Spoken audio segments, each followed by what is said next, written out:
Hello, hello, hello. Holy goodness, do we have a tournament for you guys today? It's not every day that I start the stream by, really going on about the players that we have signed up and the players that are going to be taking part and, just getting the hype of who's going to play from the start. But today's sign-up list is top freaking notch. And I really do mean it. It is absolutely top tier. So, I'm going to just run through a list of players. These are all players participating today. And some of the matchups we're going to see potentially in the first couple of hours, first hour or so. Mana versus Rex. Rogue, Skillus. Potentially a round of 16 matchup. Gumiho Ryung will potentially meet round of 16. As Hero Estrella potentially meet round of 16. MaxPax, Goblin, Nicoract. Classic and Bunny potentially meet round of 16. Dark and Nightmare potentially meet round of 16. And Trap and a Laser potentially meet round of 16 as well. They all have round of 32 matches because we have over 32 players signed up and ready to participate today. Hello everybody, how are we doing? Welcome to the stream. It is good to see you all. I hope you're all ready for some StarCraft 2. Those colored lights really don't stand up next to the white ones on camera today. They really do not. Alrighty. Hello, everyone. Welcome back to WardiTV. I know I've been kind of gone the last week and a half or so. We only did a couple of streams, but that's okay. We're back. And to say we're on the grind is obviously just an understatement. Don't know if you guys saw the TL forums yesterday, but it was basically WardiTV, WardiTV, WardiTV, WardiTV, WardiTV. Because all we're going to do is run tournaments this month. We're going to go non-stop. Every single Monday for the rest of the month, WardiTV Monday is $400 prize pool. A couple of Saturdays this month, we have WardiTV 2v2 and 3v3 $600 competitions. We are going to have the WardiTV Christmas Invitational starting this Wednesday and Thursday and rounding out next Wednesday and Thursday. Obviously going to be broadcasting Masters Coliseum coverage on Saturdays and Sundays. And if that wasn't enough for you guys, we've got the once again wonderful WardiTV Christmas Day games where $2,000 is on the line for the top best players in the world playing on Christmas Day. We'll be live with you for that on 25th of December. And we figured, you know what, that's not even enough this year. That's not even enough this year. So we actually have the Christmas Eve games where you guys can watch a selection of show matches on Christmas Eve. So if you feel like you got some downtime on the 24th of December, you can watch some StarCraft 2 then instead. So we are giving out over $7,000 of prize money this month. So that's the excitement, that's the hype. The players are clearly into it because the line today is already amazing. Thank you so much, Dalabetic, for the 9-month resub on the Prime. And I'm going to sell out. December is a little bit of a month of selling out because we've got a lot of tournaments. We're going to put on a lot of StarCraft 2. If you guys love that, consider subscribing, consider supporting. The more you guys support, the more realistically we can continue to do these things. And the more, I always say, the more support the stream gets, the more we can put back out once again, So, yeah, what do you guys want to watch first? I kind of want to watch some Bunny today. And I kind of feel like Bunny Classic round of 16 would be amazing, but I feel like it's hard to go wrong in the round of 16. Maybe we go Mana Rex first round, and then we just take whichever round of 16 is available. Maybe we just do that. Maybe that is the best approach.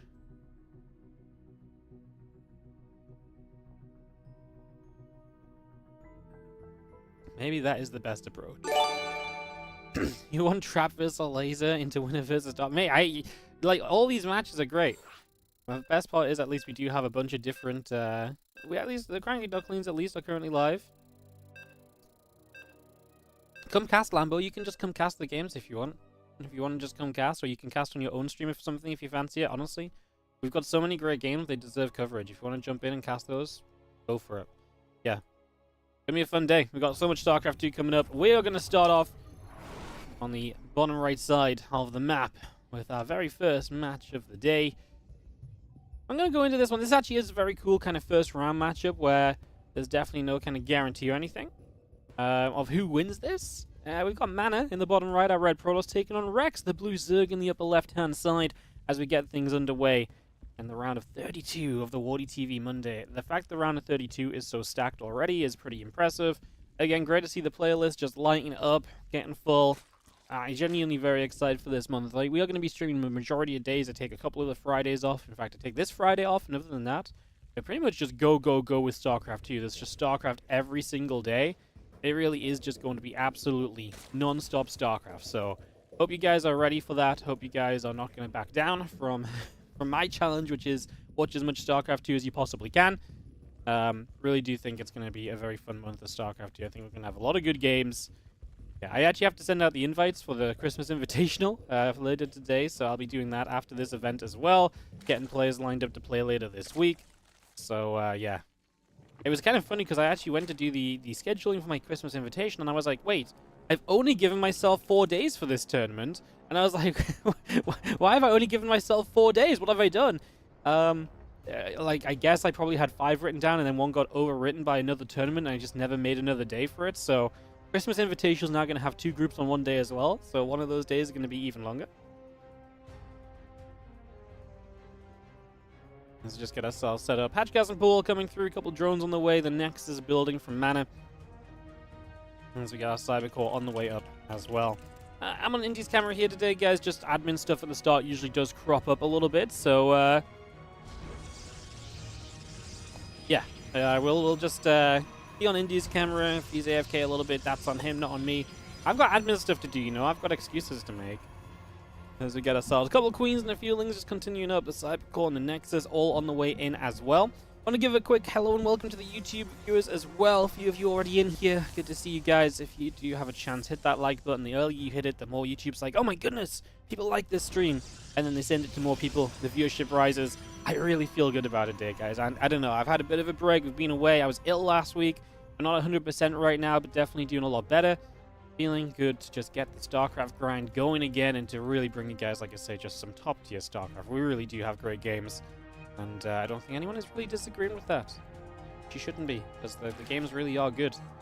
It is decided. It is decided. A few lings and go after that probie there for a couple of moments. As we just take a second to see what's up. Pro moving around. Link speed is building in.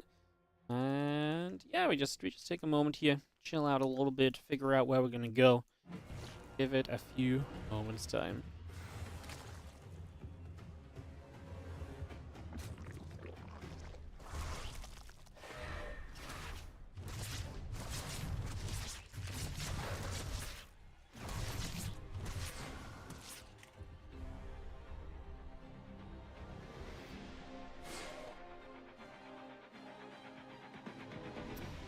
Had that coming around. Yeah, I already had an admin thing. So that Gumiho wasn't accepting whispers. The Home Story Cup champion refusing to hear from people. I'll get that sorted out quickly and get everyone back on track. As yeah, we get going with Rex, man. I genuinely think that's a very fun matchup. There's that energy overcharge going out onto our Oracle as it just flies over the natural. A Stalker here, pinging and poking onto an Overlord as well. And a few links come around to the bottom. Robo Facility, Nexus, a couple of additional probes. All of that continues to come out for the moment as our Evolution Chamber will start on the side of Rex. A couple of Overlords still building through. The Queen is on the way. And this Oracle is just going to cruise around the bases, go shopping, see if there's any discounts on drone kills early on in the holiday season. Apparently not, though, as man, I will find not much at all. A lava or so. Got 1 drone kill across the board, so... yeah, not really the craziest of Oracles, so good defense from Rex initially. He gets the melee upgrade started. We got the Overlord and the drones producing through as well, so all of that's on the way. This Oracle gets back in the center. It is only 1 Oracle for mana, which is obviously pretty noteworthy. Only a single Oracle. Now we're going straight into that Twilight Council, Prism, and 3 extra gates. Templar Archive is on the way up as well, so maybe just charge that Archon. Super aggressive right off the bat and just trying to get in the face of your opponent and get something done. Could absolutely be the way of going about things here as that Oracle continues to hang around. So just a little bit as well. Going to put a little stasis into the bag. A few drones do have to go pulling and peeling away there for a second to handle that. And the Adepts over here going to deal with a couple of lings as well. It's just going to push those back the other direction too. So just again, pretty nicely handled. Nothing else. Getting too out of hand. Like I say, that Temple Archives and that charge is all coming in. So we'll see how that develops. We'll see how that will go. We'll just see our Oracle hanging about.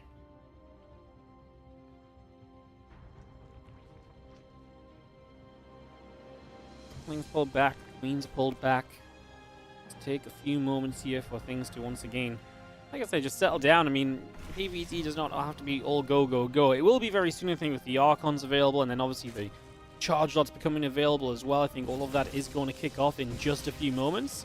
That's where this should take a little bit of a turn into the more aggressive side of life.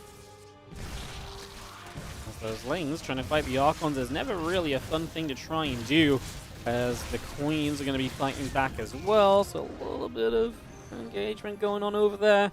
That's going to be seeing the attempted recall because, well, we lost the Prism, we lost an Archon, so this all goes wrong, honestly, pretty quickly. It all goes wrong pretty quickly from there. Not ideal, actually. that part definitely was not ideal, to say the least, so... Yeah, a little bit moment of like, oh goodness, you know. That's okay. I'm sure we'll get recovered as Storm starts up. Maybe if Mana wanted to be more aggressive there, now he cannot be, as that is a straight up lag spike. Mana is going to get struck down by the internet gods, and he will have to take a moment to recover the internet here. Hopefully that's not a major issue. Hopefully that's not going to hold us up too heavily. Just give this a moment or so. Hopefully, like I say, get back on track nice and swift for this one. This might just have to be a little rehost or so, guys, so I'll give Mana a moment, get that sorted out. Just confirm he is going to fully drop here, because there is a possibility that he doesn't necessarily drop all the way.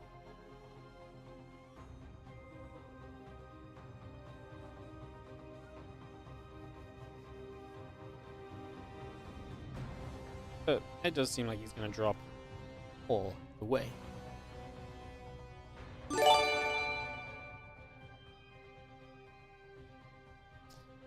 What's up, Houdini? How you doing for the Prime sub on the 7 months? Oh, welcome back. Thank you so much for 7 months of resubscribing. Appreciate it. Hope you're doing great today. Thank you so much for the resub. As this does look as though we are going to have to get ourselves a little bit of a regain going on here, guys. Just to start off. So, we will regame. We'll reset and get ready to rumble again. Obviously we don't go from the start or anything, but we can just rehost the replay, so providing Mana is going to get back to us fairly soon, that shouldn't be an issue. The big problem is if Mana's internet is completely down and you can't get back online, then that of course is a little bit more problematic. So that's definitely a bit of a factor as well, guys. So yes, guys, I guess I didn't mention this yet, but the tree is back. Yes, the tree is back for another year. Who would have guessed? The tree makes its return to StarCraft 2 once again. The way the tree works...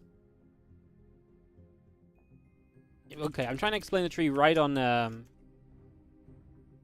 walkover time, but the way the tree works, if you guys would like to support the channel, then you guys can do so in all the usual ways. And TLDR, if you support, you get to go on the tree. Now, I've not done that for the first couple subs of the day, just so I've been caught up and getting started and everything, but that is officially the way it works. So, we will actually get caught back up on that in a moment.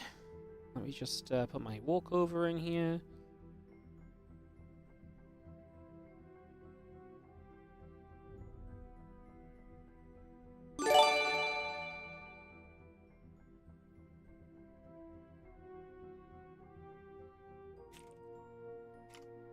Mana is coming back online. Yo, Level, thank you so much for the 75-month resub as well.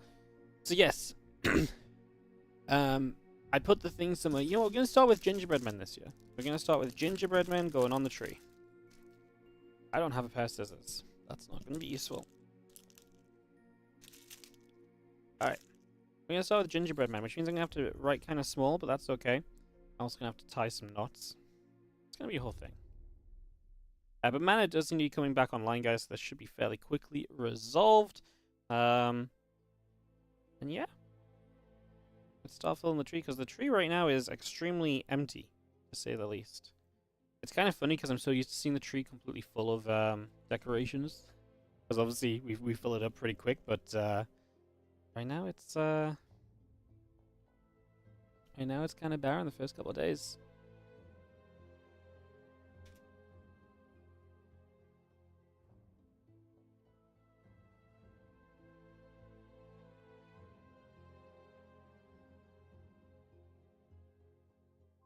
I also forgot that this is the part of the year where I get very good at tying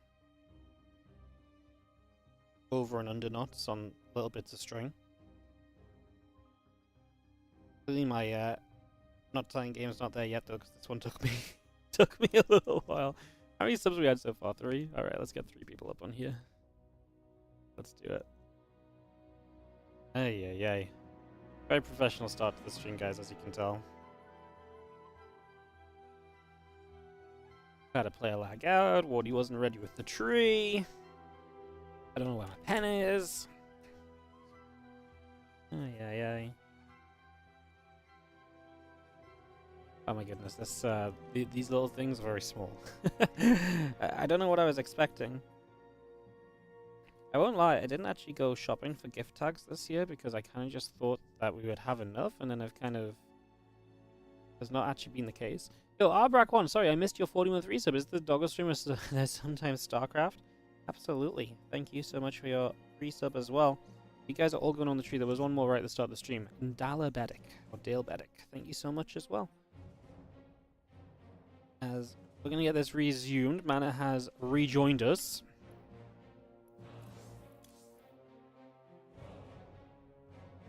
Oh, we lost Indy though. We lost my observer. No! Indy, didn't they tell you you cannot allowed to leave? Ay, ay, ay. This guy. Alright, let me tie the knot in this. I'm going to put you guys on the tree. We're going to get back into Mana versus Rex. Game number 1 of this best of 3. As we have a very fun full day of SC2. Like I say, this tournament is stacked. We've got some great players. Alright, you guys, so you're all gingerbread men, just to let you know, you're all gingerbread men to start out with. And we've got all your names on. It's time to start the annual decoration of the WardiTV tree. Now, the camera is not going to zoom in. Actually, it actually did that pretty good. You guys are all in there. Beautiful. So, yeah. Oh, you know what the best part of the tree is? The best part of the tree is the first days of the tree where I don't actually have to get up to put the first people on the tree. I can just do it from my seat. Call me lazy. But this definitely makes the whole process a lot simpler. Once you gotta start standing up, you take the headphones off every single time. Oh yeah, it becomes much more of a challenge. All right, we're back in game. One more decoration to go on. And thank you so much, Cryomancer RTS, for the 3-month resub. Love me a WardiTV Monday. Hell yeah, I love you being here and checking out. As wait.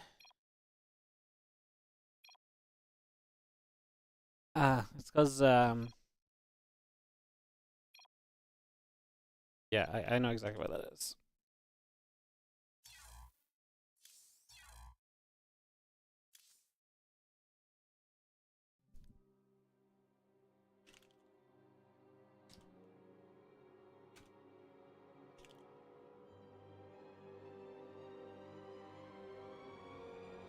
Alright, we got that sorted out. That should not be too problematic.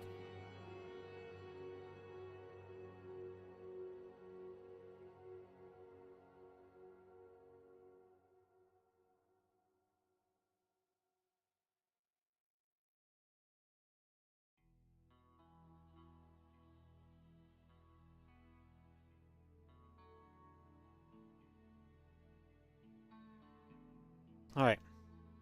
Slow, but steady progress, guys.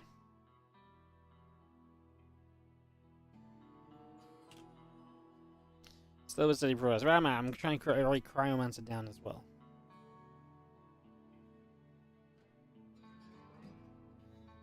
Okay, turns out the gingerbread men are really small. Hey. I'm only gonna...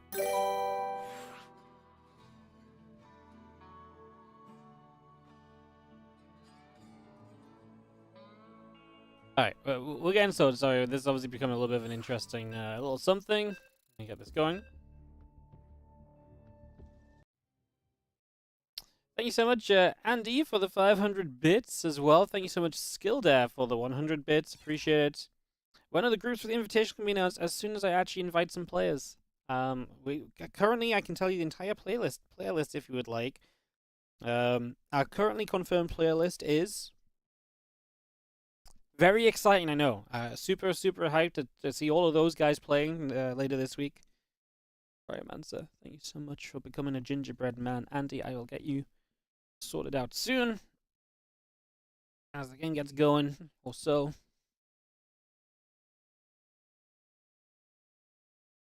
We'll kick that all off.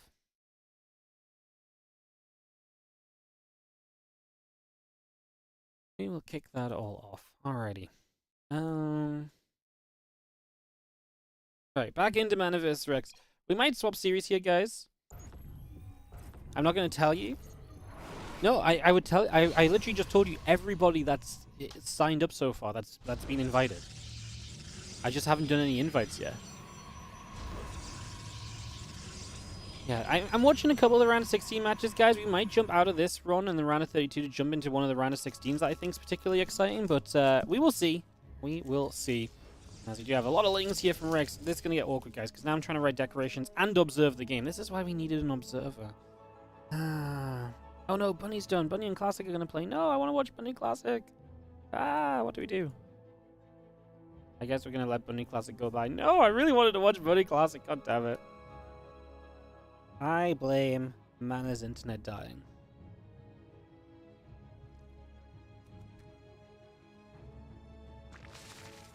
I blame Mana's internet dying. Alright, guys. So, we will get this set up and underway. See where we're going to go.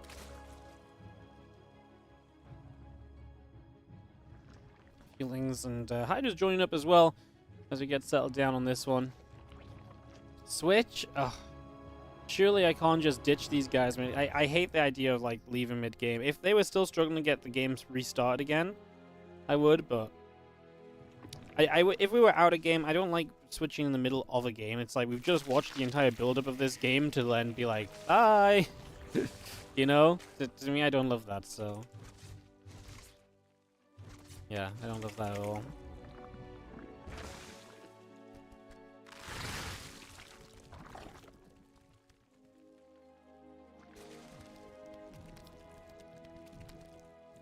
I'm getting Hydra. We were just following these group of units, but that's what's going on right now as we get our Stargate and our Fleet Beacon coming up as well, so all of that continues through.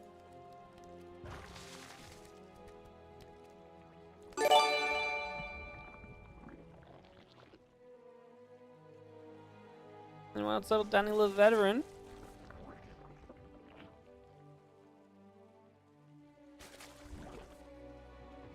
Hope you're doing great, mate.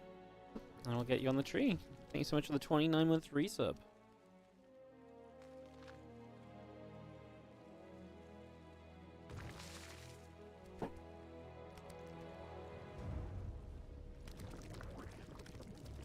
Yeah, I forgot how much tying of knots there is and stuff to this. Alright, Hydra Bane gonna start going through a set of rocks here. Gonna get rolling and gonna get some damage being done. Thank you for awesome Mondays, as always. No worries, super glad to still be bringing you guys the Mondays. Good to see you all. Super excited for you to be here with us as well. Yeah, Suck My Marine, thank you so much for the 3-month resub on top of the generosity. I was saying, if you missed the very start of the show, we have about $7,000 of tournaments happening this month. From the WardiTV Mondays every single Monday to a couple of 2v2 and 3v3 events. We've got the WardiTV Christmas Eve and Christmas Day games this year. Then we've got the WardiTV Christmas Invitational on top of that. We have got a load of StarCraft 2 coming up for you guys. So, if you would like to, you know, watch all that and keep on supporting and allowing us to do even more, then do consider supporting it. You know, subscribe, donate, cheer. All of it allows us to keep on putting more content on the channel. So yeah, do check out all of that. As a few links is going to grab an adept or so. It's going to get a little wrap around there.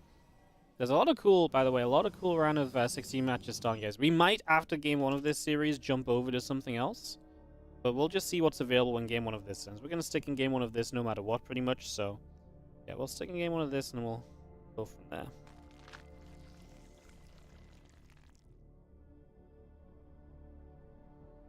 Beautiful.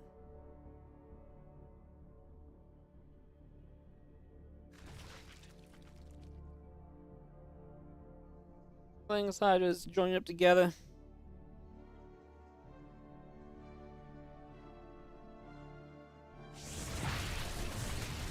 That's actually going to run in here. There's a little bit of Ling Hydra Force.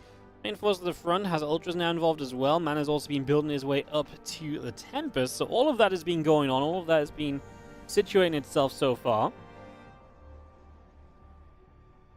A few of those Bane's going to go around to that right-hand side. Single stage is going to go off. A Ling getting caught. A little revelation going down. Ultras, couple of Storms. Going to start hitting the front here on that right-hand side. Those gateways going to start taking some hits. As you see, one Archon going down. A High Templar. It's actually a pretty nice grab from Rex. Getting a couple of units there. On the left-hand side, the Mothership provides a very good defense.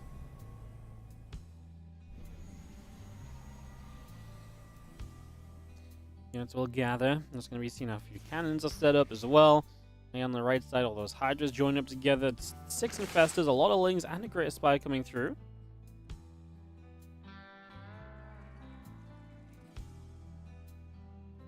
Now we are setting up for a long game. These are guys are like, hey, we're the best round of 32 match, and we're going to make it known. We're going to make it known. A little bit of Ling Hydra comes around, catches for a couple of moments. A little bit of damage dealt. Just going to see the Ling Hydra on the right side. Storm comes down. Ling's going to get caught in that storm a little bit. Ultra comes back around as well.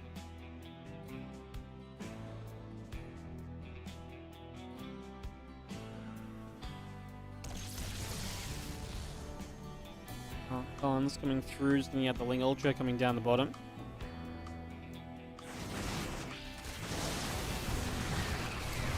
The Storm coming about, the Lings, the Infestors coming through. Nice Neural Parasite goes off on one of the Archons. It's going to tank a little bit of the damage as Rex sending it here. I'm not sure if this is the send that's going to work out for him though. I mean, Neural Parasite's still coming through. Some of the Immortals getting caught.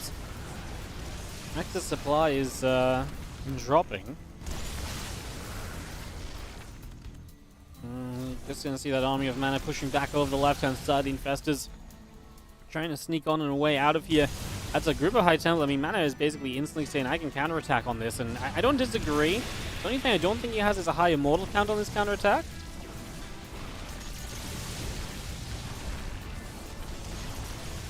Well, Spores going down.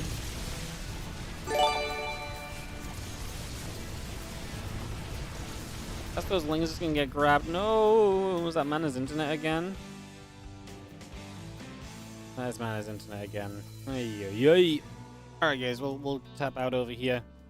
As we'll probably jump out of this series then, because I don't want to keep going back into it if we're just going to keep lagging.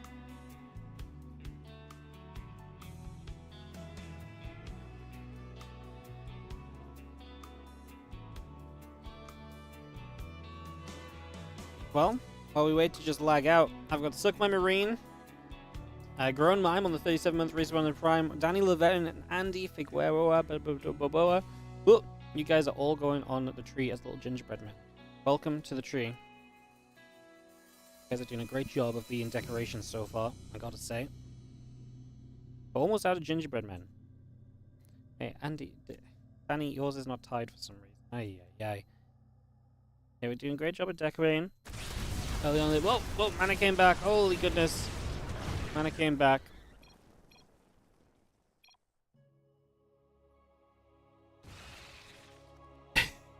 I'm out here trying to decorate the freaking tree, and Mana's out here coming back to StarCraft 2. My goodness. Alright, we get back to it. As Mana basically just backed away. We will get this resumed for the moment at least. So, back to it for now. As we have the Army of Rex, kind of looks like it's ready to just go again. This almost feels like a rewind to a couple of minutes ago, but Mana's army is so much better. So many Archons, Immortals, Tempests. Like, Mana's army actually feels kind of unkillable for what Rex is playing with. I don't actually think Rex is going to have what he needs here.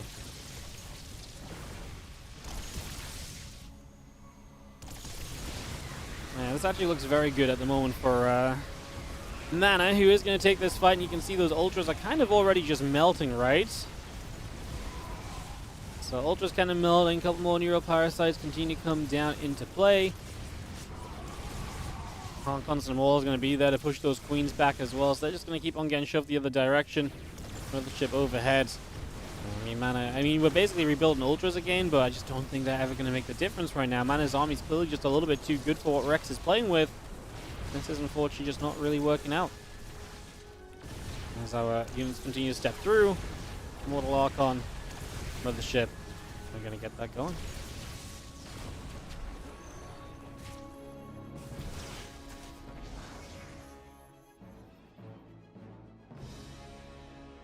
Actually do end up recalling, but Mana left a few Zealots here and there, and they are going to make pretty good progress through the hatcheries. This hatch on the top right, for example, is just about to go down. So that will go down. This hatchery up here is about half HP as well. Playing Ultra back over the left side. The Immortal there going to get grabbed by the Ultras as well.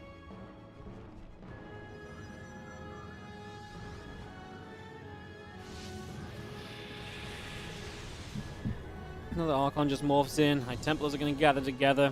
Things on the bottom have denied a base, but I mean, Mana just denied this base, this base, this base. Mana just went base crazy the last few moments, so absolutely no issue in his regard over there. I'm just going to pull back over.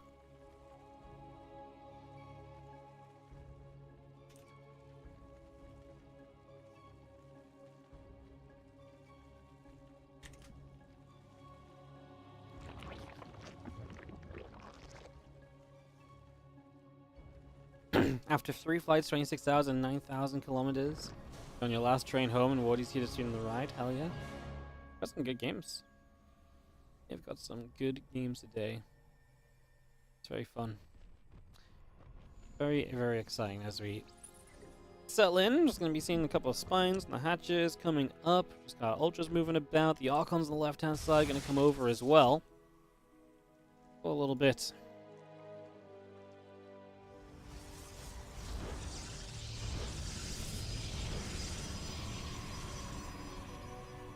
Gather in together.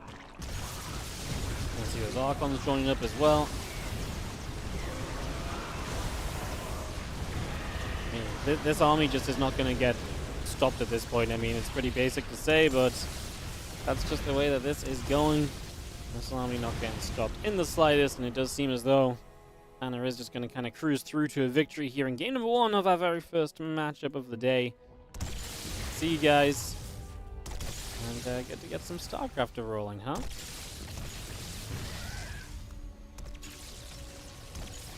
I'm just continue to just chase down as, yes, they can get some kills on these Broodlords that are just not going to do enough on their own accord, really.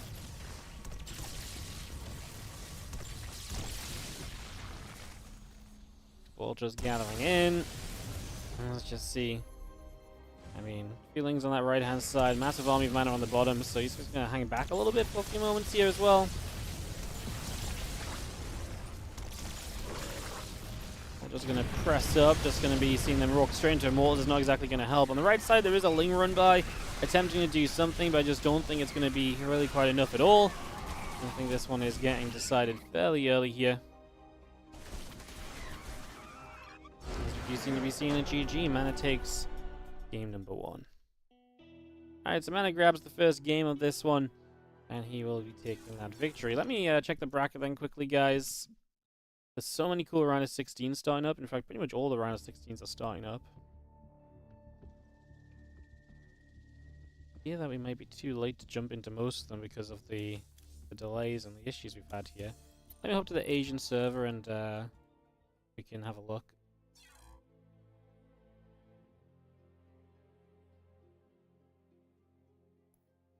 See what else is going on.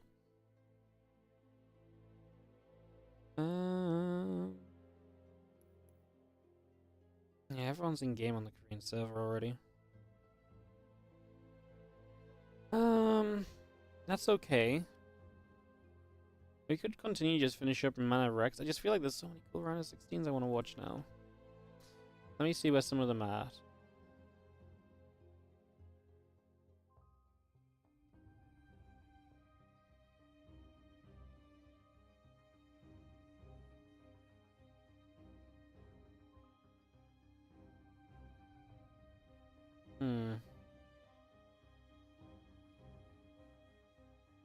Okay, so TLDR are a little bit of everywhere. Like, the problem is, this first matchup just took a little bit too long, and so we've kind of ended up missing the round of 16, essentially.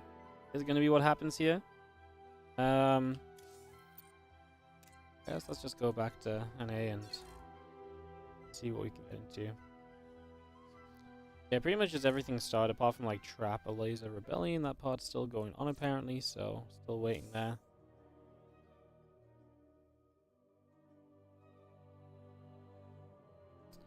Yeah, maybe we'll just continue with Mana versus Rex then, guys. Oh, you know what? I see Skillus Rogue game 2. Let's do that.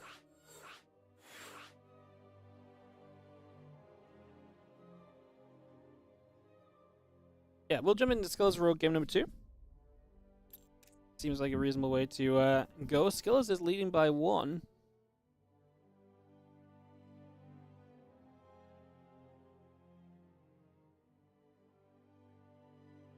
Perfect. Alright, Danny the Veteran, your decoration did not get a knot tied in it, so you're the last gingerbread man to go on the tree for now. There you go. Beautiful. The tree is already looking so much livelier, guys.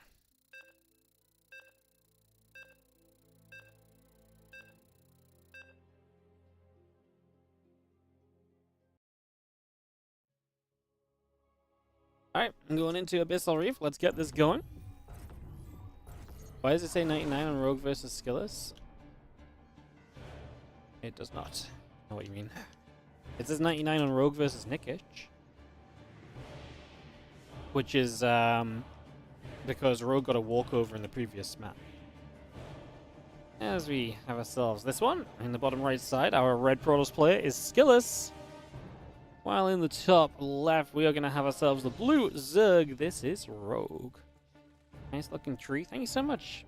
Yeah, I guess we've never really had the tree during the YouTube streams before, because that's new this year, but this is the WardiTV tree. For the month of December, we do the streamer thing where you write people's, you write the subscribers' names on things, and you put them up. So we put our subs onto the, tree. We put our subs onto the tree. And yeah, we fill it up. We did knock the tree down one year because there was too many people on. That was the last year we had actual kind of plastic decorations. We don't have plastic decorations anymore because basically because of that. Too many people join the tree. It's a lot of waste every year. So nowadays we just have little gift tags that we add on with people's names on. It's very fun. We have a good time with it.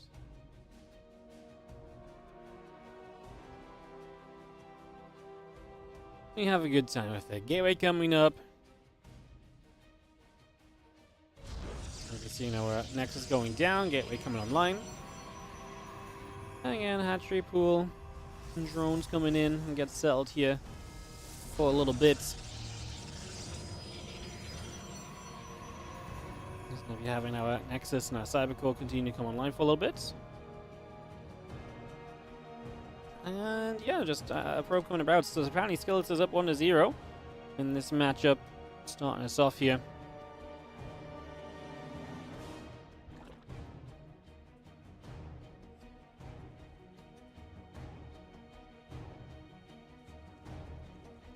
We're going to come nibbling up at this drone. So obviously that's just our probe scouting across the map, trying to see a little bit of what's going on, trying to get a little bit of info going.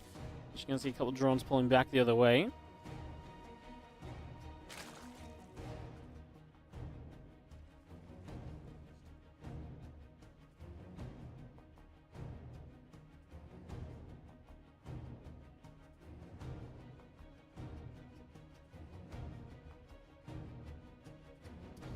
That probe pulls back. Not too much going on. Obviously, I missed all the Masters Coliseum qualifiers over the weekend, but I heard Skillus and Rogue made it in, so that's super exciting. Players I'm very excited to see in that tournament. I love seeing those guys playing in that event. It'll be a lot of fun.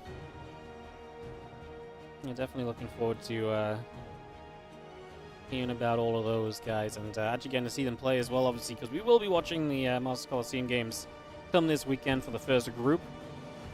Really looking forward to that. I think it's going to be a very good time. I think we're in for some good fun. Yeah, I think we're in for some very good fun, actually.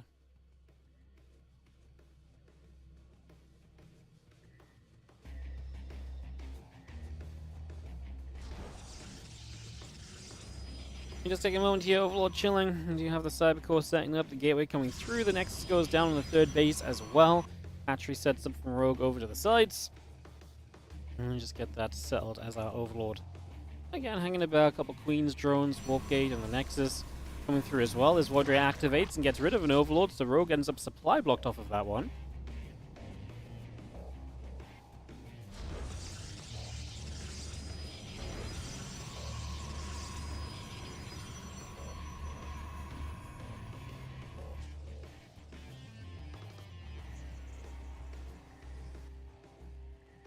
Overlords and the drones are still coming up. Again, the spores on the way. The assimilators are going to begin to build. Overlord gets to the bottom left-hand side as we get going.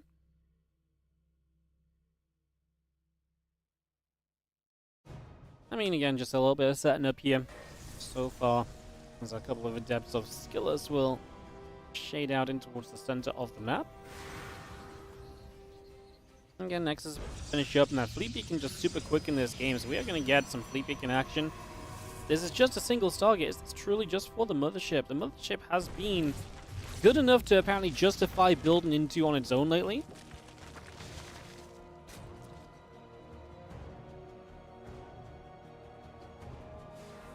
As Queens gather up, we will see the pros manning back on the right-hand side. Forge, battery, all coming through here. We do have a couple of adepts going to shade. Continue to settle into game number 2. Just going to see these couple of adepts going to get caught by the Lings and the Queens.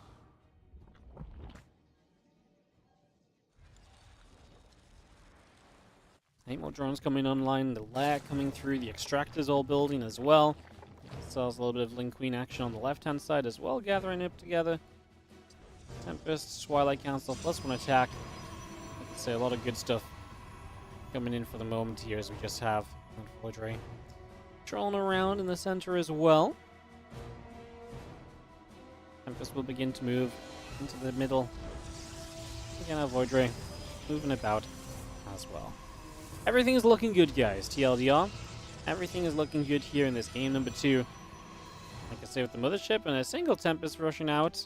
I kind of like it, honestly. Very intrigued to see where this ends up going.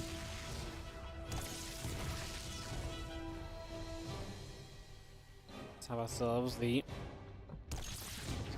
Tempest firing up, and again, a couple more shots continue to come about.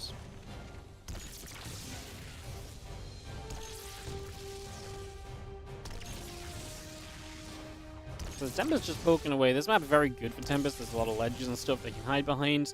We are going to see Rogue trying to take advantage of the fact his opponent's gone for those Tempests by bringing some Lings down the right-hand side to begin with. So that will be a little bit of a starting point. Tempest about to show up. Like I said, it's just one Stargate, so it's not like we're cranking out 2 Tempests at a time from the very get-go. So there's a little bit more kind of setting up to be done here overall. The Squawk Roller will go down. The Zerglings are all going to come across. Around that right-hand side, they're going to be able to head in towards this main mineral line, or third base mineral line. Skillus' defense still so far looking pretty good. Remember, he's up a game in this best of 3, so he's up by 1. There's a couple of Hydras, a couple of Overlords all coming through. Now Zerglings back into the middle of the map, going to regather once again.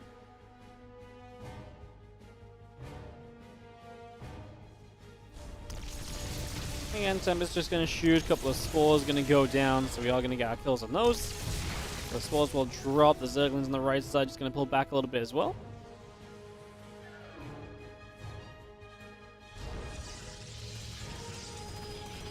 Yeah, fourth base starts. So these Tempests poking at that forward base as well. I mean, the longer this goes on for, the more problematic that becomes. We've got a lot of Queens. That means we also have transfusions available.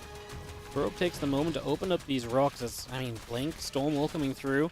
I feel like Skillus is going to be very well prepared to deal with this attack. If that's what Rogue is doing. I mean, he's droning, so I don't think he's committing to anything. If he's going to lose these Lings, he's just not watching to pull them back. Do not love that, of course. That's a little sad. That feels as though it does not go the way it maybe should be going. Some units regather in the middle, and Corruptors are going to go and chase an Oracle down too. So Oracle will fall. Corruptors are going to start to Caustic Spray up the Nexus. Stalker's going to get there. We push those Corruptors back just like that.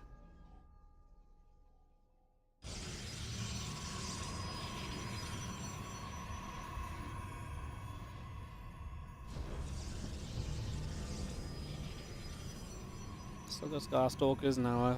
Knight Templars moving forward a little. Right, Skill's just getting into a very comfortable spot. 4 bases set up. His opponent may have to make some Corruptors against those Tempests, but then also has to consider trying to deal with the fact that we've got Templars and so on the ground, so that's not exactly going to be easy. Everything's actually pretty challenging here right now if you are...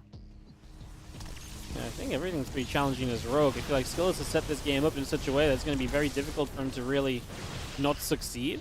The Stalker's going to be great. Like I said, I just don't know if Rogue's got enough on the ground. Plus, like I say, it wasn't an overcommitment to units, which I guess is what makes it very interesting. Hyd's going to chase those Stalkers back again.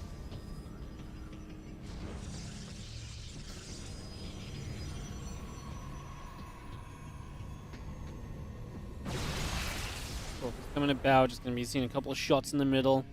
It's going to be having a lurker down coming through, the Hive on the way up as well. Still gathering, a couple of High Templars are set. We have some more Lings and Hydras out in the center as well. Also just going to be hanging about there for a moment, as we do have Rogue starting to advance onto Skillus' position, so he's ready to try and take this fight. He's going to be ready to try and make this happen. The ship's still there doing what it can over the next couple of moments.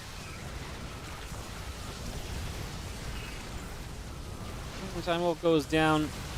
It's going to give us a chance here as our Stalkers do step back. I'm just going to be seeing the Corrupt is going to be there as well, hitting that Mothership. Stalker's still blinking away. I mean, the Corrupt is having to find Tempest, Mothership, so many different things that they have had to try and target here so far. And as we'll continue to go onto a couple of these batteries and...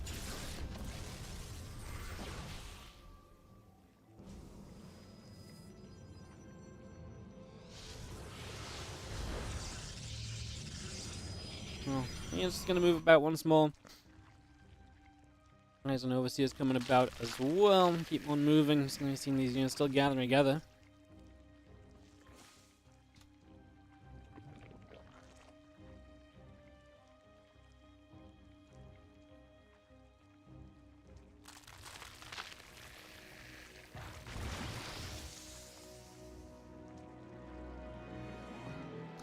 Extra Lurkers is going to get Morphin. Do you have the Adrenal Glands, the Lurkers, the Corrupt is coming through, Sizing Spines is finishing up very shortly.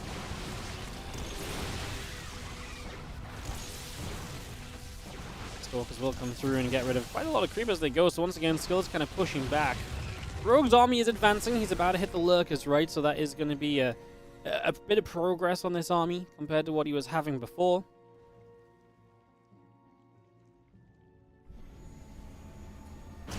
Couple changelings gonna go down. We step through Stalkers.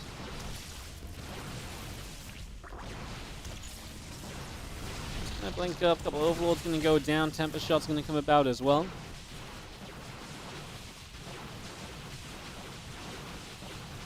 Get rid of this hatch on the 12 o'clock. Again, +1 air weapons. The Tempest on the way. 2 more Stargates coming through. Overseer's going to drop a few changelings down.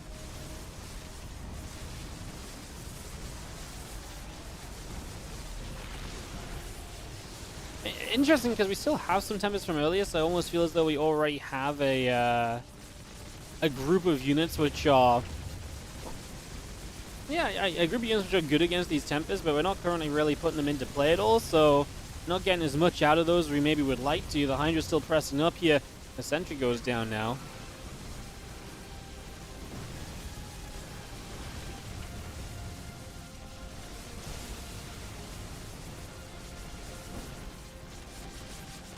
Move back and forth, just going to be seeing the Lurkers firing again. The Corruptors are still chasing. A lot of probes going down. 7, 9 workers all dropping.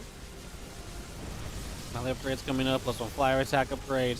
6 Corruptors, couple of Hydras, ton of Zealots on the way from Skillus 2, by the way, so they are also coming out right now. Corruptors are going to continue to go, and they are going to try and dive the Mothership. I can't believe Skillus has ended up losing this base, actually. I'm kind of surprised about it. I just felt like he was going to have a way to deal with this, and maybe he still does. I mean, he's killed a bunch of drones while losing probes. I wouldn't say Rogue is in like a position where it's completely out of control for Skillus, and it's going to be very tough for him to pull back. I think this is pretty fine for the moment, as the Lurkers are going to get burrowed and a couple of Zealots will go down.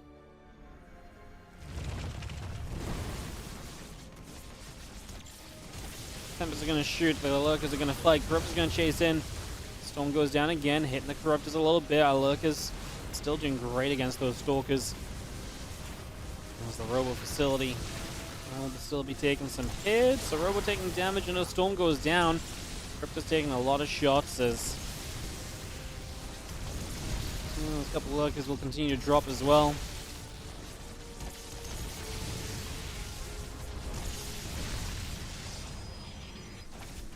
So it's going to run through, and a couple of those hydras going down as well. So moving up. Both drones go down again. The hydra's coming online. The corruptor's coming back through. Void's robo facility. Knight Templars all continue to be brought into play. Those lurkers from afar hitting those cannons. Hitting them hard. Trying to get rid of him right there. And Zealot gets rid of a drone. The hydra's coming through for a Zealot also. He's going to be able to nab that. And our corruptors continue to come around here currently. 10 more hydras on the way. The lurker den coming up. Additional drones and creep tumors.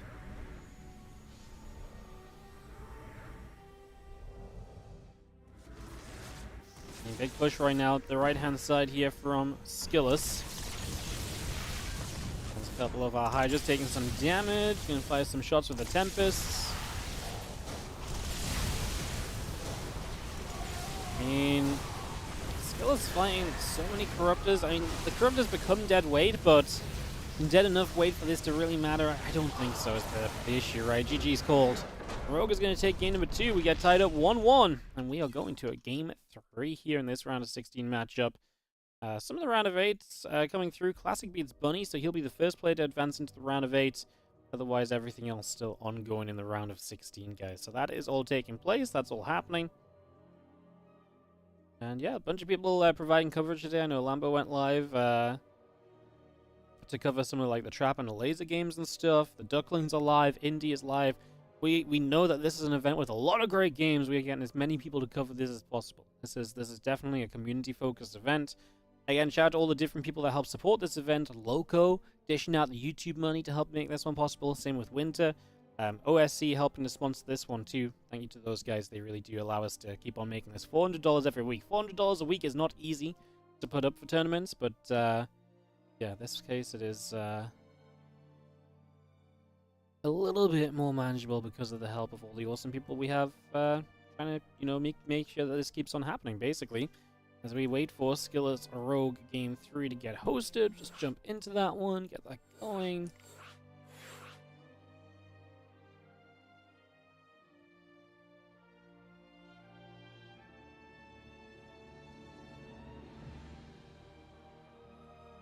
Beautiful.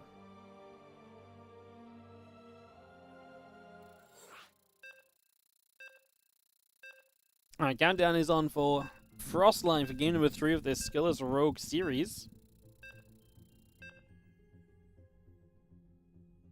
Kick this off and get this one up and running. Like I say, so many cool matchups. And we'll be collecting all the replays as well. Hand out to all the YouTubers so they can provide some coverage of these games as well.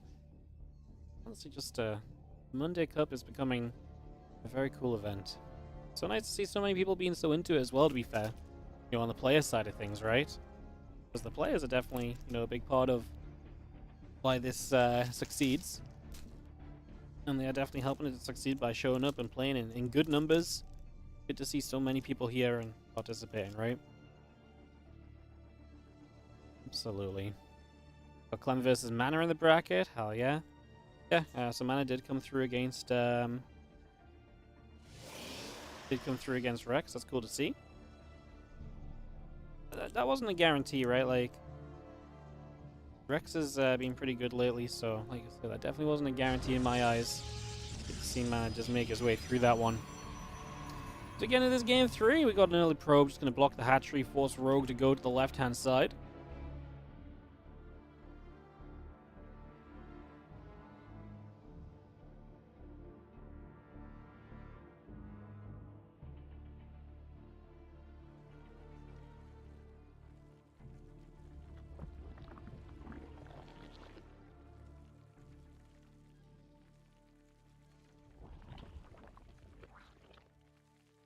Catch Gas and Pool coming up. We continue to follow the probe. That usually is the excitement of the early game. ZVP at least, so let's get that going.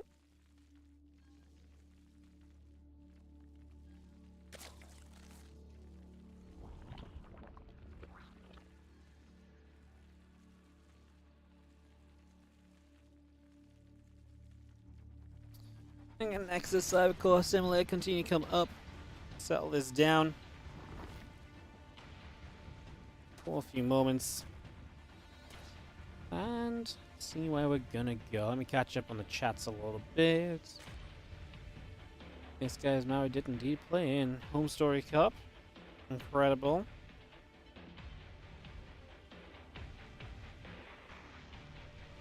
We have finally confirmed that Maui is not in fact retired. So good to have that confirmation so I don't have to keep repeating it. Ay. We're rolling back into the center. Again, the Stargate coming up, the Adept and the Warp Gate coming through.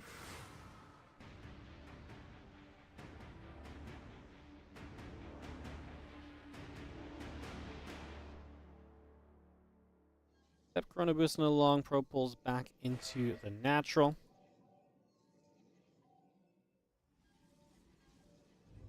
Let's follow the Adept then.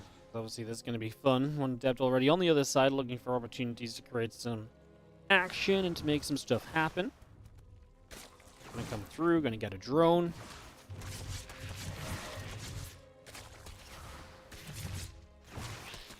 That already is pretty fun there. We just have a couple of Adepts negotiating away. Adepts will continue up through the center of the map, so away they go, trying to again make something happen here.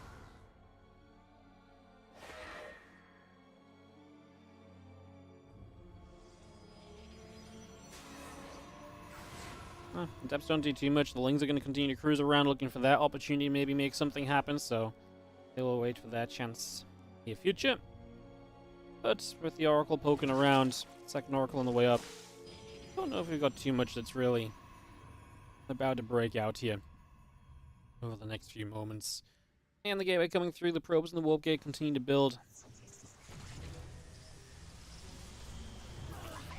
Things on the side are going to get hit by the oracles. The oracle's going to push those Lings back a little bit.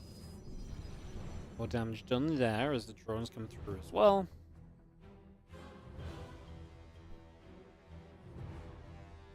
Those Lings just going to get back into the center. Fortunate Twilight Council continue to build up. Nexus is indeed on its way. The probes in production too. The Ling's going to get to the top. They're just going to sit around by the Nexus.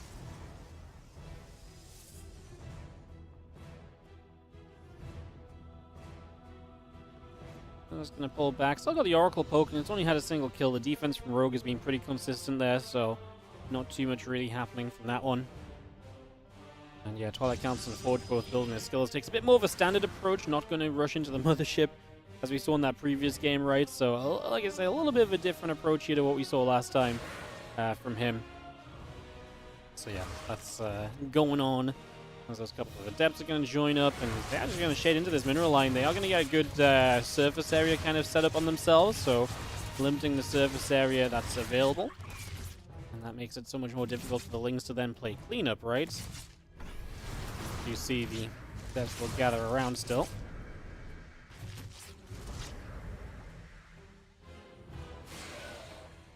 Adepts is going to shade one more time. Oracle's going to move back the other way.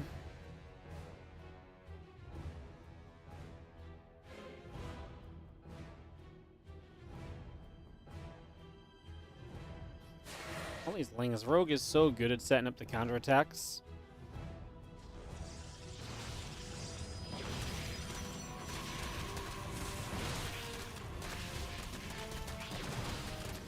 Here we are, right into that third base straight away. Just going to start hitting here. It's going to be seeing a lot of those probes in some trouble. Skillus going to have to start retreating back to deal with this, and we actually have more Lings coming across as well.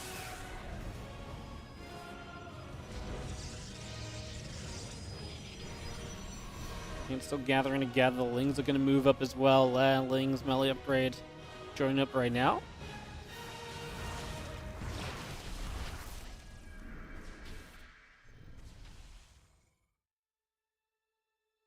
Let's get back around the middle. Again, Blinking +1 coming through. The extra gateways are producing. The Infestation Pit and the Baneling Nest coming up as well. So we get that all on the way.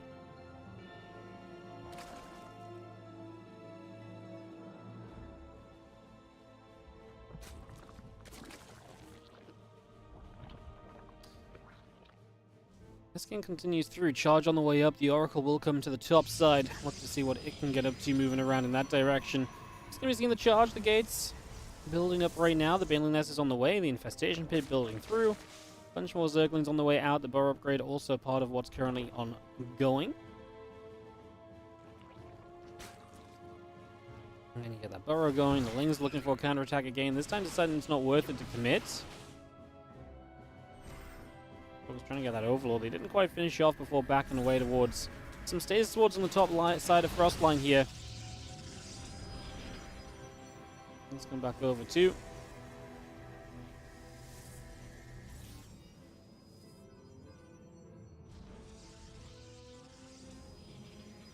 And plus their attack and charge both coming up. The Hive on the way in the main base. The Stalker's going to go for this top left side. Once again, Rogue is just counterattack focused. The melee upgrades. The Bane's on the way. Doing what he can. I mean, the Oracle gets back home. Should be able to activate, but how many probes do we lose? A lot of them is the answer. The defense at home is going to start breaking down on the natural. Now, the Stalkers are going to commit in on the other side. Lings are going to start showing up, but the Stalkers should be able to do fairly okay. How are we doing over here? There's a secondary wall, but Banelings will help to bust through that. So access to the natural will be granted, and with access to the natural, surely that's a problem, but the Stalkers are doing well on the other side.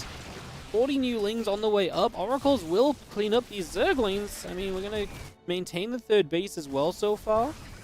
This is a defense at home, and these Stalkers have not been defended in comparison. I think Skillus is on his way to making this one happen. As he moves through, Overlords are going to keep on dropping. Rogue looking as though he is in some trouble. And plus 2 melee coming up. Bane's Nest, Banelings, Lings, all coming through. Stalkers just gonna have to blink up to the top side where these Lings are nearby. Bane trying to roll forward there again. Yo, Shepard PHX, thank you so much for the 3-month resub on the Prime.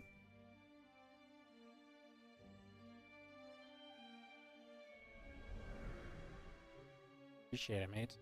As it does feel as though Skillus has done enough right here, right? At the end of the day, I think he has indeed done enough. I think he's put himself in a good enough position where this should be a successful story for him. Adrenal glands coming through. Actually did get the Nexus here with some feelings popping up. Okay, this could be interesting because this fourth base is not exactly in the cleanest of positions. That could be an issue as well still. It's going to be seen how Ling's going to try. But, I mean, Stasis Ward helping. Skillus is also moving down to the bottom side of the map with what can only really be described as a very sizable army right now.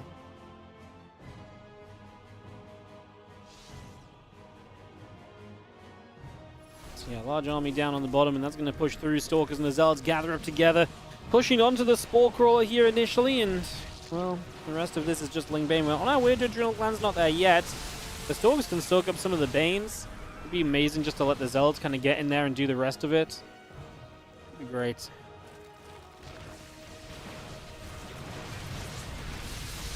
I like what the Stalkers are doing. Just step forward, absorb a couple of shots, blink back, let their shields regenerate, get some damage done in that process.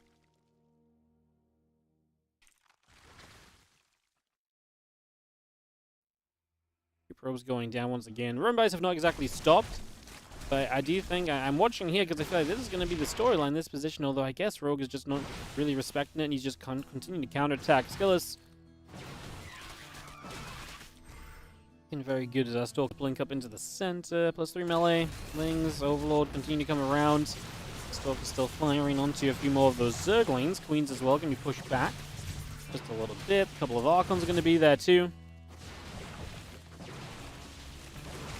Looking the rest of the Zealot's going to start moving forward.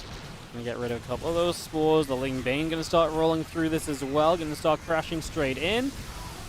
Yeah, I mean, we just know Rogue's numbers are not going to be there. Skillus takes the 2-1 victory in the round of 16 to move to the quarterfinals. He's playing some good StarCraft 2 lately. That much we know for sure. And that does continue. So he'll move into the round of 8, potentially against Clem in that matchup. Meanwhile, Gumiho and Ryung and Hero and Estrella are playing. So many cool matchups across the board today.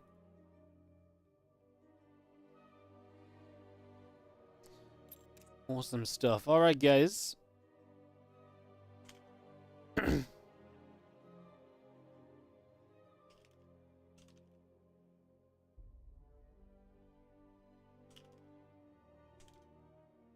So, yeah, I mean, basically, our current setup is Skillus beats Rogue. He will play Clem on Mana. Gumiho versus Ryung and Hero versus Estrella will play in the round of 8. The winners of those matches will play in the round of 8. MaxPax plays Classic in the round of 8. MaxPax 2-1 Goblin. And then Dark beat Nightmare. He's going to play Trap or a Laser in the round of 8 as well. So our round of 8s are looking to be good. I will honestly just join whichever is kind of available first. Does not really matter to me. We will just take whichever one kind of comes about the most quickly, I think. So yeah, we'll just take advantage of whichever one becomes available. Like I said, I think that probably just makes the most sense.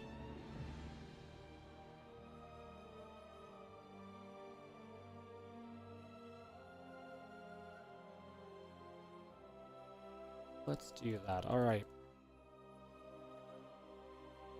In the meantime, we have the beautiful Shepherd PHX coming in with the sub. You are now a beautiful star on the tree. The first star.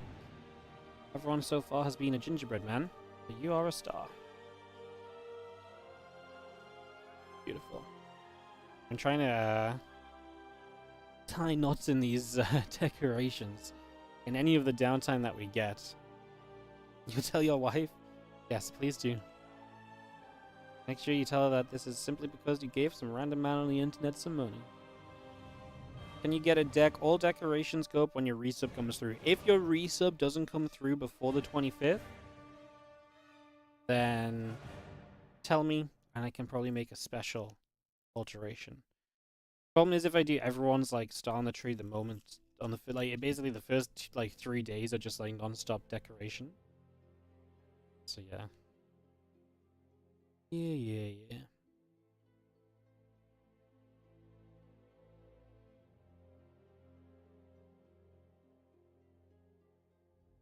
It was last week? No.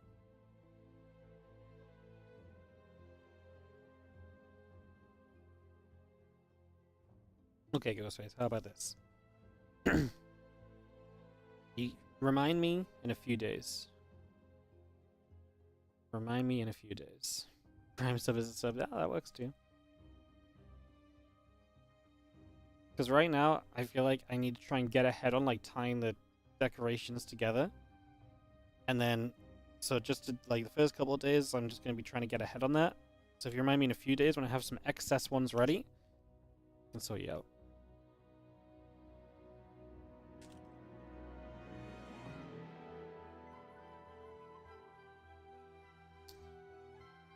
I'm having some issues with tying some of them up.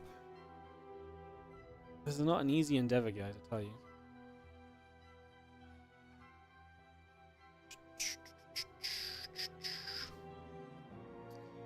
Yeah, not sure what we're going to go into next. This is probably just going to be a case of taking whatever is kind of available.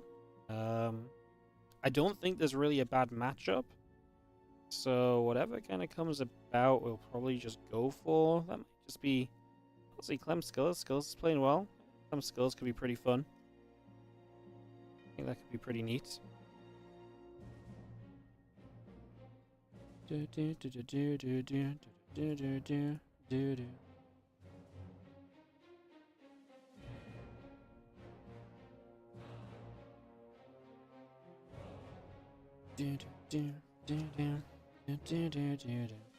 Is it a real tree or a fake tree? It's a fake tree. This is actually the tree that my parents had when I was a kid. This was like our main, like, living room. You guys call it a living room? Lounge? This was like our main tree of the house back in the day. Back in the day. We had a few years where we had real trees, actually. Yeah, we've had this one in the family for, like, a long time. Like, the packaging on the box is, like, from, like, an old store, and you can, you know, it's a little bit of a nostalgia trip just getting this tree out of the box every year. Cranky Ducklings and Lambo Young to laser trap. That's absolutely fine, actually. I'm very happy for them to do that. That's no worries. I think we'll just wait for Skillus versus Clem and Mana to finish up. Maybe we'll go to Europe and watch Clem Mana finishing up. Yeah, that's no worries at all. Right, no rush. We're just chilling, you know. Very easy. Clem Mana are in game for 14 minutes. I don't think it's going to be super long. Don't think it's going to be super long, to be honest. It might be a little while longer, but I don't think we're talking about like ages and ages.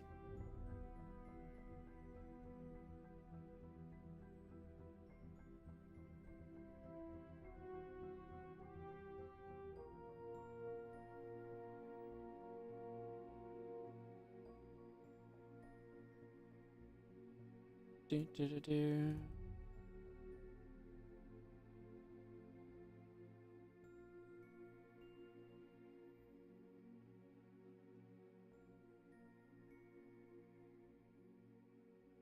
Big pressure when you're facing the boss. I don't know if Clem faces any pressure, man. I feel like he's already done all the high pressure parts of his year, you know? You know, the World Championship, playing pros in the Grand Finals. I feel like he's already done the a lot of the difficult stuff that he needs to do this year, the high pressure stuff. I get the feeling he'll be okay. Sorry, excuse me. I didn't think my mic would pick that one up. It's kind of funny though. Yeah, they just came out of game, so we'll either have another game of Clem Mana, or we'll probably have a either another game of Clem Mana or a fresh new series with the winner of Clem Mana moving through.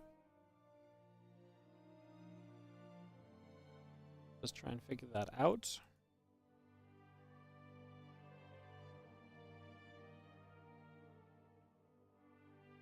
Just ask if they're finished.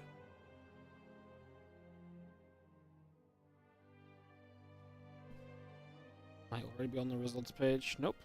Either way, I guess we're going to stay on Europe for the winner versus Skillus.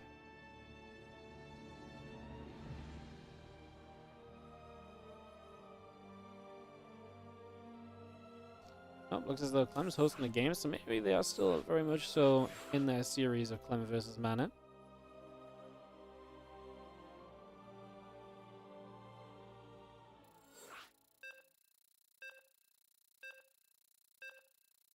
Clem is leading 1-0. Perfect. Alright, Gano 2 coming up then.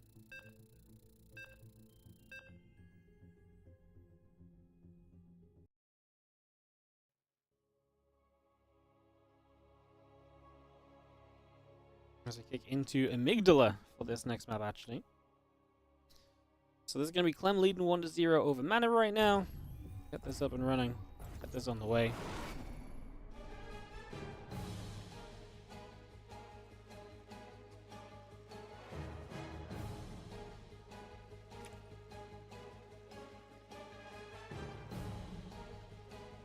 In the bottom left-hand side, currently leading 1-0 is going to be the blue Terran player from Team Liquid. This is Clem, and he is, like I say, up 1-0, playing his manager. It is Mana. Well, into the round of 16 again here. Winner of this plays a round of 8 against Skillus. And then we're going to be talking semifinals and finals. Busy day, lots of StarCraft 2 coming up as we make our way through WardiTV Mondays edition 13. Can you believe we've gotten all the way through to 13 of these events, guys? Guaranteed all the way through to 16 right now, so yeah. Appreciate you all being here and tuning in, supporting. Without you guys, we would not have gone all the way to 13, I promise you that much. Again, a lot of people helping to make these Monday events possible, which I think is amazing, because I do think there's something about just having a good, strong, you know, once a week, weekly. I really do think there's something very good about that. I actually really think or wonder what the ESL Open Cups could have been if they just combined kind of all the 3 cups and just made it like one big weekly event. I really feel like that could have been a big success story. As yo, Terranzoid, show me your insane micro Clem coming in with the super chat over on the YouTube. Thank you very much, mate. I will get you on the tree as well after this game. Hopefully after some insane Clem micro. Clem's just freaking good, isn't he? He is just freaking good. Thank you so much for that €5 donation. Like I say, using that super chat feature actually works on the stream now as well. Look at me doing the YouTube things and taking the YouTube stream properly and seriously. Combine which events? I'm just saying, like, it would have been interesting to see if, like, they took the ESL Open Cup Asia, Europe, and Americas and just combined it into, like, a $1,000 weekly instead of it being, like, 400, 400, 400. I just think that would have been really cool because it would have probably brought the few players that didn't play in the $400 cups, probably would have brought those out. It probably would have made the competition better, especially when you consider, you know, you look back and like a lot of those European cups were basically the same storyline week after week. I think it would have made a lot of better content personally in the end. I think it was fine at first, but I think we could have mixed it up a bit over the years as the ESL Open Cups went on, right? But that obviously probably also goes against what they were trying to achieve with having one for each region. Make it a global event. Yeah, just make it once a week. You could even change the time, so it's like 1 week it's like a little bit better for European and American players. The next week it's a bit better for European and Korean players, you know? You could change the time of it each week a little bit maybe, just so like, you know, it's a little bit friendlier to play in, you know? But like, I do think maybe just having one event instead of 3 back-to-back-to-back events would have been an improvement.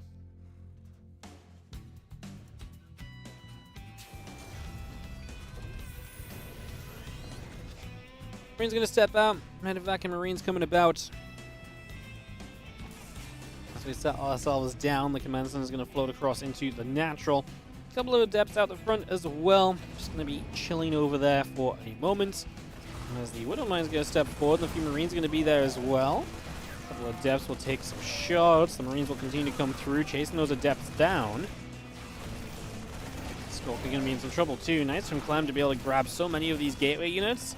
If we want to, we could probably load in the medevac and boost to get another little jump on that Stalker. Stalker backs itself into the corner.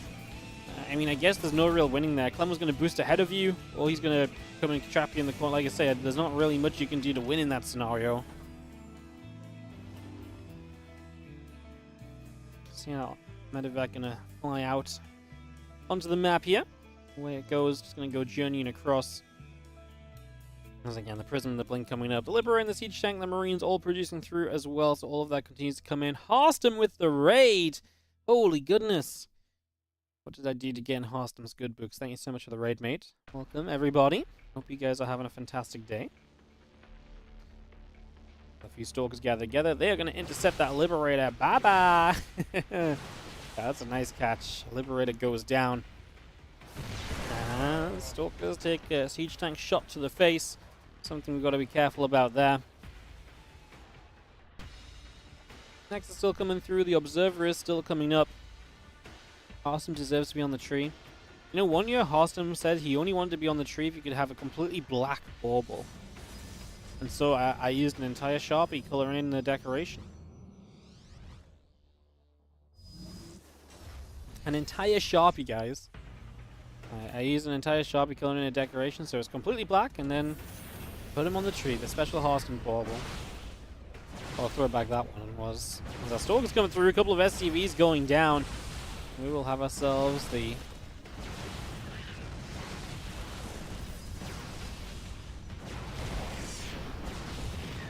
couple of moments of harassment here. Continue to build up for a little bit. The damage being done. Shots coming about. I'm just going to be seeing Raven going to take a few hits as well.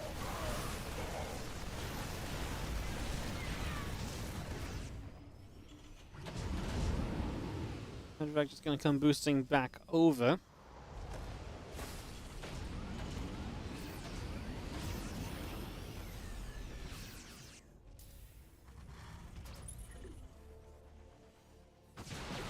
Resettle back down. Got ourselves the Stalkers continue to harass, and Mana doing a pretty good job of applying some pressure here in these early stages. So again, damage being done. The Prism loads back up. That's going to take a few Stalkers over to the sides.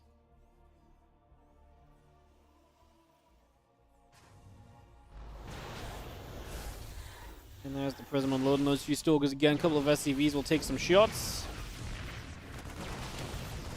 Stalker's going to hit. A couple of Marines going down.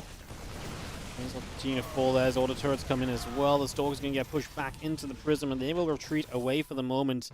Again, the Immortal's still coming out. The charge on the way. The Stalker's going to eat a couple of shots there. We're going to lose a Stalker very soon. Siege tank does fall, though. Impact, combat, +1 attack, all coming through. Additional Stalkers warping in from mana. We have our Widow Mines and Siege Tank gathering up on the natural.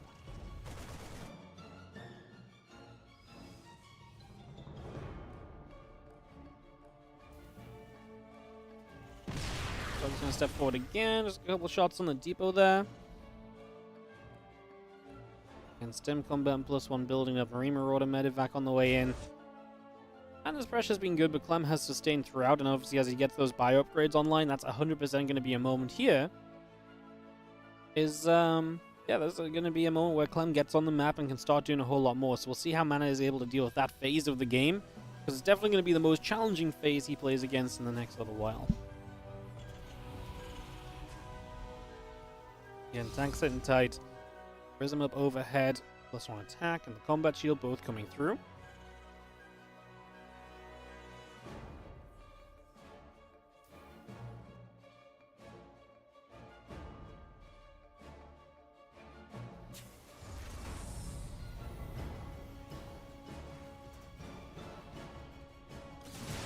So he's going to get a couple shots off.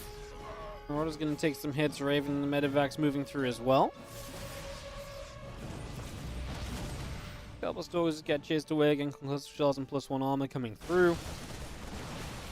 You see one Stalker going down. The Raven taking a couple hits as well. Bio still taking some shots also. Big Prism warping does survive through into the base, so gets the Zealots off. Not necessarily going to deal with this right now. Otherwise, he's going to be in some trouble.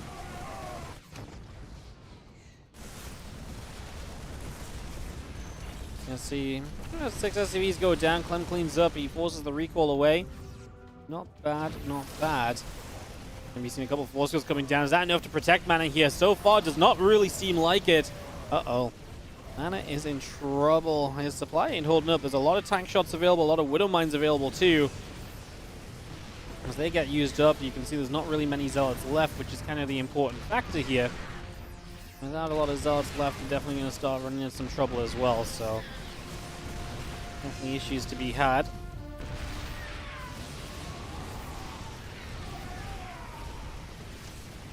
More shots coming about here and there. Just going to be having the scan coming about also. The scan coming through. Biosol stemming up. The Immortals and the Zealots will take a few more shots. She's going to get on top of those Immortals. They are going to go down pretty quickly.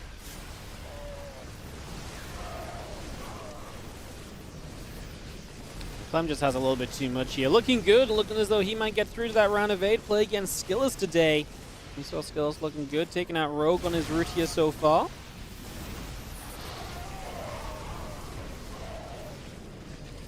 Artifacts continue, the bio going to be there as well.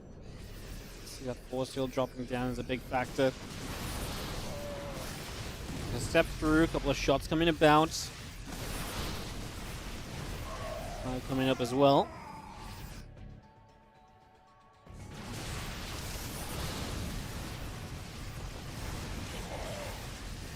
Center's going to go down. I mean, again, Mana has 2 Immortals there. The only bulk we really hold at the moment is Medivacs and the Bio pull away again. The Widow Mine shot trying to line up.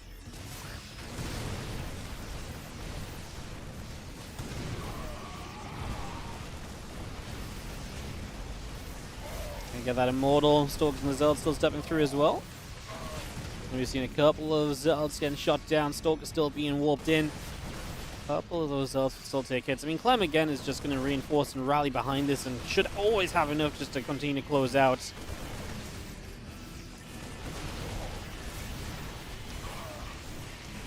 So it's just going to come through. Widow Mine goes down. Bio stepping forward again. A couple of Stalkers there. Going to continue to take some hits as the trades continue. And Mana will say GG. Gives Clem the 2-0 victory. And Clem will go on to play against Skillus in the next round. It's there.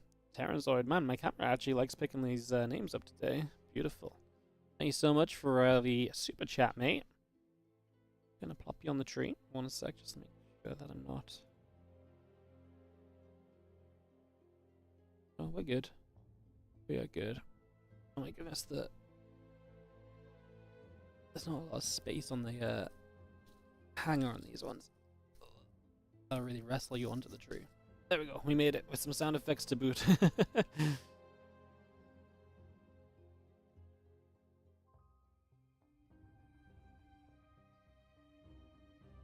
Beautiful. All right, guys, we are going to jump into our next match, which will be Clem Skillus. We'll just follow into that round of 8, and then it's round of 4 time. So round of 8, then the round of 4 is MaxPax Classic and Darker Laser set up on the bottom of the bracket.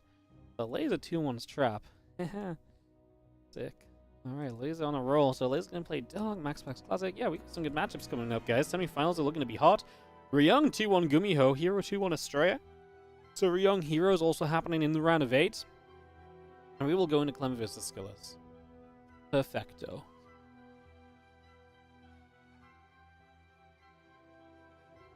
Perfecto.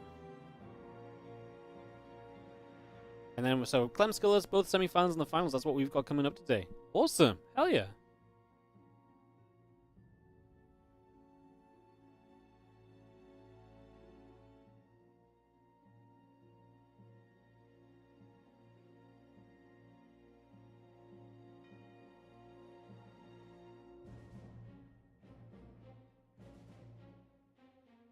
Do do do do do do do do do do do do do do do. Alrighty. We need Cyril. Hopefully, I'm gonna invite Cyril to the Christmas Day games. He's played in that a couple times before. Maybe we'll see him play this time. Maybe he's done for the year already, though. Who knows? But yeah, I'm gonna be sending those invites out soon. Get that playing. Again, if you're not aware, we have a ton of December events going on. So loads of StarCraft 2 coming up. Going to be a lot of fun. Super excited for it. Hopefully you guys are as well. We are basically streaming. My schedule is pretty packed, actually. If I jump back onto the schedule here, we are... we've basically got StarCraft 2 today, tomorrow. No, not on Friday. Every day this week but Friday. We have one day off next week. And one day off the week after. 2 days off the week after. But kind of one day off, actually, because of the Christmas Day games. Yeah, we basically only have one day off per week for the rest of the year. We are going to have a lot of StarCraft for you guys. So if that's exciting to you, if that's something you want to see more of, do consider supporting the channel by subscribing, donating, and cheering. All goes a long way. Really does help us out. And yeah, we appreciate it, guys. We appreciate it. Those colored lights are annoying me because they're so lame and quiet. Let me go and try and turn them up. Hang on.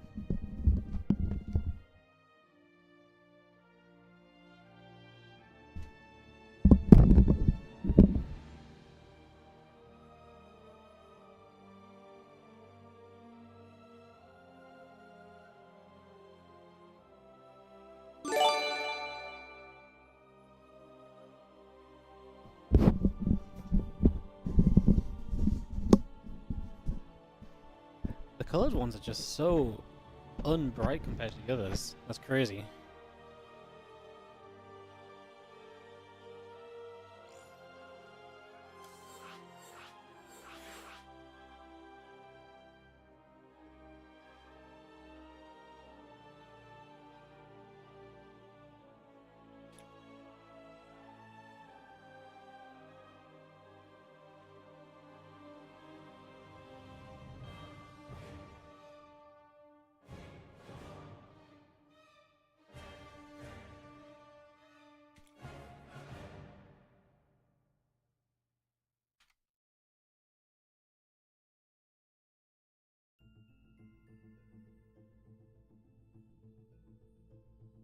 So we're in the lobby. Skillus and Clem. Gonna go to battle here for some TVP.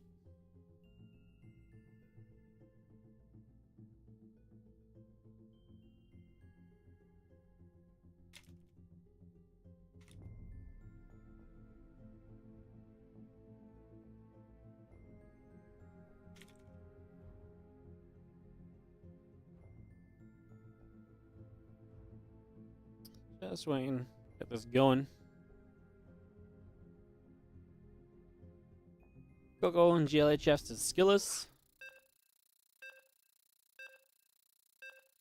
And we're going to kick off into ley lines. So ley lines to start this off, guys. They're dim. Yeah, the white ones are just so light, though, right? I mean, I'd check, guys, it's kind of nice. Go full camera, does it look... What does it look like if I go full screen camera? Yeah, they're actually quite nice. I think it's just the fact that they're, the white ones are so dominant. Alright, let's go in game. Let's go and cast us some StarCraft 2s in the quarterfinals today of the WardiTV Monday edition 13. In the bottom left side, our blue Terran player is Team Liquid's Clem. While in the upper right, it is going to be Skillus.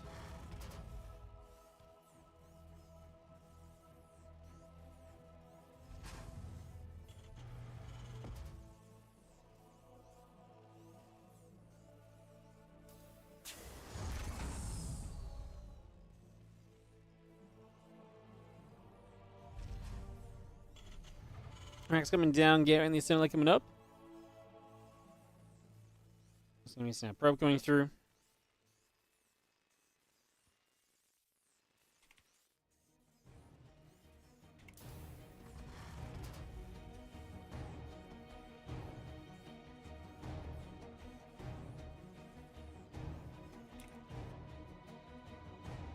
So SCV getting up to the upper right side. Gonna move in over here, see a little bit of what's going on. And drop the engineering bay down into position as well.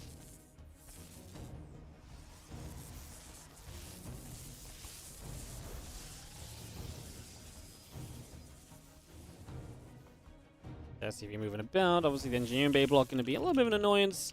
Skillus deals with the probe pull, though it's not really too much of an issue.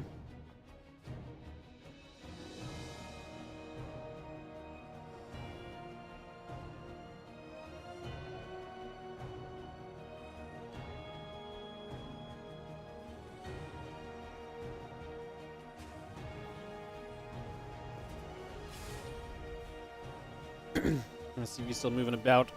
Take a couple of moments.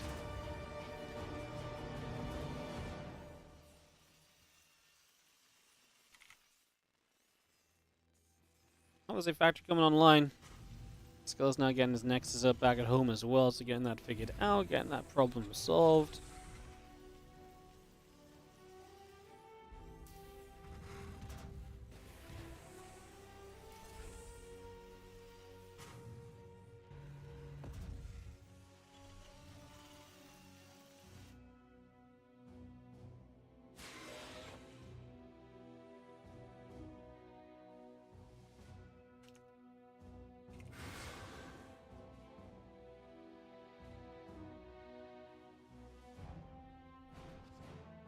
The Adapter is going to start coming across the other way.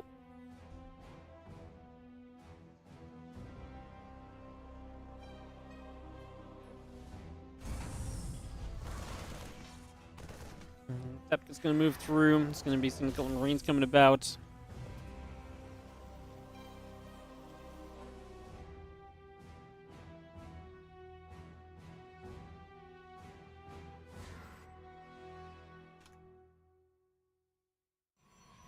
And that moves over. Oracle coming about.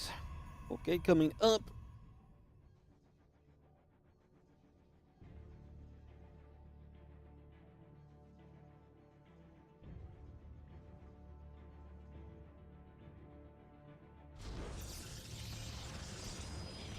Cyclone just gonna shoot. Marine's gonna be there.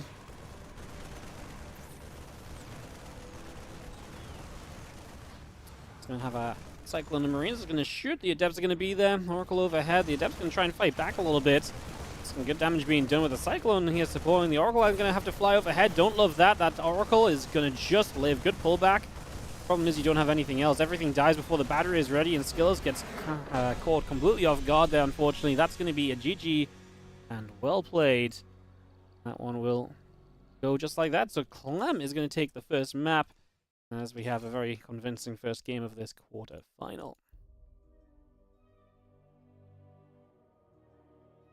Alright, we'll get into Frostline for game number 2. Not much to really talk on there, apart from the fact that Skillus was not ready for the Cyclones and the Marines. WardiTV coming in with the 94-month resub on the Prime. Showing you guys how to get it done. Guys, if my dad can hit the Prime resub button for 94 months, you guys can as well. Start today. In 94 months, you can be as cool as my dad. Okay? Seems like a pretty good deal to me. Not everyone gets to be as cool as WardiTV. You can do it for the low price of a Prime sub. Like I say, great deal. Great deal.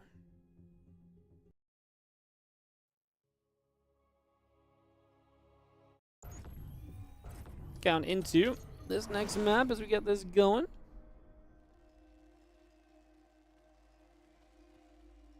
In the bottom left-hand side, up 1-0. Blue Terran kind of winning that one a little bit more easily than I would have liked to have seen. I would have liked to see a bit more contest there, obviously. This is Clem in the bottom left corner. He takes on in the top right our red Protoss Skillus.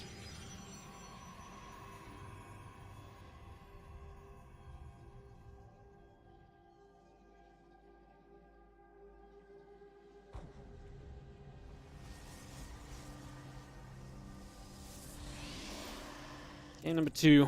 And Clem really just getting a cheeky little win on that last one. Getting it done very quickly, very easily. Max goes down, Gateway and the Assimilator coming up. Max and the gas coming through as well. We got this settled.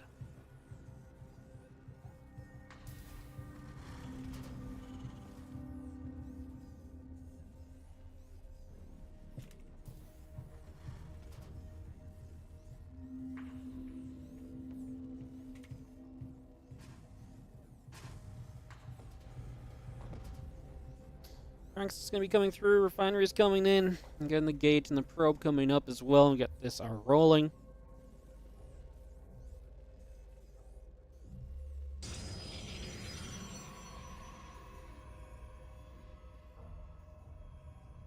Was the skill is not going to be able to cut any corners this time around based on what we just saw there. Definitely going to have to take each and every one of these threats pretty seriously, to say the least.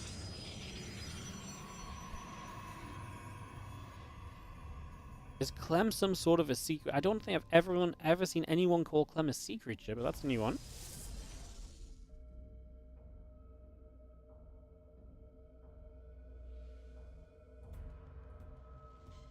The next is coming through on the natural and get that started up.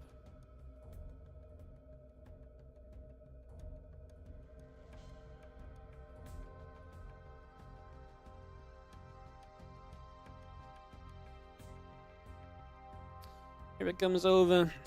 A couple of very worried eyes at the front here. Sometimes I don't even know half of these like little emotes and animation things that we see. Most things very funny when you see them. You've never seen them before.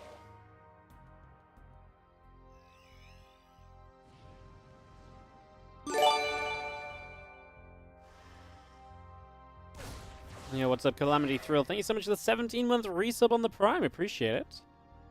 Thank you so much. We'll,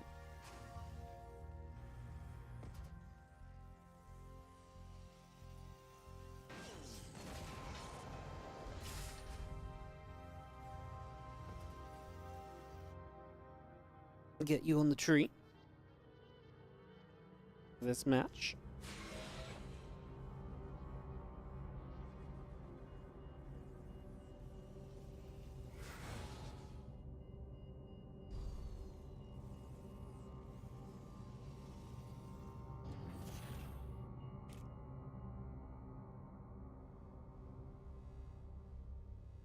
Second comes over the right, Rover Facility Gateway, Blink in the Wolf Gate, all continue to come up for a little bit right now. Let's just settle in.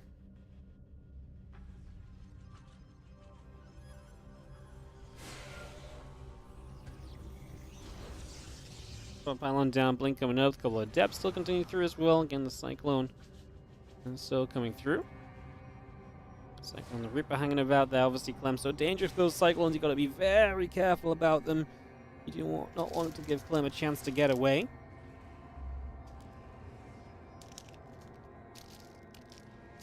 Don't mind the rustling in the background. I'm just getting more decorations ready.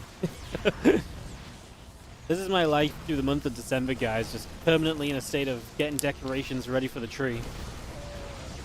As Clem does have the tank not siege, and the tank's going to go down before it sieges here. Obviously, that involved a step forward. But with double back, this honestly looks as though we are just going to be okay across the board. This is going to be fine. We are going to survive through this one. Just like that. Beautifully done. Yeah, good defense from Skillus. He's even going to blink forward to play cleanup after this as well, so looking very good there. Let's see how that Stalker is going to continue to go. And yeah, Clem's going to lose absolutely everything, so this ends up being a pretty costly experience on the side of Skillus. Definitely not what you love to see. Sorry, on the side of Clem, and now Skillus is going to cap. He's just going to go. Is he going to win the game? I'm very committed to this attack. Initially, obviously loses so much retreating. Skillus actually loses a lot committing in here. It feels okay because obviously you got rid of the siege tank, you got rid of some more marines, so Clem's really not going to be coming to you anytime soon still. Yeah. So this is going to go pinging the orbital command, will be taking damage, liberator sieges. The tank will take a step forward.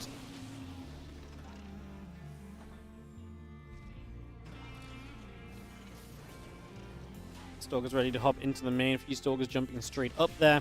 The rest of them going to come joining in behind. Now a tech lab on the factory, taking some shots and will take some damage as well. So that'll be going down very soon as our Stalker's actually going to blink across to get a siege tank here, at least try to.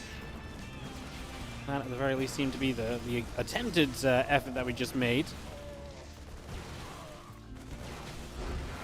Skillus is going to get it done. Some quick games, but it is going to go to 1-1, and we are not guaranteed to see Clem just advancing straight to those semis. MaxPax, 2-1 over Classic. A little bit shakier in that PvP than he used to be, but is still getting those wins. MaxPax is our first semi-finalist today. He will play Dark or Laser.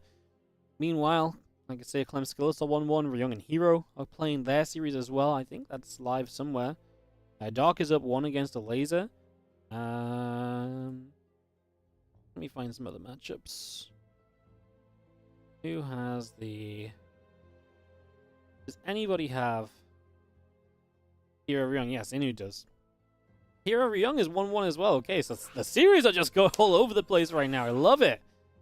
I love it. All right, we are all over the shop right here as we are going to this game number 3. And we are going to kick this off. Thank you for joining us. Appreciate you all being here, even though YouTube viewership is hitting up a storm already today, almost at 300. Thank you so much. Like I said, we've got so much StarCraft 2 continue to come in. Looks as though we are going to be on the wrong map, so we're just going to rehost this quickly. So we'll take a moment or two.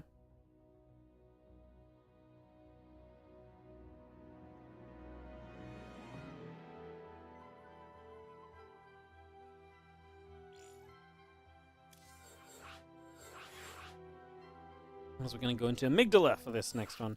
Hey, Calamity Thrill, thank you so much for the sub. I'll get you on the tree. Alright guys, first special offer of the tree this year. We have got very cool miniature little Christmas tree pegs. If you would like to be a peg on the tree, I don't know how I'm going to write your name that small. If you would like to be a peg on the tree, you can be a peg on the tree as well. Honestly, the things you can be on the tree improve every year. I'm not gonna lie. Well, no, 1 year we really peaked.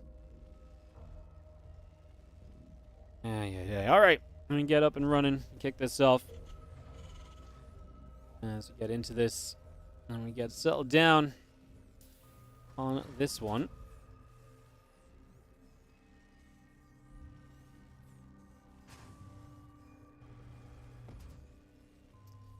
Yeah, CC coming about, getting settled up. Again, Gateway coming through, the barracks on the way. Game number 3 of this series, it's tied up. Only one player can join us in the semi-finals. Which of the two will it be? Finding out soon.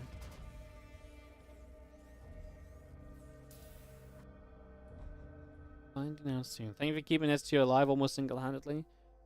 That's really not true, definitely. There's a lot of different people putting a lot of love into StarCraft, but just doing my part. My part is that you guys support the stream a lot, which allows us to run a lot of tournaments, so because of that we are able to run a lot of tournaments. Just doing what I can do, which is, again, thanks to you guys, so Thank you so much. Probe comes up.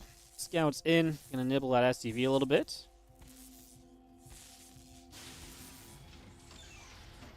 Nothing too major, obviously, mostly just some scouting here in these early stages. As we settle down to begin with.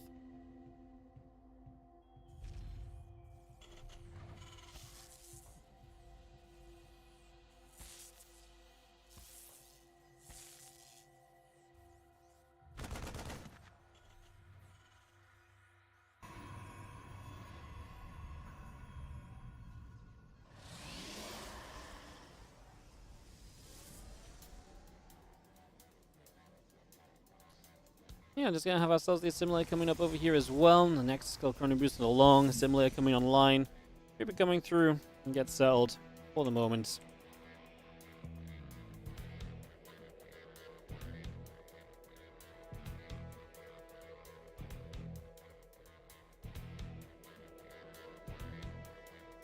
Bunker and the refinery coming up as well. Factory also on the way in. Command center building up. The SCV and the marine coming through as well.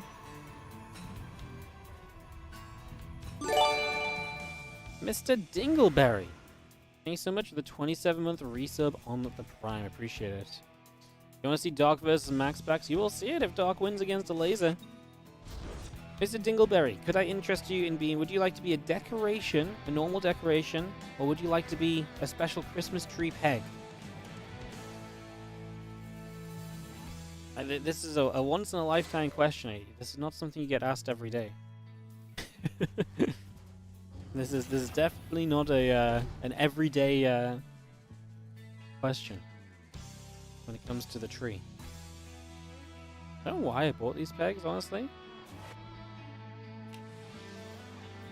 I don't know why I bought these pegs, but we have them. We're going to put them on the tree this year. I know pegs aren't really meant to go on trees, but I guess gift tags aren't really meant to go on trees either, to be honest, so... No response. Okay, Mr. Dingleberry, you can be... The no response will net you a regular gifted tag on the tree. Thank you so much for the resub, though, mate. 27 months, appreciated. Thank you, thank you.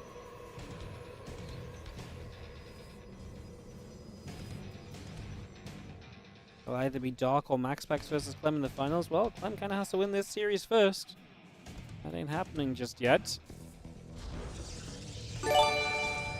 Yo, Willem 2468 on the 1 year resub of resubscribing with Prime. Thank you so much. Appreciate it. Hope you're doing great as well. Thank you so much for you.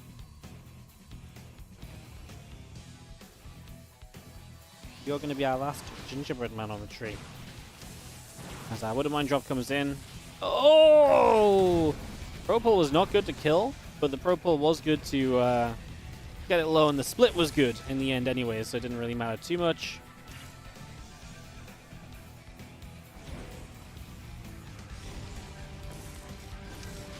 It's going to be seeing our Wouldn't Mind burrows up again. Going to aim for that probe, and that probe will fall. Hellion will fire. The Adept going to come across. Hellion goes down already. I'm just going to see how a few Stalks continue around here as well. So they will continue up. And +1 attack. Stim. Continue to produce. Tank and Marines all on the way out still currently. And that's settled. This will take a couple of moments.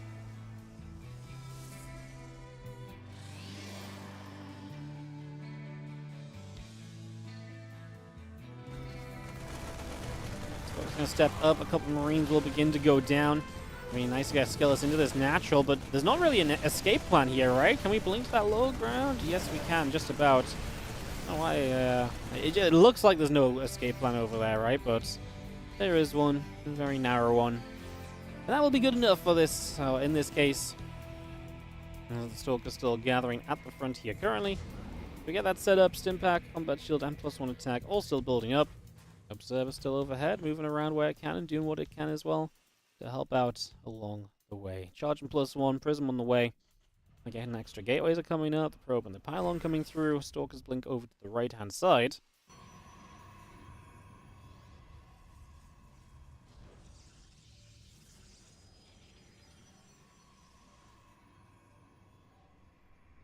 charge still just building in here as you see our upgrades continue through.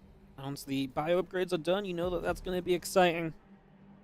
Expect that to be a big plus as well.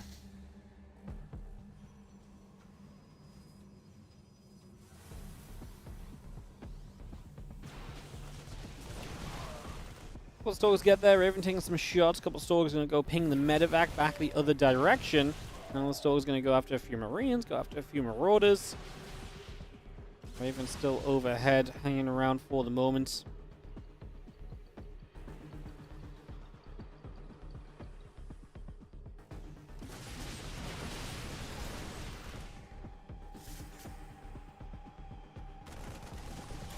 Fun losing stalkers, right? Not the kind of unit you really want to spend money replacing. Stalkers are pretty expensive in general, so having to spend money replacing them kind of sucks. There's the TLDR on that one. As you had to drop some auto turrets in here, Clem pushing forward. It's a lot of units, especially with that tank support. Really looking to be quite good a bit further back there. That really does a lot for you. That actually goes a long way to helping out, so that is going to be a major aid.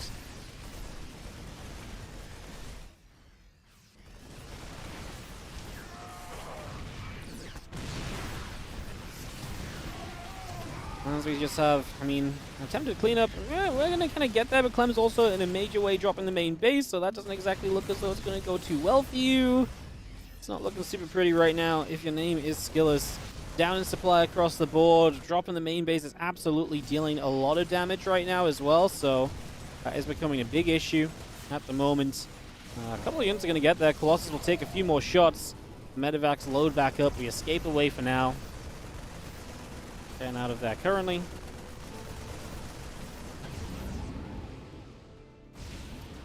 Clem's just all over the place in this one. And it does look as though he's going to move to the semifinals, guys. Looks as though Clem's going to do it. He's going to get there. Just have ourselves the bio, the medevac coming back across for a little while. Again, the +1 armor about to finish. Marine Road medevac all coming through. The additional SCVs coming up as well. Bio will try and chase for that observer. Auto turret to chase it down, gets it. Is going to be a lovely little addition. Love to see that.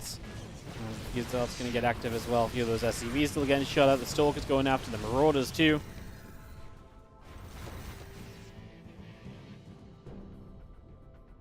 Again, +2 attack on the way. The Colossus coming up. A couple of probes are coming out as well. Prince is going to be there to try and hit the prism. That's going to have to recall away. Skill is looking for ways to kind of get back into this, but just not really being allowed any ways back into this. All of that being denied currently.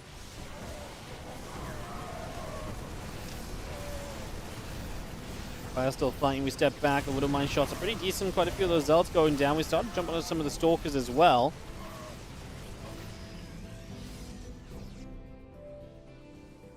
Colossus and Zealots all coming up.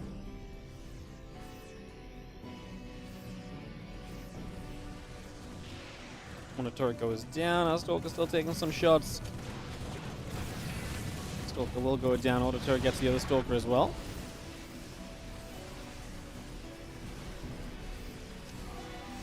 Yeah, Colossus just continues to go. Attacking away. Really shouldn't be able to do too much. GG's get called, and that one is going to do it. So that is going to be that. Clem is going to take a 2-1 in this series. He's going to win out, and he is going to be victorious. So Clem moving on through with a victory into the semifinals. We're still waiting on other results. Hero Ryung are playing a 30-minute game right now. Dark and a Laser is looking as though a Laser might get it done. He's ahead right now, so that might go to 1-1. We're kind of probably going to wait on Hero Ryung and then jump into that series. So we're kind of waiting on that one right now, I think, is where we currently stand pretty much. I think that's where we're currently aiming for.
Alright, getting a couple of things sorted out, guys. Let's get Mr. Dingleberry and Wilhelm onto the tree.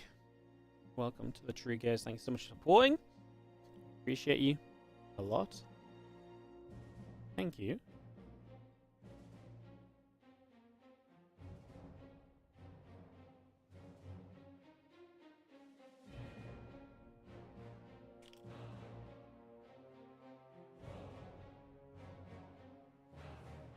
In fact, guys, I'm going to be a couple moments. I'll see you in a few. We'll be right back as we get ready for our semifinals. Let's put you, oh, I forgot to put you guys on the tree. I showed you guys, but didn't put you guys on the tree. Sorry, I'm distracted. Let me put you guys on the tree. And then I will, break. God, these tags suck. They don't have enough string on them. Ah, the battle. You made it. Mr. Dingleberry, you made it on. Alright, guys, I'll be 2 minutes.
Alrighty, everybody. Hello. Welcome. Can you resub yet slowly? You can resub whenever you would like to. Just know that you've been banned from the tree. That is slowly restriction on the tree. No, go on, do it. Do it. Hit it. Hit it. I've got your polar bear awaiting. 77-month resub. Tree. Thank you so much, Tankins Magd, for the 4-month resub as well. Slowly. Your bear is ready to take its usual place on the tree. I haven't even found Helen's bear yet, actually. Yo, Tankins Magd, thank you so much for the 4-month resub. Praynix, thank you so much for the 21-month resub. I will get you guys treed up as well. Oh, okay. You guys are all just gonna sub now. Just give. You guys are like, oh, what? He's got some time between the games right now. Let's quickly just go resub. Sure, no worries, guys. I will get you all on the tree. That's not an issue at all.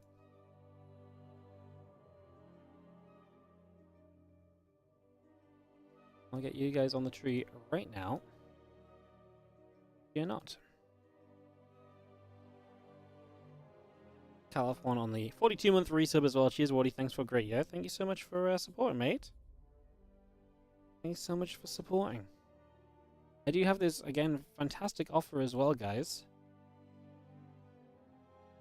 If anyone would like to be a little peg, little tree peg, you guys can also be a tree peg. Very unique. Very unique decoration on the tree. We just have some randomly in the box of stuff. Let me, well, you could be, but I guess I've already written you guys out. But offer goes to anyone else looking to sub. If you really, I've always wanted to be a tree peg in your life, and you've just never had the chance. This is your chance, actually. You want to be pegged, Caloff? Okay, sure. I'm gonna have to figure out how to write your name super small. The pegs are not big. If there's one thing to say, the pegs are not big. Hang on. Probably from this direction. All right.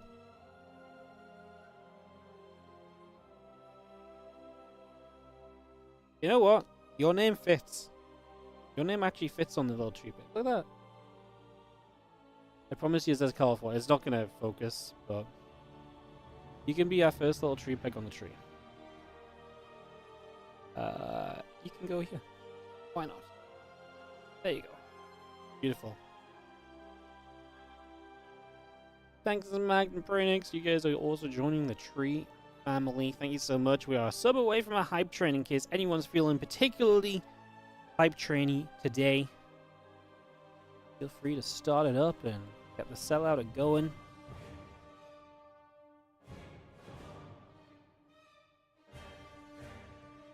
Thank you.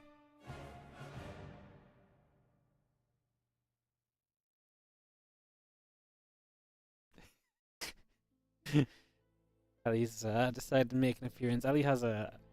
I don't know what she has. She either has a bad paw or a bad leg. We think she was at daycare while me and Helen were away for the weekend. And we think she's just played so much over the last 3 days that she's just tired her... she's just tired her legs out or something. You know, like, we think she's just a bit stiff. So, good girl has just been on more walks and had more playtimes. I think she's genuinely just had a bit too much fun, so she's got a bit of a limp. But we're pretty sure she's okay. We're just keeping an eye. And she's like not been moving much, so it's been kind of whatever. And now she's decided to come upstairs because I have some food, of course. All right, we're in the lobby for Clem versus Hero. These guys are ready. We can kick this off. Calamity Thrill, thank you so much for gifting a sub out to you, 113. And Ploofy 400 coming in with a 5-month resub. Thank you so much. Guys, the way we always do it for gifted subs on the tree is if you want to be on the tree and you get gifted a sub, just let me know. But we don't put every gifted sub on the tree because we end up spending a lot of time writing out decorations for people who are AFK, who just aren't there, etc. So yes, if you want a gifted sub, if you get a gifted sub and you go on the tree, or if you want to go on the tree and you got a gifted sub, then just let me know.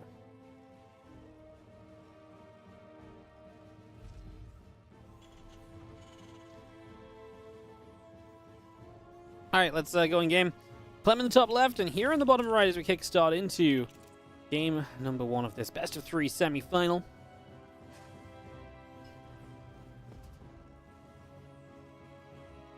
I'm excited to see how this one is going to go.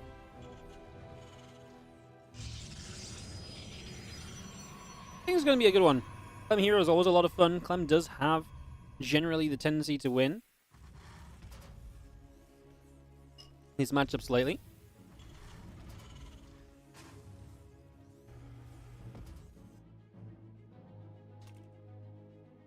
Let's just see our probe moving around a little bit. Kind of move along.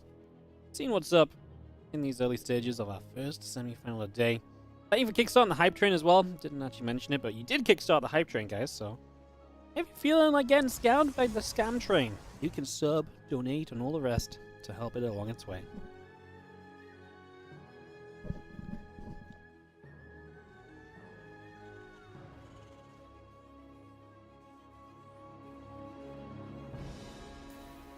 Probe comes across. Look to see what's going on.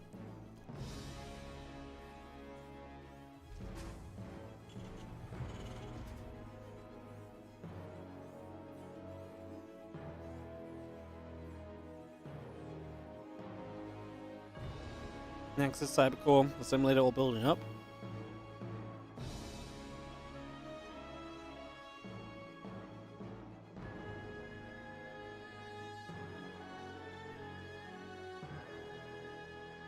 Just having the Nexus building up here for a few moments.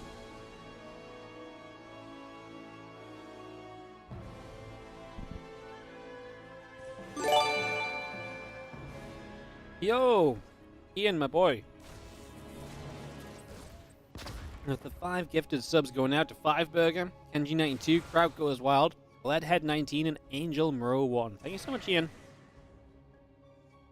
We appreciate it, man. Thank you.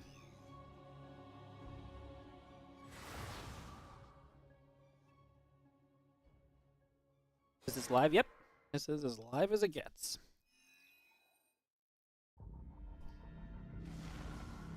Players are sat there right now, tapping their keys, playing their games.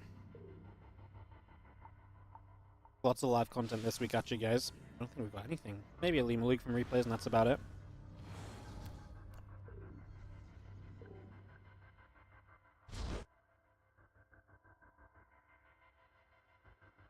We're going to see how Reaper coming about. Adept is going to move through.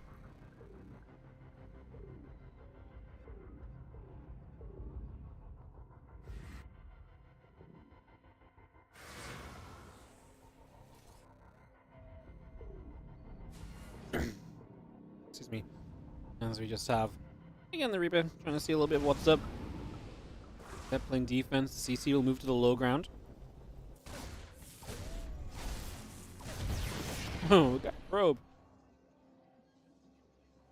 I feel like getting a probe's not really meant to happen, but there you have it. Happened right there.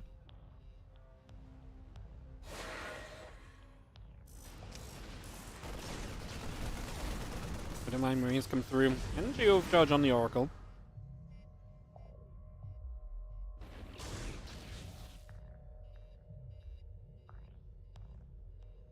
Obviously, energy overcharge on the Oracle, such a powerful play.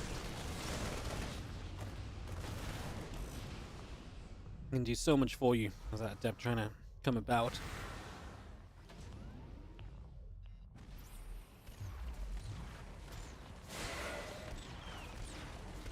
Cyclone locks on. We'll chase the Adept just a little further out as well. And this is Clem's push really powering up right now as the Cyclone Marine Army arrives.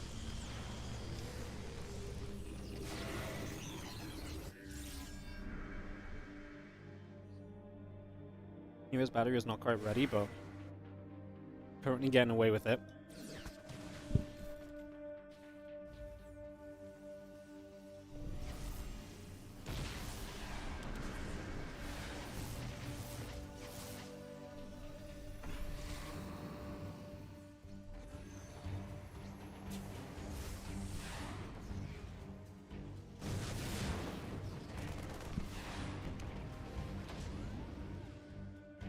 Small map whispers of gold, but we end up pulling back, we end up backing away.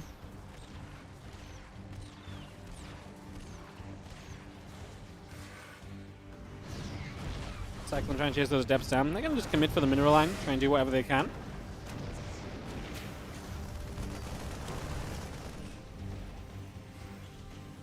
Again, tank coming up, plus one coming through. Also, Ian, I will get you on the tree from the gifted subs.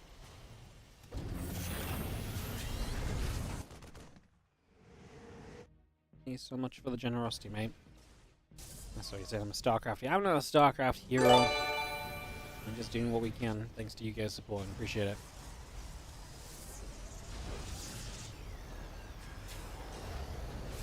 Every few years back down the SD rabbit hole. Thank you so much, Frenchy Rowell. The 5-month resub on the Prime. Hey, that's not a bad way to do it.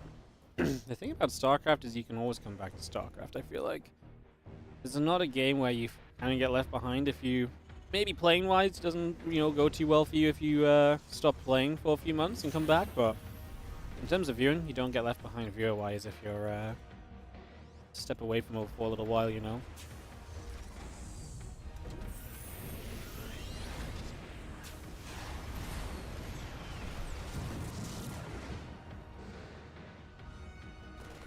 Here, ready to attack into the front. He's got the charge. Phoenix going to lift the tanks. Obviously committed attack, but as much as I want to believe in this, the tank doesn't even die. This does absolutely nothing, and Hero gets pushed away. Defense is easily made here by Clem. Beautiful. GG's. Clem takes game number 1 of this best of 3 just like that. That's just a really good defense from him on the front there. And that will do that. Yeah, I got Frenchy Rowell in M7 and Ploofy 400 for the tree guys. Welcome to all stars. Oh, there you go. There you go. Not to run Ellie over while I'm moving across.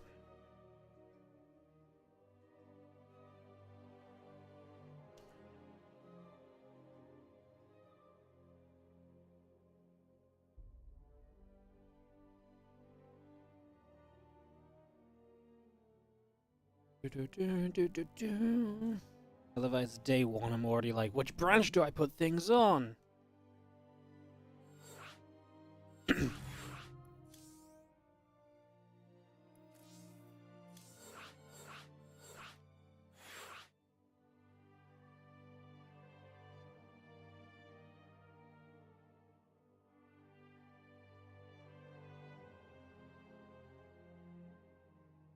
Can I send you my socks to hang? Weird request. But, I don't really know the logistics of that.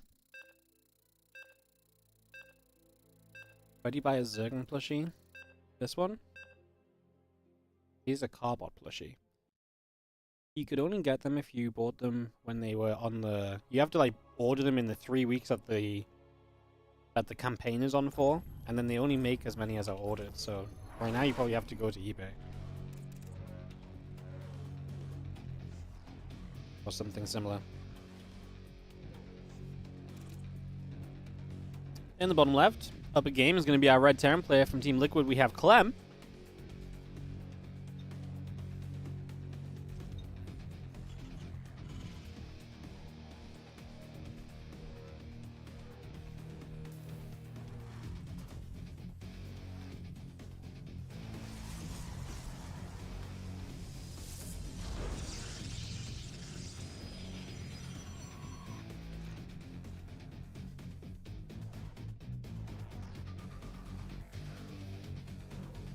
As that probe heads down in the bottom right, King's Cove. I'm still torn on whether we should have this map in the map pool. I kind of want to just get rid of King's Cove and Neon Violet Square and just go down to a 7-map map pool for my tournaments for a while. I don't think these maps should have been added to the map pool, but they did. What's that gateway? A simulator coming about here. Probe coming over. Gonna try and get up there, nibble away some SCVs, a little bit of action. And this Heroes Probe will just be annoying. Big map. We've had a lot of fast games in the TVPs today. Wondering if this might be a turn in the other direction, perhaps. Guess we'll find out fairly soon.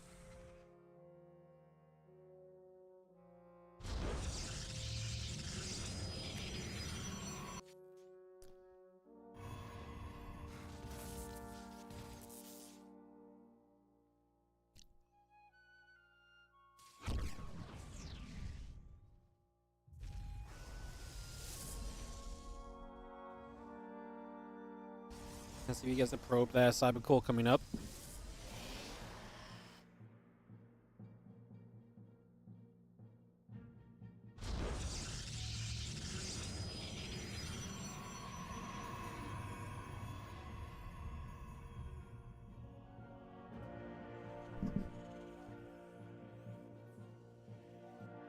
Couple Reapers building through. Yeah, Adepts on the way out as well. Continue to settle down here.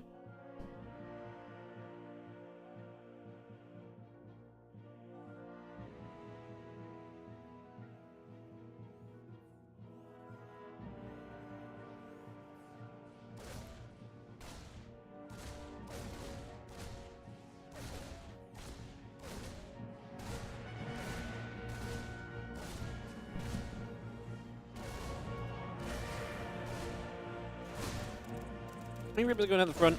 Going to attack a little bit. Obviously just trying to play cleanup, deal with the problems that are currently arising.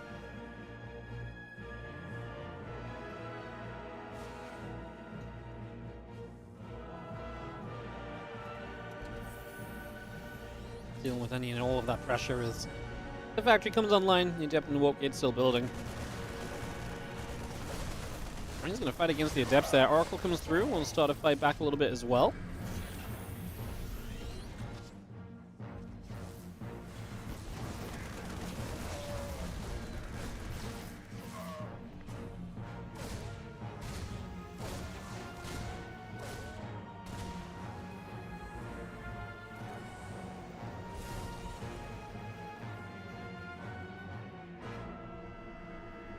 Hero with a Stargate is going to fly straight into the main base, so he's able to get straight in here very quickly. Come straight through.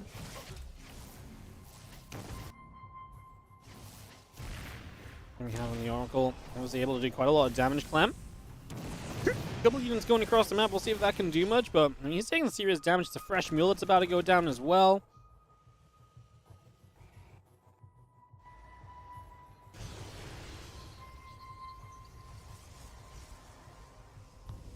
And see, Reaper's going to try and find something, but not really enough to be found there just yet.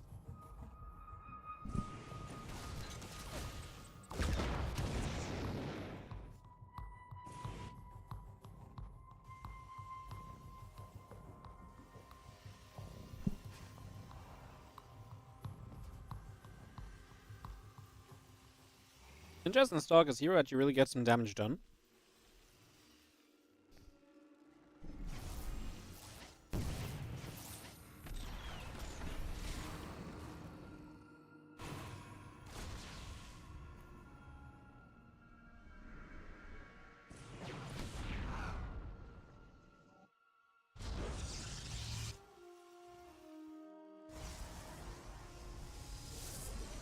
Starts up in the Twilight Council. That's where Hero's going to take this one. Get this settled in.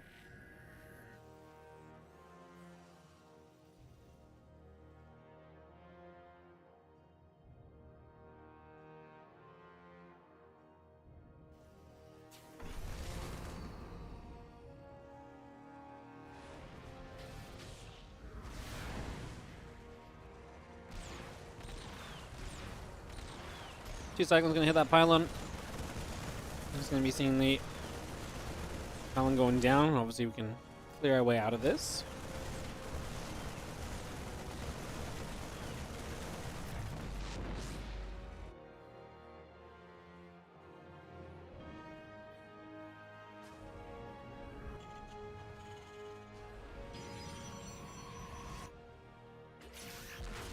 Oh, that's actually kind of nice. This is what catches a lot of units. Clem leaves his base.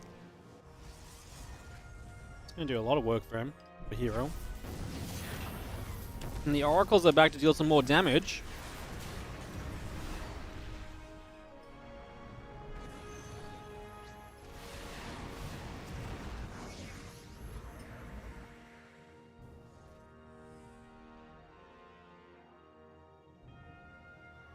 Clem in the end not going to end up moving across just yet.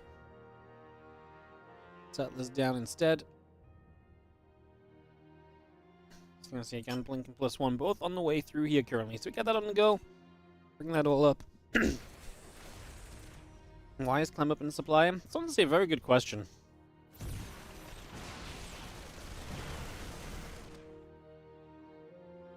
feel like he shouldn't be, but Hero's work count didn't kind of get going as much as I think it should have done.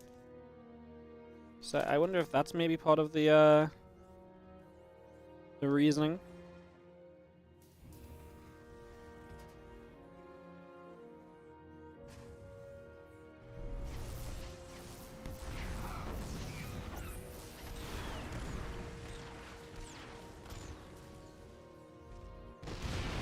Thanks in good position. Gonna keep these stalkers from doing too much.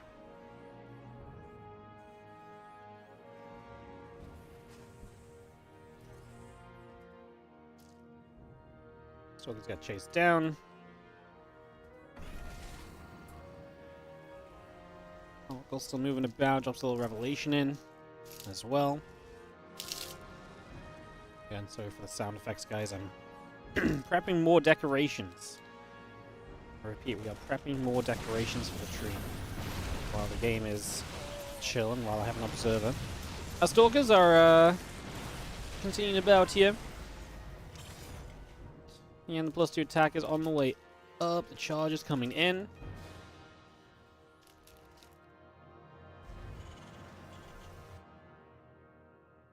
A couple medevacs will go up the left-hand side now instead. Yo, K-Steel 88, thank you so much for the 9-month resub on the Prime. Appreciate it.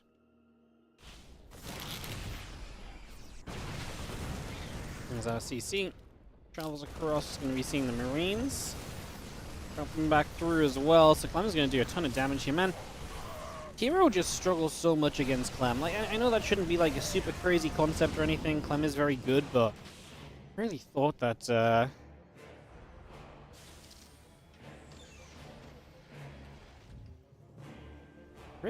Clem would have been someone that Hero should win against a bit more frequently. Like, I don't know, like, Clem shows weaknesses in PvT too sometimes, where it's like, it's not always like a guaranteed Clem win when he plays TVP, but man, like, when he plays against Hero, he just keeps winning. Doesn't matter how the games start out, doesn't matter how the games end up, Clem just consistently seems to beat this guy. This guy being one of the best Protoss players we got. I mean, this isn't going to do much at all. That is looking like a little bit of a disaster as well, quite frankly.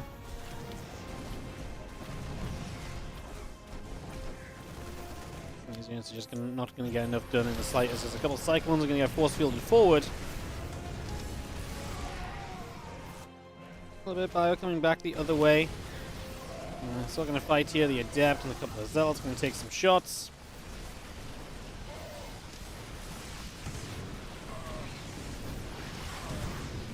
And yeah, this does look as though Clem is, I mean, he loses a lot of SCVs back at home. So Hero does a lot of damage back on the other side of the map. And he is starting to clean up this army. I mean, Hero's going to give himself a shot at this, but all those SCVs killed basically just even up the worker count. So Clem can now just drop mules and still be in a perfectly okay economy situation, which is obviously pretty bonkers, all things considered. Yeah, that is kind of nuts.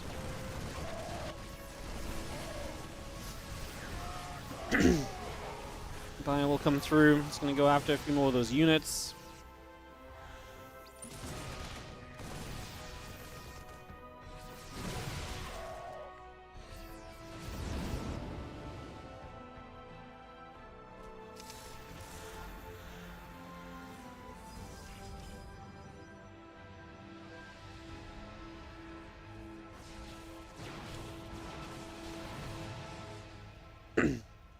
Stalker comes across.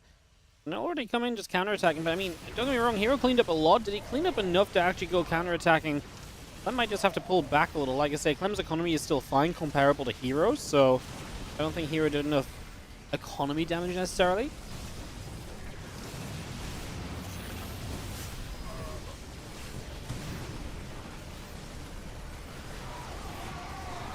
We've seen the GG getting called from Clem. He's actually going to die. Wow. He just couldn't get on top of that Colossus at all. And that is going to do. I really thought Clem had done enough.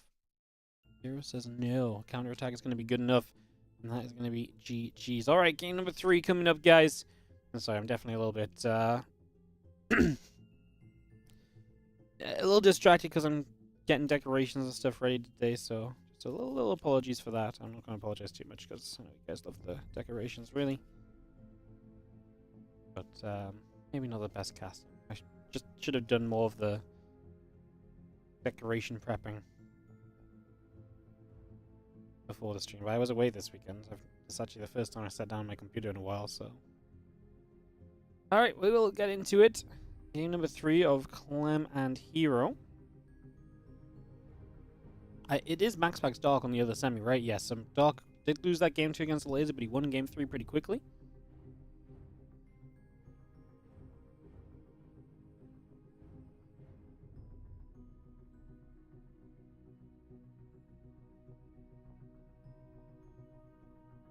Don't mind me, just gonna tie knots and decorations while we wait for our game to be hosted.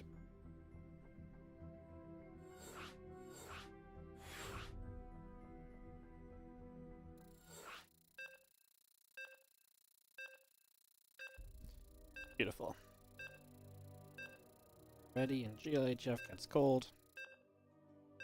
These ones are so much easier tying because they're not already tied to the gift tag.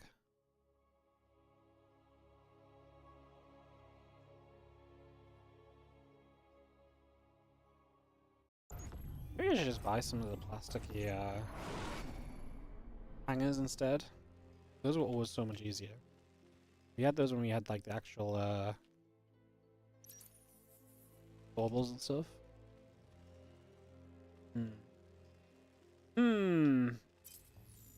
Alright, Clem in the bottom right and Hero in the upper left as we get into game number 3. The deciding map coming through right now.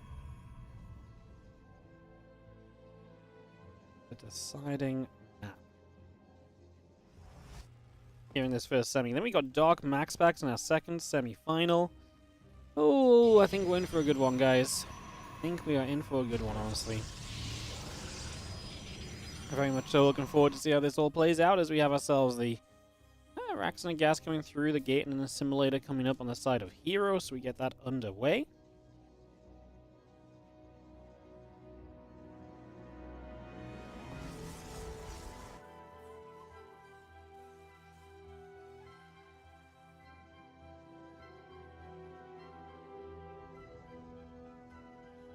Hero, mixing the builds up in terms of openings, playing a bit of this, a bit of that. We've seen some Stargate, that proxy Stargate obviously, and Whispers. They'll get quite a lot done in the end. We have been mixing and matching the builds a little bit here. As Hero tries to figure out a way. Knock down Clem, and to stop one half of the typical finalist duo that we have in this tournament from making it to the finals. Obviously, MaxPax being the other half of that combo.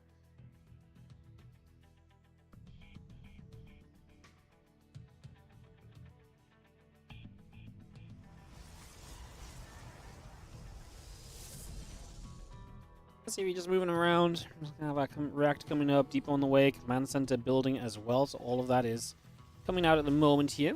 There is a factory coming down as well. Just gonna get that put into position right from the get-go.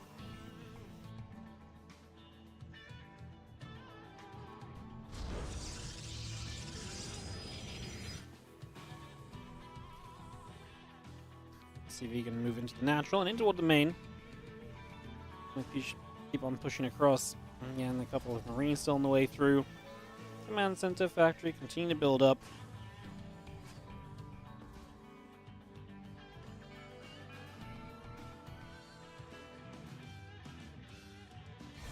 It's going to come out. A couple probes go down to the low ground.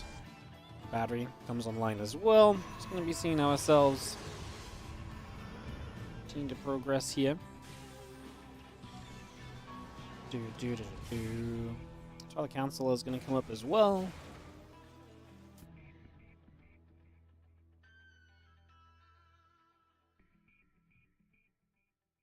Hallucination is going to come across and see if it can provide some scout info, so looking for a bit of information there if at all possible.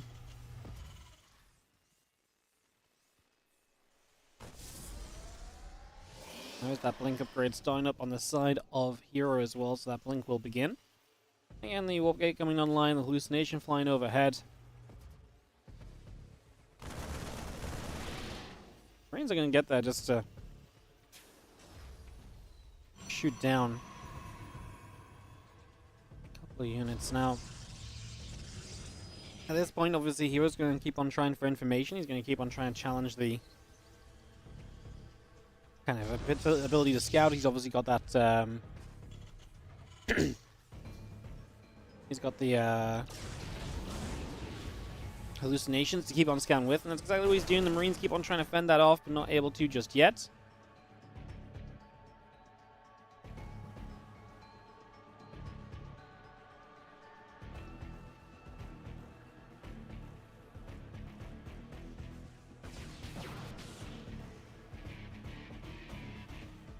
That's the Widow Mine drop, but that's going to be found by the Stalkers, so Hero's going to be able to chase that down.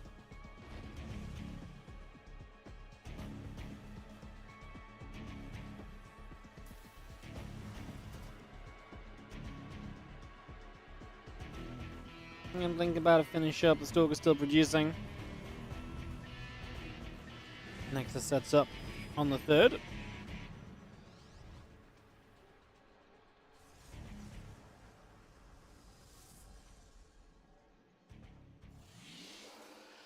Whoop. We got attacked by the underwater monster here on Abyssal Reef, man. I haven't seen that one for a while. It's been a hot second since we saw that one. Yo, Benny Boy, 9201 with the donation. Thank you so much. I believe no message attached. I will double check that one when we come out of this game. Thank you so much for the donation, mate. Appreciate it. Holy shark, yeah. I always remember zooming out on this map and the shark just coming across. And right, do we know it's a shark, by the way? Maybe it's some of the StarCraft DC creature. I'm not sure if there's a different kind of StarCraft DC creature, but if there is.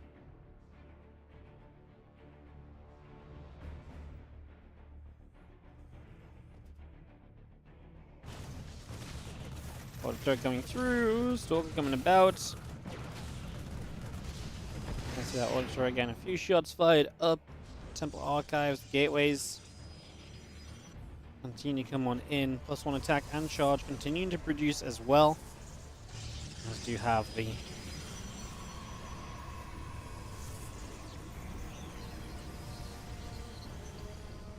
Widow Mines continue to come through.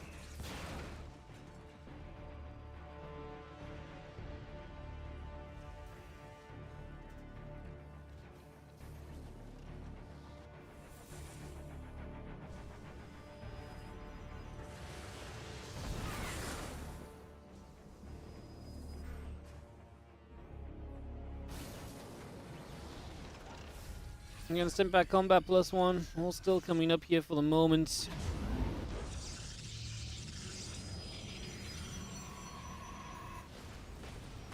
Bio is going to take a little bit of a step forward at the very least, so it's going to be moving out.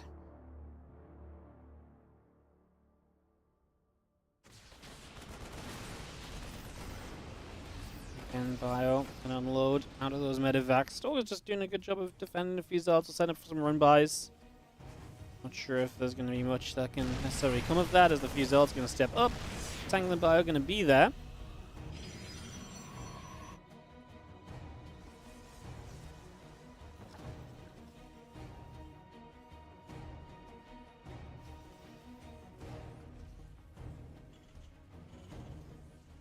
Settling again, Storm, Armor, Forge, and the Immortal. Continue to produce 2, so again, all of that on the way. That Storm is going to be Chrono boosting out. A couple of Widow Mines get burrowed. Bio is going to fire away.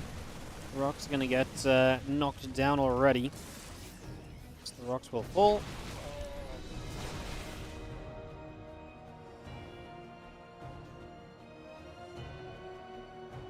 And Bio and the tanks continue to come through. Yo, what's up, Vidal? How you doing? Thank you so much for the 9 months in a row, 22 months total resub on the Prime.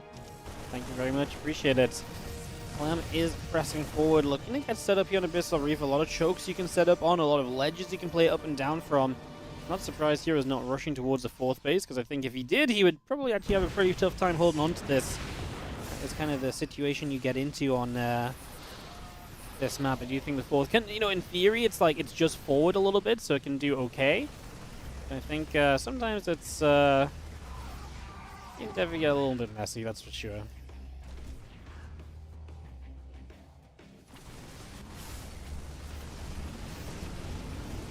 I'm just going to be seeing a bio unload and a couple of Zelds getting shot at. I don't mind shots coming through as well, so more hits coming across on those. The Zelds are going to get into that mineral line. SCVs are dropping.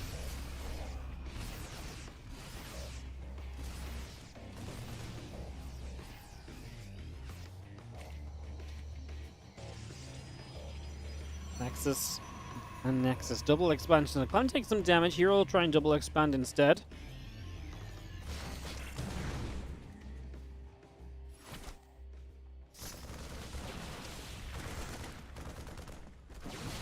They're going to get there. Storm comes down. A couple Marines going to get grabbed. So a couple of shots there. +2 attack, +2 armor coming in. A couple Nexus, like I say, building. If Hero can get that double expand up, what a great kind of addition to his economy, right? What a great little surge he will have at just the right kind of a moment as well. And that is likely to go a good way for him as you just have another scan coming out. So Stalker. He'll start blinking forward. A couple of bio units already beginning to drop. Now the bio going to jump onto the Nexus as well. Just going to hit over on that side. I mean, we are just going to see Hero dive bombing through the center here. Almost zero care at the moment as he just commits straight in. The bio already dropping down a Nexus. Obviously, this is Clem's third base in some trouble, and his main base is not super well defended. A Storm to speed up the process here. A few bio units there. Clem's supply dropping heavily, but obviously this is a base trade, and so the base trade is going to work on two sides. There is 8 Colossus in the main. I love this Colossus. Obviously, any unit that can potentially just provide some defense is nice. Also gets a few shots off. The Zelds that walked in to try and help didn't exactly do much. The probes pull in to help as well. Both players losing so many workers. Clem is not getting any more production going. Hero might get another warp in or so. I mean, there is a world where if Clem doesn't deny the production structure soon enough, that Hero just gets a little bit more supply out before he gets cleaned up, and that might make the difference here, right? Like, that's the sort of point that we are at. Orbital lifts off and peels away.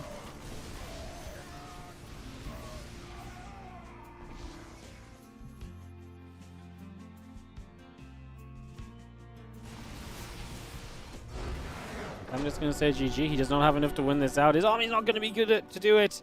And Hero is going to get it done. And that is going to be GG's. Hero takes the 2-1 over Clem. And Clem gets knocked down here in the semi-finals of the WardiTV Mondays edition 13. Setting us up for the other semi-final. MaxPax versus Dark, which is going to start us off on ley lines. So we're going to get that underway. I'm going to get that started off in just a few moments. Let's get this going and see what happens. Vidal, thank you so much for the resub, matey. Going on the tree. And we had the donation from Benny Boy to double check there was no message attached, and I will get you on the tree as well.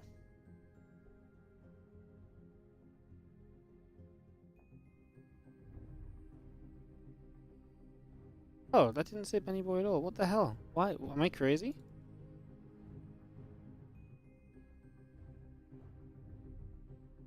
That's so weird. It came up with a different donation name on the screen versus what's in my dashboard. Huh. Now I don't know which one is right. Either B Mackenzie 9201 or Benny Boy 9201. That's weird. That shows up differently on each side. Huh. That's so strange.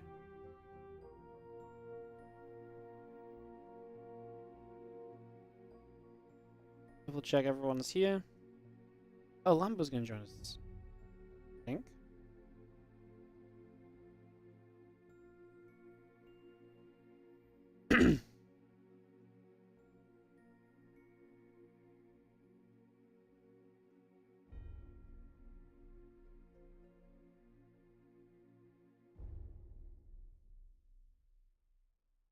I will write down Benny Boy. I don't know which one to... That's so weird.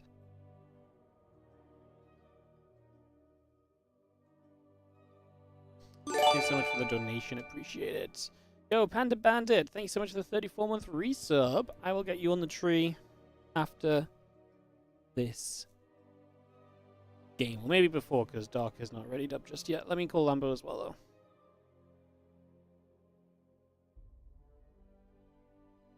Hello, hello. Hello, matey. How's it going?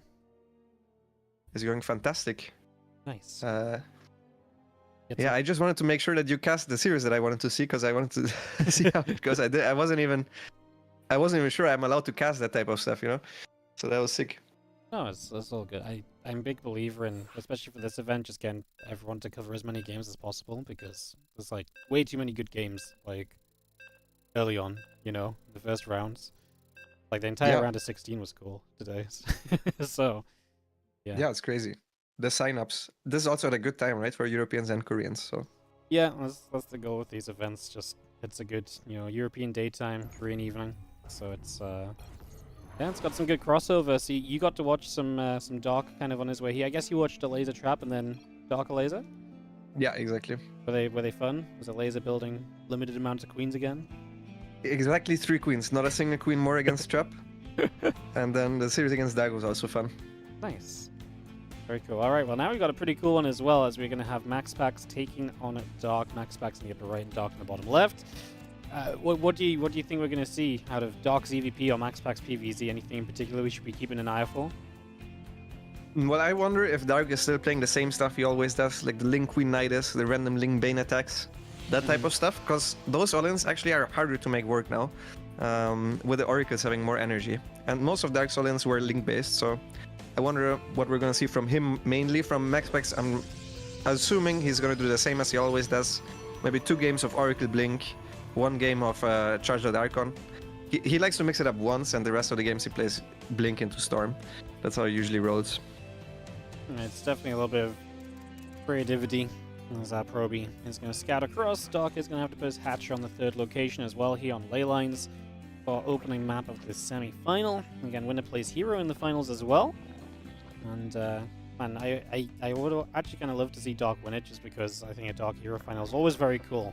They used to play all the time in like the ESL Open Cup career finals and stuff, so it's almost not quite a throwback, but same idea. Yeah, they used to play all the time. They also played last week in a KSL final. That was a reverse sweep from Hero there, so that was a very close series too. that sounds exactly like Hero and Dog, just reverse sweeping, 3-2s. They played probably pretty much every kind of series under the sun, so that might be cool to see. The MaxPax is typically very dominant in these events as well, so definitely ain't gonna be easy. Yeah, I would say MaxPax is a slight favorite here, but I also think this is MaxPax's weakest matchup, so we've seen Dark beat him before. Yep. Anything can happen for sure. And I'm mostly interested to see how Dark adapts. I know Dark was watching the series as well, the Laser vs. Trap series, and he said he messaged Laser and told him he's Gosu. He thanked him for eliminating the Protoss for him. So I'm not sure how much he likes the ZVP matchup, or if he can learn something from Laser there maybe, because I haven't seen a Korean adapt that playstyle yet. The Mass Inject, no Creep Tumor, 3 Queen, Mass Drones. It's new. New, different. Definitely something to be keeping our eyes on. Once you got this probe coming across, and obviously just going to come and get back home. The Stargate choice at the moment as well, as we settle this down. Adept on the way. Everything pretty standard so far, right? Nothing too crazy. Yeah, nothing too crazy. MaxPax tried to find the 2 Zerglings they were attempting a run by. Dark actually has 4 links on the map, and MaxPax missed all of them, but Dark's now just walking backwards, it looks like. Yep, pulling them back to the other side, so doesn't seem to be trying to do too much with those. There was a gap in the wall. Could have easily gotten in and maybe done something. Doesn't happen though. Yeah, it doesn't happen. Dark slight supply block, although he didn't even drone up fully to 36, and then he made 2 overlords, so that's a slight inaccuracy of his early game, but he tried to play it safe. Made a bunch of links, made an early extra queen for the double chrono boost. MaxPax also just playing it safe, staying at home with the adepts. And those are protected with the Oracle, so this is pretty much a nothing of an opening, like no one gets a big lead. And this is just a norm. The Oracle activated for the links, but that's not that bad anymore since he already energy recharged it. And it still has plenty of energy. Yeah, that's definitely one of the notable things nowadays, right? So you can just put the energy overcharge on. The Oracle has more energy to play with, so you don't have to be as kind of careful about activating for a couple of lings. You don't get as punished as hard for that before. Oracle energy was much more of a resource you had to manage. compared to what happens now. So, a couple of depths and the Oracle together. MaxPax will try and do something of this on this natural location, trying in the shade, and actually going to get a couple of drones as they pop out. The Queens will be there to push the Oracle back just a second or two as well. Yeah, pretty good stuff from MaxPax here. He even shades towards the third base where he has another Oracle. Overall, 5 drone kills, 6, maybe even has 7. That's great stuff from him in the early game. Quite a sizable lead, I think, from that. And Dark just all inning. He looked at it and he was like, nope. Yeah, he's just going to spam up some units and he's just going to get this one on the go. So Dark to commit across the map, and he will try and make this happen here. As the few extra links popping out, a few Queens already marching as well. So yeah, we are going to full send this out the other side. And yeah, Link Queen is going to go moving. I'm a little bit afraid for Dark that if MaxPax realizes what's going on, he just makes 1 extra Oracle and then the 4 Oracles beat everything. Because 3 Queens off creep without a transfuse get owned by 4 Oracles. Even theoretically 3 Oracles beat 3 Queens. But they are slightly lower on HP. So yeah. And the Oracle's already activating and getting a lot of damage done as Dark kind of jumps onto a depth store initially. The Oracle's obviously one of them runs out of energy, but with energy overcharge it's less of an issue, as we've already discussed a little bit. I feel like Dark just lost already a lot of units here, and the Queens are still yet to kind of really show up and to do much at all. I mean, he might get a third base out of this, but yeah, I mean, even then, MaxPax hasn't wasted too much kind of defending the third, so it almost always feels okay for Protoss because the Dark, you know, the Zerg is so committed to this attack. If you lose your third base but don't lose much while kind of losing it, it's kind of alright. Just lose 1 Oracle there. The Queen's going to get dove on though, and now there's going to be nothing, so the Oracles will eventually play cleanup.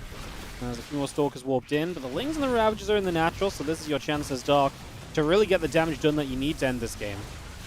Yeah, I think the Oracles really need to focus on the Lings. Help the Stalkers at the bottom. They're focused firing down the Ravagers, but that makes the fight inside MaxPax's own mineral lane a lot harder, since all of those Zerglings are still alive, but I mean, this is exactly what I was afraid of. All the Queens are gonna die.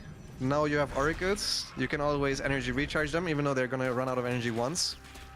The moment you even just have another energy recharge, a single Oracle would be good enough against all of the reinforcements from Dark, and Dark needed to deal more damage. This was a super committed attack, no lair, 32 workers. This is barely even 2 base economy from Dark, so the 2 base economy from Protoss, where he does also have the tech still intact, should favor MaxPax here significantly. Yeah, absolutely. MaxPax should be in a fantastic spot as we're talking about, you know, supply lead, worker lead. Army will get back on track. The Oracles will continue to play cleanup, so yeah, looking pretty decent as our Stalker's going to shoot a few more Lings. The Overlord will take some more shots. The Lair and the drones, Queens as well, will continuing out as, I mean, he tries to play a follow-up to this, but it's going to be tough. Your Lair is so late. MaxPax's economy is held throughout this. He re-expands to the third just right away now as well, so no issues there. It does just look extremely good for MaxPax. Yeah. There were even 6 random Overlords on the other side of the map. If MaxPax found those, it would have been straight up over. Dark's trying to rally them back now. 8 more workers go down. I mean, if you look at the worker count, it's so bad. This is where Zerg just makes 12 workers and you're like, man, but Zerg can just remake all the workers. But obviously he won't have a competitive army if he's busy droning now the entire time. And the moment MaxPax moves out, he's gonna take fantastic trades. I think there's nothing to catch these Stalkers. There's no +1 melee links. There's not gonna be a critical amount of Hydralisk to compete with these Stalkers. And I think that's exactly what we're gonna see now. Yep, and the Stalkers, Oracles move out into the center, and drones continue up. A couple of roaches on the way. Heva Chambers building. Through spines, the roach speed all coming out. The additional Hydras producing as well as our Oracles.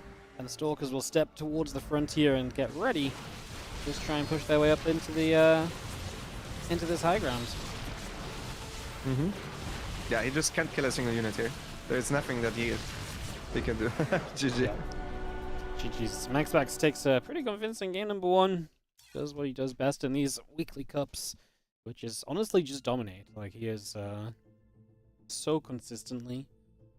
It is kind of crazy how much he just wins the online cups, right? Like, you know, you have some good runs and stuff, sure, but like every single week he's at least in the finals. MaxPax is a different beast in these scenarios. It really is. I really am looking forward to the Masters Colosseum to see how that goes, because that will be a preparation-based tournament. Yep. where MaxPax can also play. It's finally a tournament where MaxPax can play because it's not offline, and it's still important with all of the top players playing there, of course. Mm-hmm. So yeah, we'll see if that transitions over, because in my mind, I know Protoss not winning a lot of tournaments, but one of their top players is not participating in them, so that will make it so much more interesting. No, definitely a fun one. I missed the lobby. It's a classic. Go. Just tell everyone to leave. If everyone leaves, then they'll jump out. So slow clicking the lobby link apparently.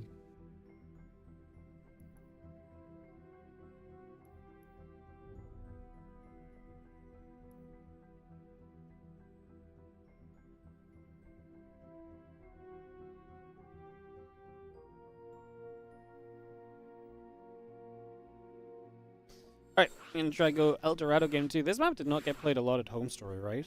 So, kind of, Yeah. do you think this is just like an adjustment period while because people really need to figure it out a little bit, or do you think it's gonna continue to be one of the least popular maps? Yes, I think it's mostly an adjustment period, because I mean, there's a chance that it turns out to be just very strong for one race or another. But I think the weird maps usually get vetoed more at first, because you just feel uncomfortable. And you might also feel like that weirdness doesn't favor your race. So I think most of the time, like we saw also Golden Wall, which is very similar to this, being vetoed way more at the start. And then towards the end, we saw it being played more. So I think we're going to see it more. No, that makes a lot of sense. As we do get into it right now, and in the bottom right-hand side, taking that game 1, holding on against the aggression, is going to be our Red Protoss player, MaxPax. And his opponent in the bottom left, the blue Zerg player, currently teamless, soon to be in the military. It is Dark. Yeah, the never-ending wait for Dark to go into the military, it seems. We just don't know when, but we know it should be soon. Yeah. We don't exactly know. It's not quite as bad as Zest, because Zest, it was literally the theme for 2 years. Will this be his last tournament? Yeah. I actually, that's so true with the Zest. It was like every single time it's like, it's Zest, goodbye Zest, and it's like he plays 2 more years of StarCraft. Yeah. No, I kind of feel like I really thought Dark had gone as well, and then he just sort of played in some online cups again. I was like, oh, you're back. He just took a little breather, took a break, went to be a dad for a while, and then he's like, I'm gonna keep playing StarCraft until I get taken away, and here we are. Yeah, I'm assuming it's soon though, because he didn't even try to qualify for Masters Coliseum, right? Yes, you would think so. Like, gotta be kind of soon, or at least the uncertainty doesn't allow him to participate in anything that's drawn out or extended, right? So yeah. I mean, Masters Coliseum goes all the way until like late January, or mid-January, I guess. So yeah, it would probably make sense that he can't play in that one.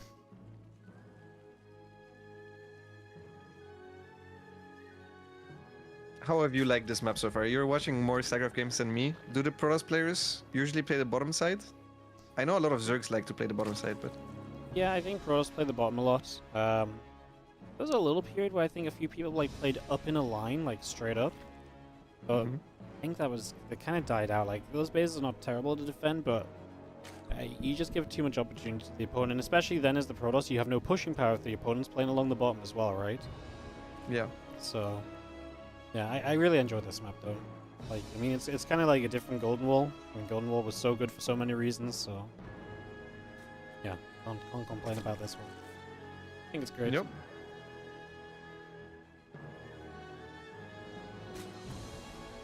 There's one thing for Zerg that is kind of annoying, where you don't have an Overlord pillar, so you're walking around with the Overlord hoping it's not Stalker first, and then you recheck. It's very hard to...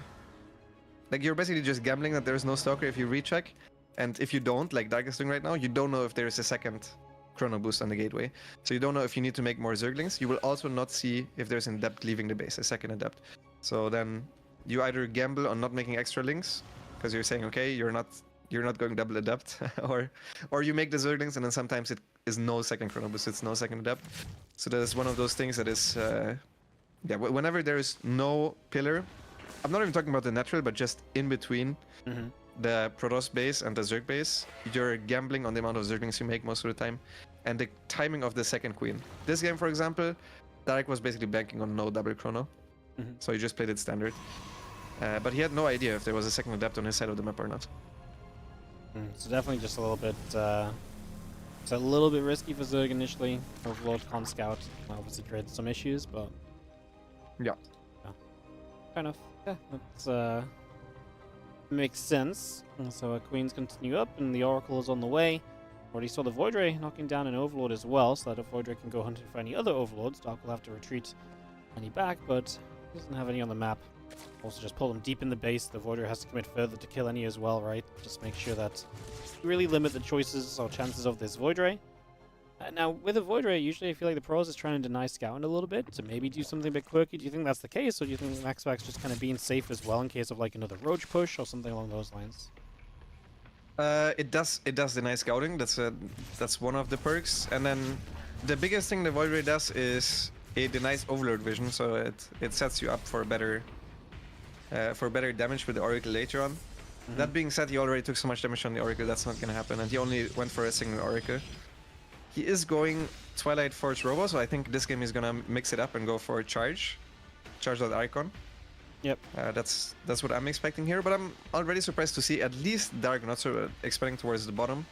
I very often expand towards the bottom, then take the gold from the other side, and then I lose the game because I keep getting harassed there, but it still feels like you should at least try. There's 2 gold bases there after all at the bottom. Yeah, so much potential that you're missing out on. Yeah, exactly. It just feels bad not getting it. The Void Ray comes over. The Robo facility building from MaxPacks behind this, so in terms of his follow-up, nothing really out of the ordinary. With the Twilight up and the Robo done, we'll start seeing exactly what path he walks. Dog just going to drop that Hydra Den down, so he goes straight into Hydra. So just going to play a Ling Hydra here. Obviously, Ling Hydra definitely has some attacking potential at times. He's going to take a forward 4th base as well. Do you think that's common if you come to this top side, or do you not really sure because you usually expand the bottom? Yeah, well, sometimes you're forced to take this base whenever you get blocked, basically. Because you have to take the top third since you can't mine the minerals in time. And then, yes, this is my 4th, and then the gold base is the 5th from the normal side. So you need to mine the minerals there from the gold. MaxPax warps and stalkers. These are fake stalkers. I think MaxPax forgot charge. Yeah. Okay, here it is. Yeah, that Twilight was finished a long time ago. Yeah, and he had the gas to start up the charge as well. Yeah, he was waiting ages for it, and definitely probably a forgetful moment because no reason to really hold back on that. But he gets on its way now. Maybe would slow down a first attack or so from here. We'll find out over the next few moments if he is looking to attack immediately. I mean, typically when you get these units and those upgrades ready, you do look to attack, right? Because there's just power to be had there. So probably try and get something done. A couple of Hydras are moving out, joining up at the front as well. Prism with a couple of Archons coming around the bottom side of the map also. Dark's going for a delayed Roachborn. This is only Dark does this ever. Usually Zergs only get the Roachborn reluctantly to be safe against Glaives. And if we get away with skipping the Roachborn, we would never make it because we don't like making roaches overall in this matchup. But he just gets a late Roachborn to add in extra roaches for his all-in. Because usually whenever he does this, he goes for a Roach Hydra all-in. A massive one. So we'll see the reaction from MaxPacks. I've seen him follow this up with Robo Bay before. But he needs to start one form of AoE that is not just Archons if he wants to defend against the Roach Hydra all-in.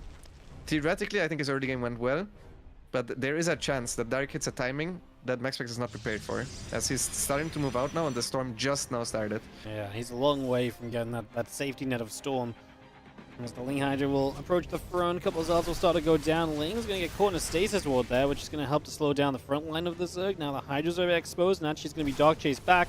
He has reinforcing Hydras showing up, and maybe MaxPax wants to reconsider because it's a lot of Hydras. They don't have speed yet, but they don't need speed if the units are running into them. They dish out a lot of hurt.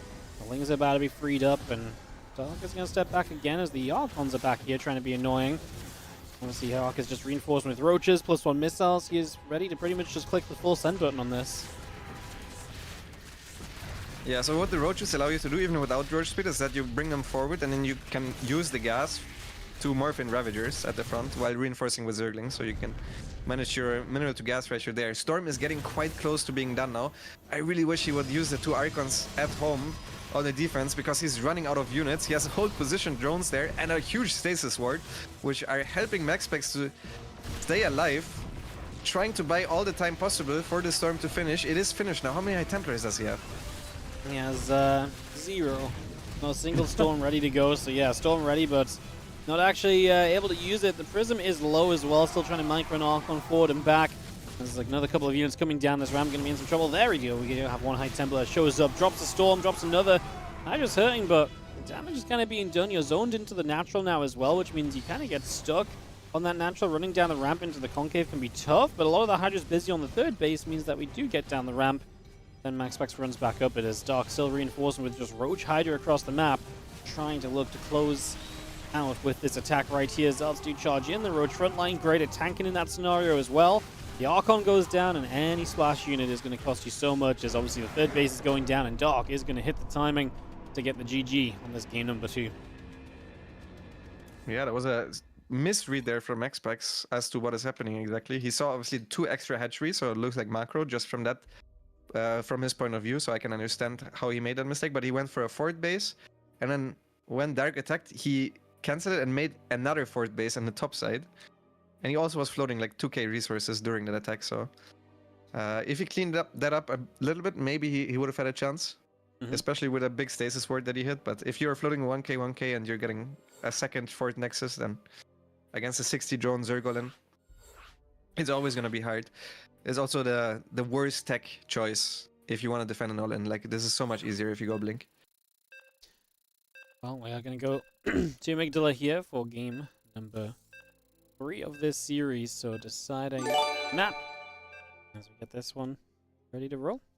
Let's see if we get Dark or MaxPax in the finals to take on Hero.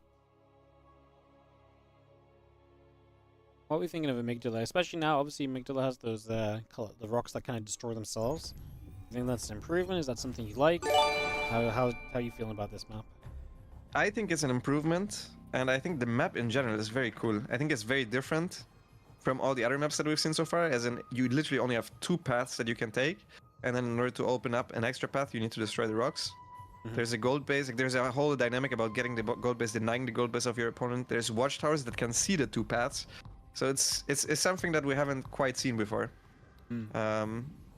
It's for me the most fresh experience, because El Dorado really does feel like Golden Wall in a lot of games, but this map I haven't seen like that before. Maybe the closest would be 2K Atmospheres, because it also had 2 paths somewhat and 2 watchtowers. But yeah, it's a cool map. I'm not even sure if it's good for Zerg or bad for Zerg yet, which is always a good sign. Yeah, it definitely has some like intrigue, has to be figured out a little bit. Those are the maps we like the best, not just straightforward all the time, as we do. Got a pretty straightforward setup here. The probe goes to check the side, and Dark will get the hatchery down on the natural, so it gets to put that in position right away. And Dark actually has a drone across the map as well, so maybe something going on there, as he's going to run to the other side and he's going to hatch block. Yeah, that's a very late hatch block. His first hatch also was so late that he could have literally went pull first and had the hatchery at the same timing. So he really was just banking on the probe leaving. And if he didn't get that hatch block down, it would be a terrible early game for him. MaxPax going for the 2-gate response. I like it. He realizes, upon seeing the hatch on the other side, that this has to be 3H before pull, which means the gate, the spawning pool is very late off Dark. And thus, the response will be very, very difficult against double Zealot, or even just single Zealot and multiple Adept. I think if it's 3 hatch before pool with 1 hatch at the Protoss natural and you pull probes, I think Protoss is always a little bit behind. So I think this is the better response. But a lot of Protoss players respond differently. I think every Protoss has a slightly different reaction. Yeah. Well, Zelt and the Proby, it's going to go nibbling away on the hatch as the couple of Adepts will get Chrono boosted up as well. We'll pop those out, obviously. The nice part about the double gateways, you're going to be able to get across the map with a good few units as well, so you can go put some pressure on. Which you're going to start shading the Adept out on the map straight away. As it does pull back though to add some damage here. The hatchery going to finish, and that means that you will get some Lings in production. MaxPax is going to take a long time to expand now. He might even take the 3rd base first. This is very interesting because he actually skipped the second zealot. So this is once again new. He didn't chrono the zealot and he didn't go for a second zealot. He's gonna lose 2 probes here, I think, maybe. No. I mean, Dark is making Zerglings from the other side of the map. That forces the extra adepts to stay at home.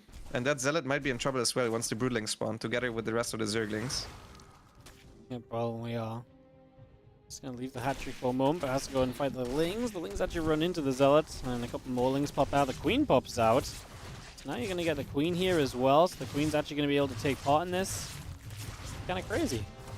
Queen gets to go. I mean, took a couple of deaths very slow, but I mean, this is a hatchery that's still alive, right? There's a continued delay. He's also running into a supply block, MaxPax. He has 2 units in the gateways, and I'm not sure he realized. Okay, now he's making extra pylon. He needs to kill that creep tumor. He kills it. Yeah, essential moment. Don't get that creep tumor. That's such a. Don't get that creep tumor. That's such a big deal, right? Because then he gets to go up, and we actually do have one in the corner. The Oracle should be able to get there, though. And the creep tumor will go down. Yeah, that would have just delayed you from taking this base for so much longer. I mean, this is looking really bad for MaxPax. Yeah. He still doesn't have a Nexus on the way. That Oracle is out of energy. He doesn't have energy for the energy recharge either. There's still Zerglings in his base. Dark is on 2 base. Yeah, I'm pretty sure you need 2 zealots. I think there's a chance that he saw the hatch go down so late, because usually this is the first of the 3 hatcheries is on the natural of the Protoss, that he thought, okay, I can do this without a Propel and without a second zealot, but yeah, this was not it. Well, Twilight Council builds up from MaxPax. He's got to play recovery from here, still on 1 base. Yeah, I think you're right, probably just confused a bit about the timing. Thought he could kind of deal with it with less, but obviously needed a little bit more, right? In the end, still needed the doubles out, like you say, would have made stuff so much smoother overall. Dark right now is working on his gold base. Does Dark want to take the gold base as a 3rd? I've never seen that one before either. This is such an interesting game. I also haven't seen Stargate into... Okay, it's going into Glaive, so that at least makes a little bit of sense. Yeah, since he already has a lot of adepts. Yeah, or maybe just a good way to deal with someone who maybe is going to be related to roaches and stuff as well. The Oracle Adept kicked together will move forward, and these Adepts are going to see the Lings on the rocks. They can get a few shots off there, and Dark will have to pull back, get to his Queens, which are going to be able to step forward and help defend. The Adepts are going to commit to the shade in toward the main base. Still risky, because if you start losing these Adepts, you're going to have less of them available once the Glaives is done, right? So every Adept you lose right now does not feel great unless you're getting a lot of value out of it. He gets a couple drones, leaves the Adepts in the main. I mean, he gets 4 drones in the end, so Dark not pulling those away effectively enough, unfortunately. 6 drones, wow. That did way more than I thought it was going to. That did quite a bit. I do think he would have just straight up won the game if he didn't shade in, though, because Dark went +1 melee, no Baning Nest against Glaives. And now he's not going to have any Adepts for his Glaive attack, so now Dark will actually be fine. So I like what you said there, because these Adepts missing from the Glaive timing, he would have had, what, 12 Adepts now? Yeah. Yeah. I think he straight up would have won the game with those, so... Not 100% sure, but the game almost looks equal now. Yeah, it definitely gives us a game 3 here, right? Kind of brings this to life a little bit as... I'm going to drop a hatchery down, 4th base. Going to be on that gold, so that's super risky. Try and take a gold because you end up with this kind of base that can be hit from the middle of the map. But if you can get away with it, then a gold base is always amazing to have. You're going to have Billing Stalkers on the follow-up here from MaxPax. So a lot of units that can kind of control the middle of the map. Dude, when I'm feeling Dark so much right now. He's so surprised because whenever I see a Protoss throw away 7 Adepts, I'm like, okay, 0% chance it's Glaives. Yeah. And he had no idea. He has no Bane Nest, he has no Roachborn, the Glaives are in between the bases. The only good thing for Dark is that they're not inside the mineral line yet, but he has nothing against them. His +1 won't be done in time. He's starting a Baning Nest right now. Good luck with that. Because you're gonna need it. The worker count is equal now. You usually need to get ahead in workers, but Dark is not mining properly from his bases right now. All of his drones are at the natural. There's 2 full energy oracles that could put stasis wards down there. I would really love that. Inside the natural as well. And Dark just he can't kill these Adepts. He only has Zerglings. He can poke at them with the Queens, but it's impossible for him to kill them. He can even shade in between the bases and then connect with the oracles. Yeah. there's basically nothing to be done there as the Queen's Transfusion good pull back on both sides. Yeah, those Adepts are just going to sit there and trade out. A few Lings do get a wrap around here in the end. So they are going to get the wrap and the cleanup on these Adepts finally, perhaps. Go back down to low ground. A few more drones going down. Doc in a lot of trouble. Remember that MaxPax is on his way to Blink behind this, right? So when he starts showing up with Stalkers, he's going to have a very good time. Yeah. Yeah, now it's looking way worse for Dark. He still has the gold base, but that's not a safe gold base. Like, you can even just 2 Adepts at any moment behind that gold. Can be deadly for the drones there. And MaxPax still has so many Adepts, which forces Dark to make extra Banelings, and the moment you make the Banelings, then the Stalkers can deal well with them. Those are the 2 Adepts that I talked about. I'm not even sure how you contest them, because you can't just have the Oracles together with the 2 Adepts. Yeah, I like the way MaxPax is playing this. Lings show up the front. Stalker will take a couple of nibbles. The Adepts continue to run toward the natural expansion as the Banes will blow up on a few of those Adepts right now. Adepts will go for some of those drones. Queens firing back the other way as we have, again, a lot of those Lings getting picked away at. This is, I mean, obviously just MaxPax still has quite a few Adepts. Bling now finished. The Stalkers are on option 2. Dark obviously can't really come to mine off of the gold base at all. And is just going to remain in a hell of a lot of trouble. Yeah, Dark will have to deal some counterattack damage the moment MaxPax moves out. MaxPax still warping in extra Adepts there. That Oracle there has no energy, and this energy recharge is on cooldown. But yeah, he has so many gateways that whenever he sees that counterattack, he can always warp in Adepts. I think he needs Banelings. I think there's a Baneling run by coming there right now towards the 3rd base. Yep. There it is. The Bane's gonna attempt to run through, and they only get a few workers, so that doesn't do much either. Doc really needs something, and MaxPax ain't giving it to him in the slightest.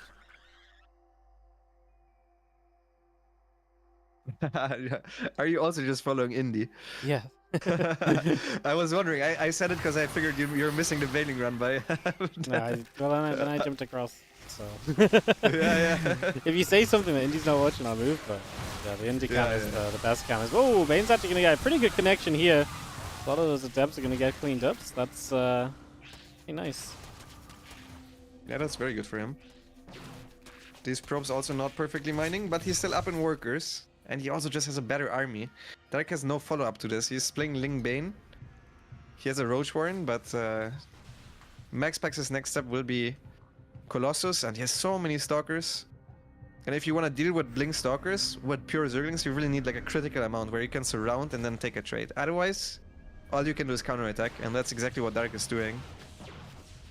But I'm afraid MaxPax is playing it safely enough where the counterattacks are not dealing enough damage. Yeah, he's not letting anything really happen for this to go awry, as the Stalkers will jump across. This Hatchery's going to die, and obviously off of 3 bases, Dog is going to be even more troubled in this game. So Hatchery does go down. A couple of Roaches are popping up to try and help out. Some Banes getting stasis on the left side as well. Got a ton of units running around elsewhere, but I mean, again, like you say, MaxPax has played pretty safe against the run-bys. He's really not let them do much at all, and that just takes away Dog's kind of biggest comeback mechanism in this game. And if you do that, then from the lead, you're going to be in a pretty good spot. You may not win the game super quick, but you ain't going to lose it. MaxPax does get the 2-1 over Dog. Yep, cool series. That means MaxPax against Hero will be the finals. Yes, MaxPax Hero finals, some PvP. I presume you're not going to join us for some PvP, Lambo. Hell no, but I'm gonna raid you. I haven't eaten lunch yet. I just saw the bracket down there, and I was like, okay, I gotta cast it. So it was a sure, special stream. I appreciate it. Thanks for joining us for a bit then. Yeah, thanks for having me. Thanks for running the tournament from me and the community. And bye bye. No worries. Thanks for joining. Like I say, anytime. Alright guys, so that's Lambo tapping out. We're going to go Hero versus MaxPax in the finals here today, so we're going to kick this off. I do actually have a sponsorship to do after this as well. I was kind of question marking whether to do it today. We'll see what the viewership is like basically when we get to the other side, but I think there's a pretty good chance that we're going to jump into that if the viewership keeps up about where we are now. Who was that? That was Lambo. Zerg expert joined us. He was actually he just asked. Well, like, we told him he could come cast some of the games on the bottom part of the bracket if he wanted to, because obviously those are the kind of games he likes to cast. So he provided some coverage for us on some great matches today. I got Roddy and Pieman Jr. coming with the subs during the last game. Thank you so much, and welcome everyone from the Lambo raid. Hope you guys are doing great. We have a MaxPax versus Hero PvP final coming up. And after that, like I say, if the viewership holds up a little, we will probably do some sponsored content. It helps us to support all the events we're running this month. Again, we have $7,000 of tournaments in the month of December, so if you are enjoying what you've seen today, do consider supporting yourself, or potentially even just stick around at the end. Viewers will count towards the sponsorship payouts, so helps a lot if you can help us out in that regard. As we will ready up for this next game, which is going to be MaxPacks Hero Best of 5 Finals. Awesome. I'll just run some ads, guys, just to make sure we're clear of ads during the games. It's the most important thing, of course. Don't want ads to run in the middle of anything. I'll be watching till the end. Hell yeah. Appreciate it. Thank you so much. As we do get game number 1. Like I said, if there's Best of 5 coming up, MaxPacks been a little shaky in the PvP today. You know, he dropped a map to Goblin, map to Classic, so a bracket that typically I think would, you know, benefit MaxPacks a lot. He's dropped a couple maps on the way. In fact, he's gone to Game 3 in every single series he's played today, apart from his very first one. So, a little shakier than usual maybe from MaxPacks, like I say, especially for PvP, because we just expect him to be so good in PvP.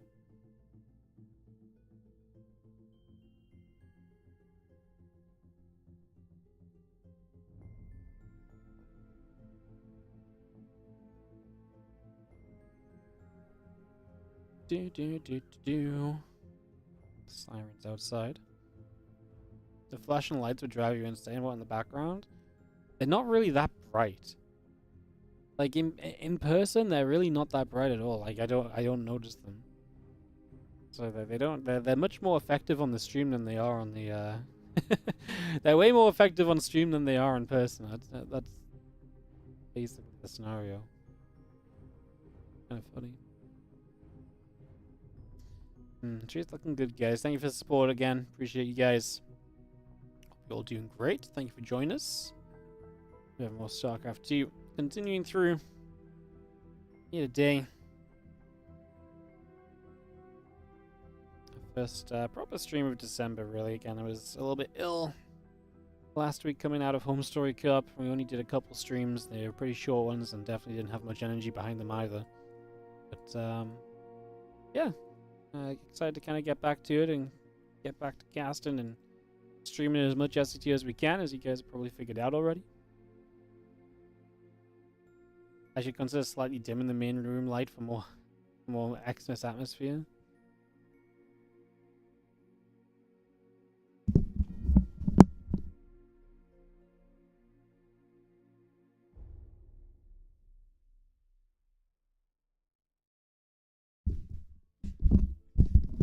Like, that doesn't really change anything for you guys. It just means that I'm now sitting in darkness. Like, that doesn't look any different, right, on the stream? It's basically the same. Maybe a little bit more. We go pull the blinds down as well. Then I'm not going to be able to see anything.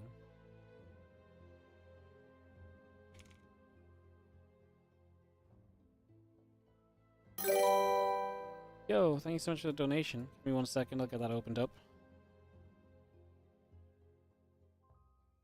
One moment, please.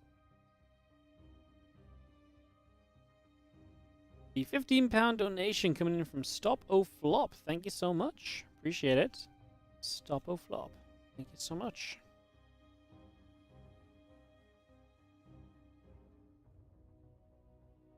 Thank you so much for the £15. Thank you. No, thank you.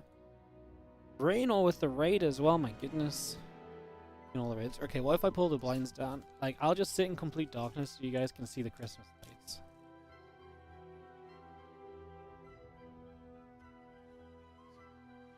As far down as I can. Oh my god. Now they're actually going kind of crazy in the background. Like, now they're really lighting up the room, huh?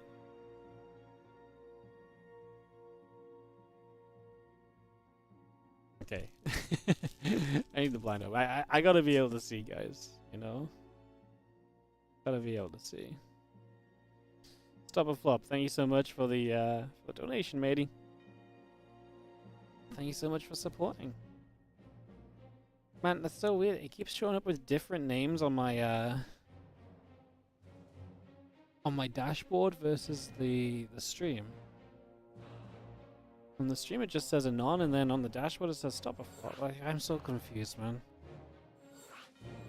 Maybe the Exos might have a less flashy mode. I mean, they just keep doing their own thing. Honestly, I wouldn't mind them being more prevalent. It's just the fact that I can't sit with the blinds closed. Like, I gotta be able to see what I'm doing, you know?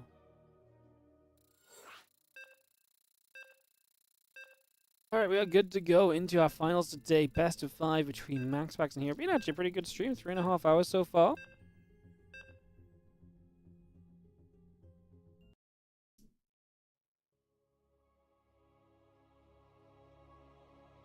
As we head to the Abyssal Reef. Let's jump in game and get this one started, guys, as we have got our blue Protoss player in the bottom right corner of the map in this best of 5. Game number 1, the Protoss versus Protoss King, who has been not so consistent since the patch. This is MaxPax.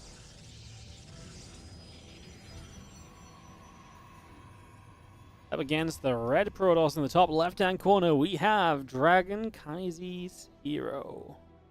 Or Weibo Gaming's here. I'm not sure if they're still into Weibo. You guys do like the tree better with the main lights off? That's okay. I'll figure out a way to get the tree more prominently lit up. How do you guys like it? Alrighty, let's jump into this. Let's see what we got. I love how Lambo thinks it's funny I'm following Indy. Of course I'm following Indy. You guys think I'm observing all day? Crazy.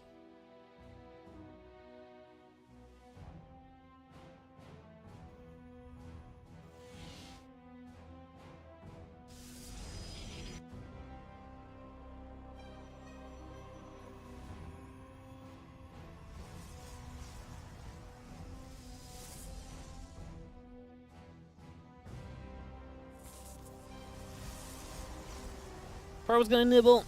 Up for the moment, Cybercore's coming through. Hero has been kind of matching MaxPax a little bit in terms of trying to one-gate expand and so on, so that's been something he's been approaching a little bit. The Zald's going through, the Cybercore's coming up. That probe will chase the other probe away and around for the moment. As we got ourselves settled. So far, looking reasonable. Just have our probe going to go back and forth a little bit. Can you go one way then the other? Again, Stargate coming through, the probe coming about, the Adept on the way, the Zealot's going to chase onto that probe as well. And that Stargate not far from finishing. For now.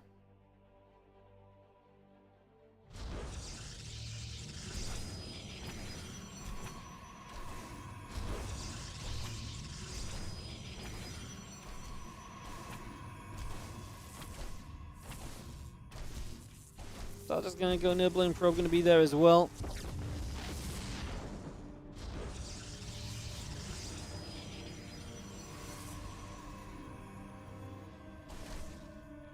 Both players will end up expanding here, but Hero's expansion is so much quicker to come down. Like I say, Hero's not been afraid to play MaxPax at his own game lately. Definitely being kind of an interesting kind of aspect slash development of this whole thing. Like I say, Hero kind of much more kind of happy to play happy to play like Hero as of late. So goes moving across. Just going to be seeing the Oracle and the Warp Gate coming up as well.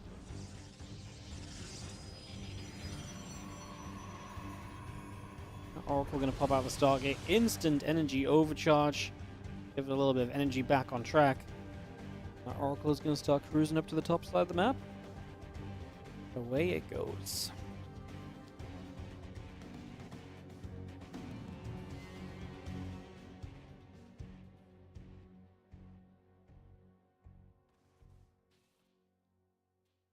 So Oracle just makes its way along. We do have the few units here from MaxPax kind of poking on the front as well.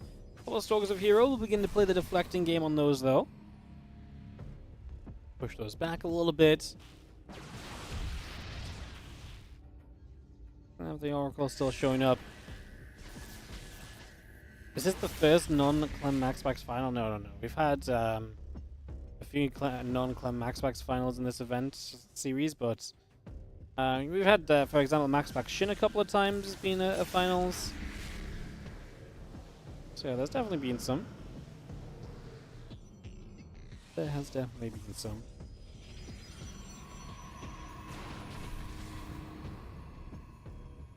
Oracle there. I'm just going to be seeing the blink coming up. Again, the probes going through, the gateway coming out as well. Continue to get that going. For the moment. And yeah, I'm just going to see both players kind of matching each other with that blink, but Hero is going to be on a much faster kind of economy. 43 to 37 workers. Now, that gets capped a little bit because you're not going to be super quick to move into the... yeah, you're not going to be super quick to move into kind of a third base, so that economy lead only goes for so long, but it's definitely a little bit of an edge to work with initially. Again, the issue usually is that MaxPax is just good enough to... yeah, MaxPax is usually just good enough to go and kind of undo advantages like that, you know?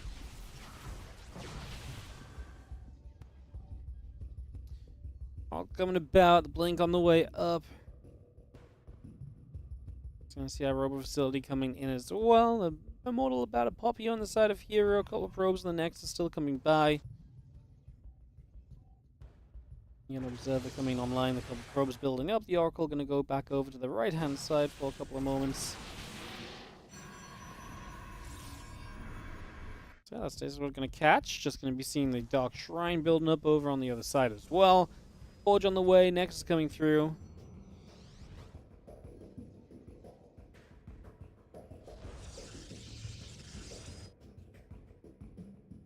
Stalkers move back into the middle again. So across the upper left they go.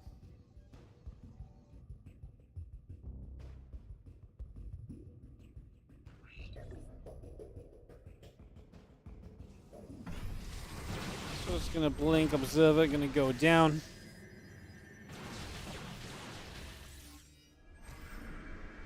Stalker's gonna hang out down here for the moment.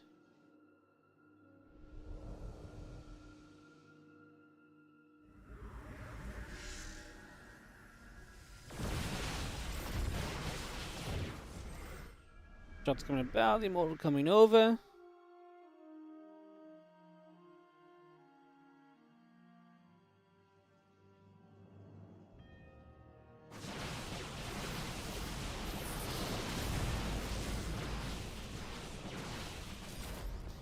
Also, it's going to be in a good position.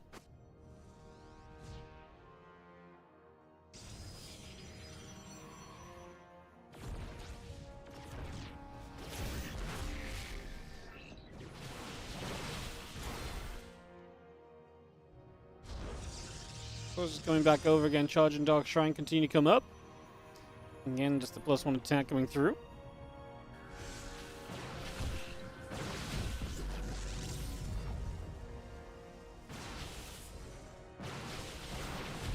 Continue fighting, a couple more is going to be there. Stalker's getting hit the other side.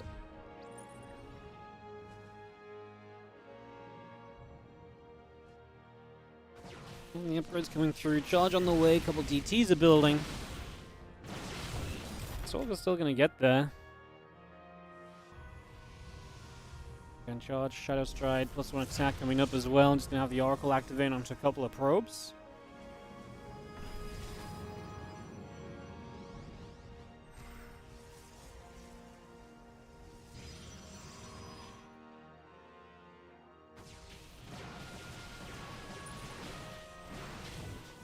Those units going to go back and forth. The charge going to come by.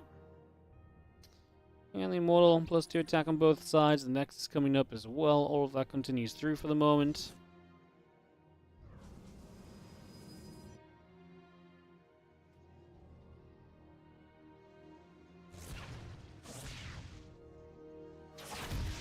DT is going to arrive though, and that's going to be Hero's chance to get some more eco damage into MaxPax. Start to play cleanup on that one. As you do have the +2 attack coming on either side. The robe bait coming online. The gate's going through. Nice fight from MaxPax in the center. Hero is not going to win this fight in the slightest. He's going to end up in a lot of trouble there. Again, push back. MaxPax will blink. Oh, what a force field. Catches both the Immortals because of the force field. They got forced to like hard stack on each other. Wow, now we're going to get over to the other side. Just going to be seeing these units able to just hit this base, and wow, this is all fell apart very quickly.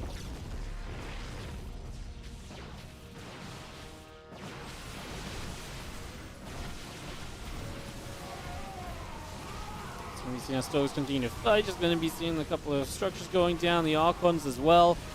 I mean, this is Team MaxPacks though, able to obviously kind of stand his ground a little bit, but Hero's going to fight back through. Really wants to try and protect this forward base. As MaxPax goes to a 5th, kind of does need that one, as we just have the army coming through.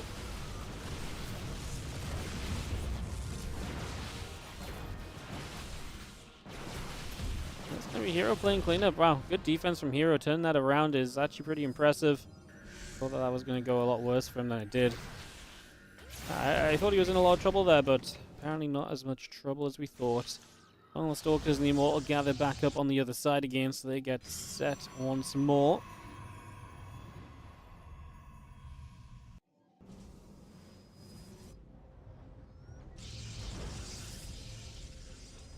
He's just going to gather back up for a couple of moments, settle back down, see where the next stage of this game is going to be.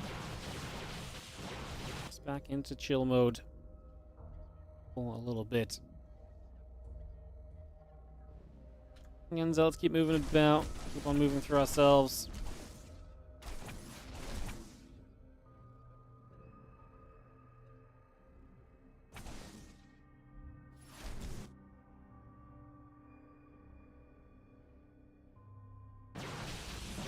Seeing the Prism setting up, just going to get going as well. Just try and see if we can get a little bit more going, go for a little bit of a push forward right now. Stalker's going to sit there, a couple of Disruptors coming around the other side.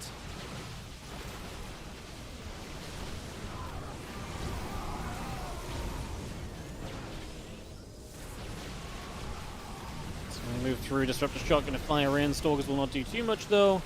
There's not too much coming out of that. This one does really seem to be kind of going to a little bit of a close here. We're just going to be seeing our shots continue through on all sides. Trying to do what we can at the moment. I mean, MaxPax trying to get in. To be fair, I thought MaxPax was going to have a bit of a fight, but once again, Hero is able to hold this off and push this back once more. So, doing pretty reasonably here at the moment.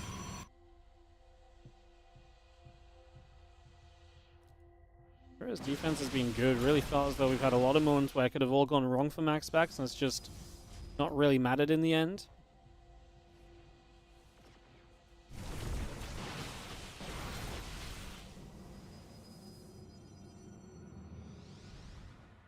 We're just going to step up, just going to have ourselves another fight breaking out. MaxPax starting to deal some damage. So that's coming from the other side. Once again, Hero has been very good at maintaining defense here so far, and continues to do that once again right now as the units of Hero come down into the center.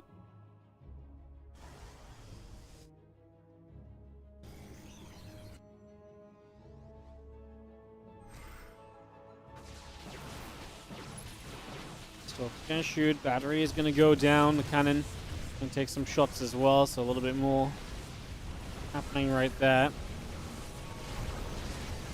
I mean, this is Hero's chance to actually get aggressive. Now we're actually seeing MaxPax maybe in a little bit of trouble that we've not really seen so far. It's been all good for MaxPax so far. He's been the aggressor, he's been picking the fights, but now Hero's the one who's saying, no, this goes the other way, in fact. Disruptor shot here. He's going to try and zone those Stalkers out, make this defense a lot tougher to come by. Still coming over, trying to see what they can do.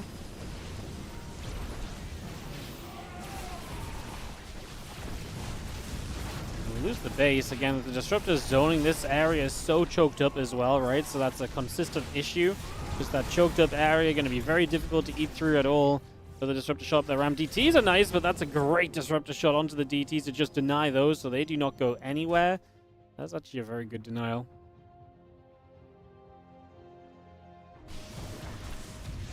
Fox still has good bases. He's now dealing some damage himself. Definitely going a long way to helping himself out as the Zealots and the Disruptors are going to get back into action. The Robo Facility and Dark Shrine coming up from MaxPax. So yeah, lost the Dark Shrine, having to replace that now. Trying to get that back on track as another few shots come over.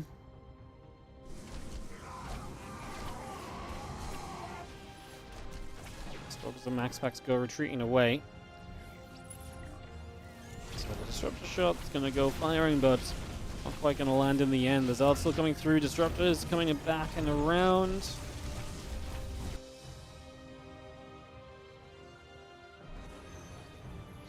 Drop a recall onto those Stalkers again.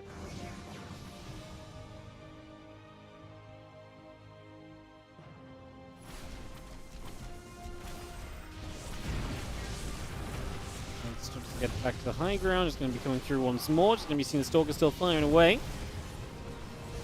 Shots coming out for the moment. As you see, Ina's warping into the base. I mean, Hero and MaxPacks really just throwing at each other. Throwing at each other right now. Neither side really chilling out during this at all, or in the slightest.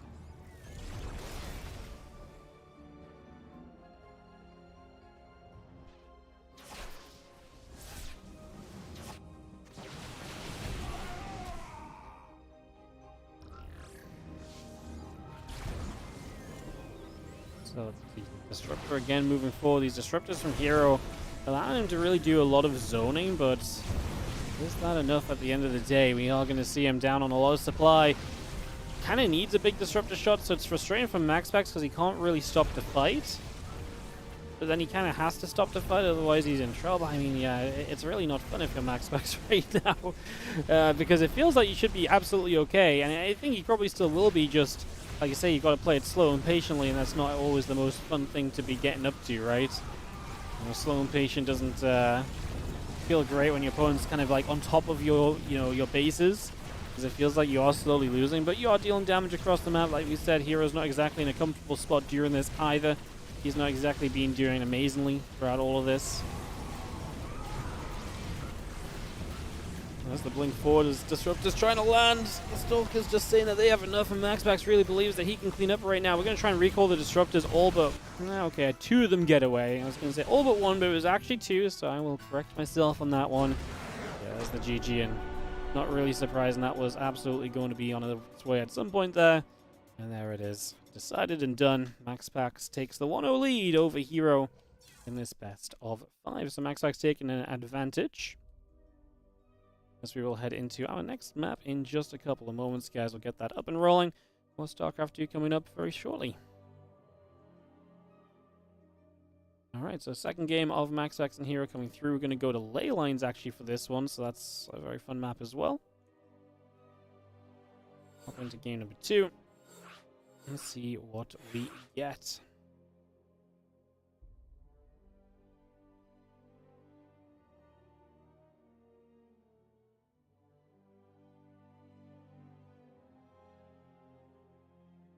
Here, just needs to swap over to the Protoss race. I think I have to put the lights on, guys. It's so dark in here, I can't. It's just getting too dark outside. I can't handle the lack of light, you know? Go and put those on quick when we load in.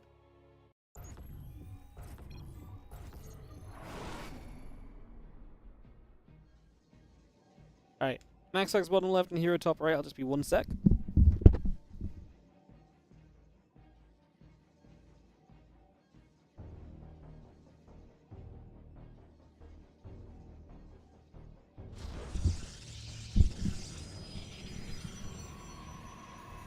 So yeah, MaxPax bottom left and Hero top right as we get into map number 2. MaxPax leading by a game, but it's not easy. That much is for sure.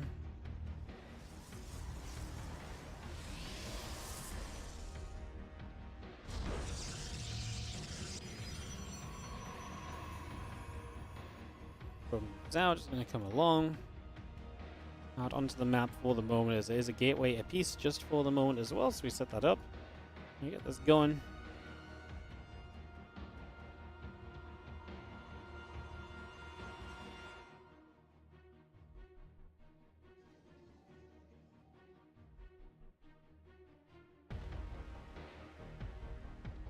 Probe heads to the bottom left. Let's see that gateway coming online, simulating the pylon coming up as well. All of that coming through for the moment.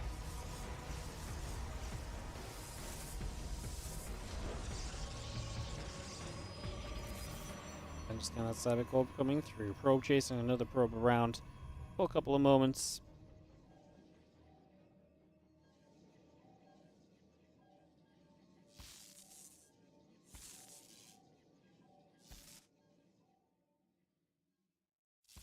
Still chasing this probe also.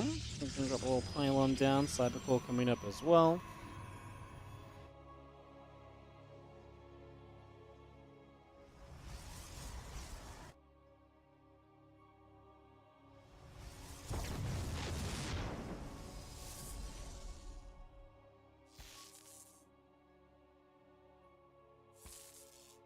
Stargate builds from MaxPax, not surprising to see him go in Stargate before he expands here. Like I say, is happy to kind of match MaxPax in his approach here, so not going to be doing anything too crazy.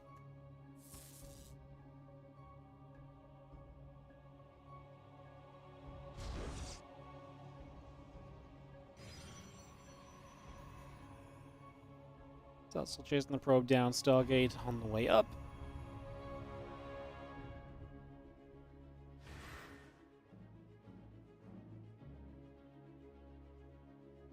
He was going to go Stargate as well, but heavily delayed in comparison to his opponent, right? So, definitely one thing to look at.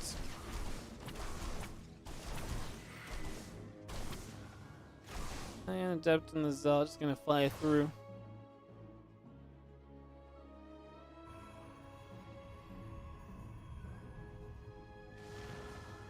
So, got the Stargate building up. It's got an Arc coming by, Stalker and the Wargate coming up as well. So far, so good. So the Adept going to get onto that pylon, so a bit more damage being done there also.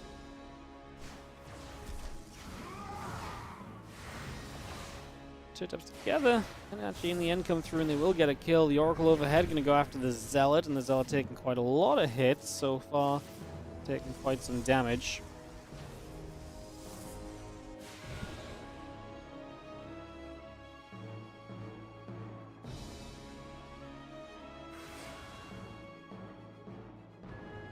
Goes to the upper right side.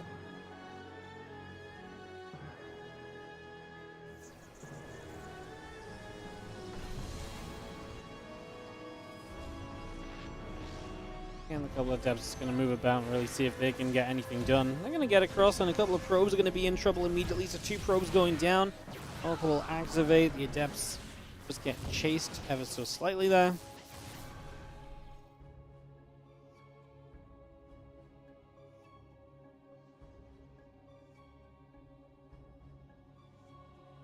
Couple Phoenix are going to move back again, so see if they can do much. Obviously get onto the map with those 3 Phoenix against someone who's already on his way to blink.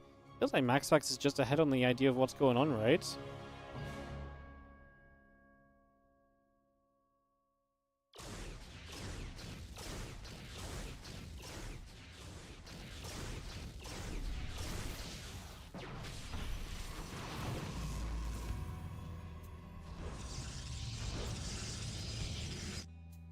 Facility coming up, gateway coming down. Like I say, Hero trying to get into this next stage of this, which is going to be him defending against Blink pretty much, is what it's going to come down to. There's not the most fascinating of situations. The way that this goes is pretty well determined already, honestly.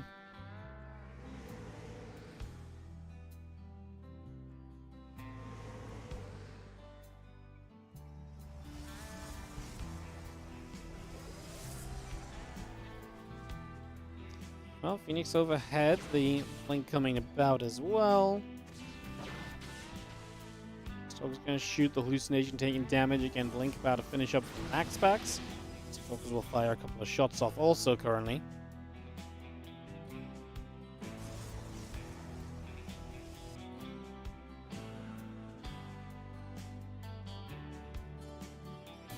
Link finishes. MaxPax will start a poke across the other side and see if there's anything he can get done. See if he can find some success over the next little bit. The Stalker's going to step forward. We are going to see a sentry pop and its Guardian shield up already. There's a few additional Stalkers continuing to come through.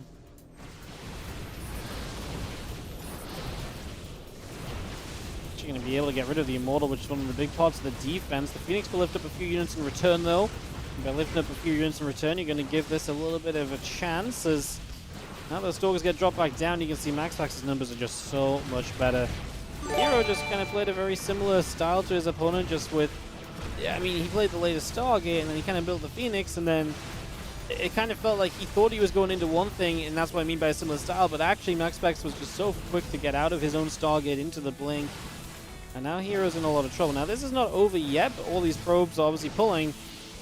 I say it's not over yet just because maybe there's a way an Immortal spawns. If there's not enough Stalkers here from MaxPax, that Immortal spawning could maybe mean some danger. So maybe something goes wrong from there, but I think realistically it's fair to say that that's probably not going to happen. And we're pulling probes one more time.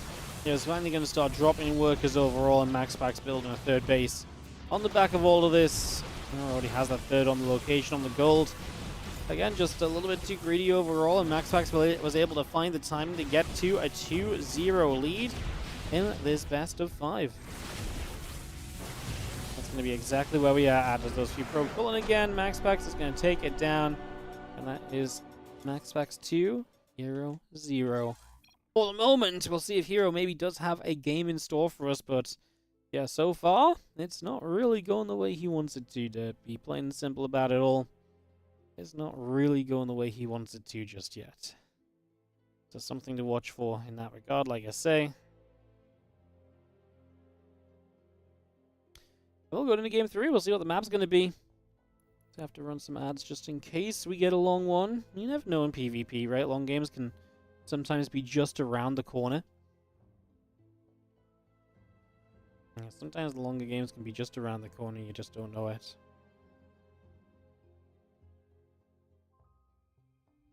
King's Cove. Well, actually, you talk about a long game, and King's Cove could definitely be a map for a long game as well, so it definitely makes sense to jump into some ads just as this gets started up, and kick this off, and we'll get this away.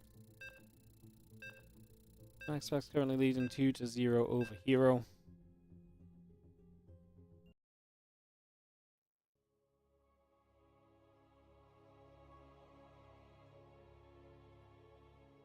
Go to King's Cove. Could be our deciding map. Because in the top left-hand side, we have got ourselves the blue Protoss player. This is MaxPax. He's up 2.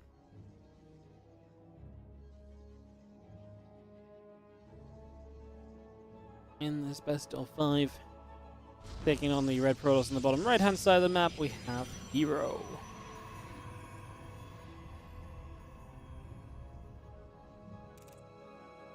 Alright, could be the last game of the day, guys.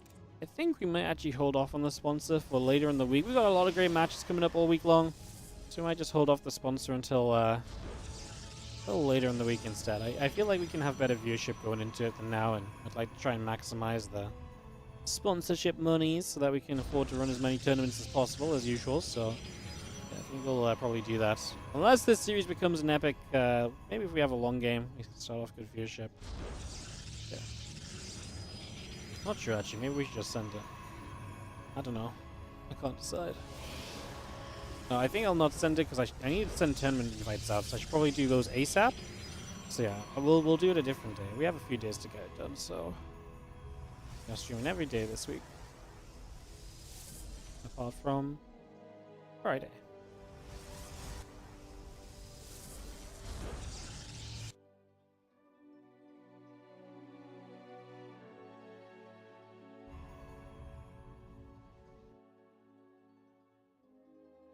Second gateway from Hero. He's going to go for a pylon out in the middle of King's Cove. So Hero already setting up to try and break his way aggressively to the other side of the map, guys. So that is going to be his plan. We'll see if it works out.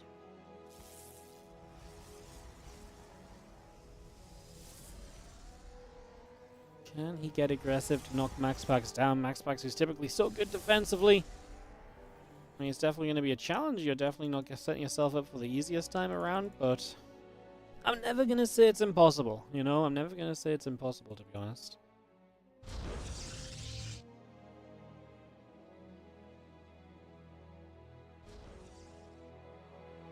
Probe still coming over. You know, Stargate and our Stalker both on the way up as well, so those continue through too.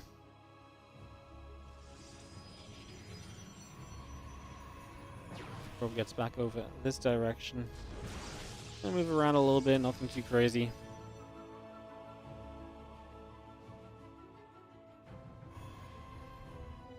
Over on that natural, just going to come back across as well, figure out what we want to do.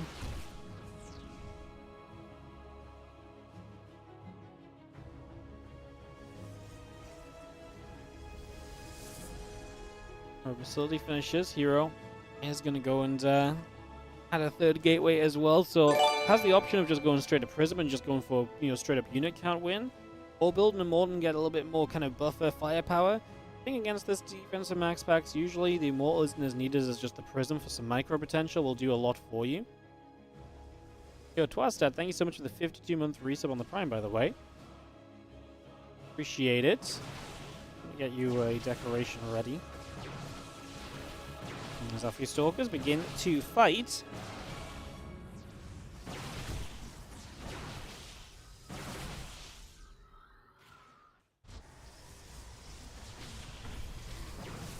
Some damage being done. The Oracle can get turned around the other direction now. I mean, MaxPax obviously knows what's going on as well. He's seen the units poking about at his front door. So this is not going to really be a surprise to him or anything at this stage. Like, he should very much so know what is kind of going on / happening.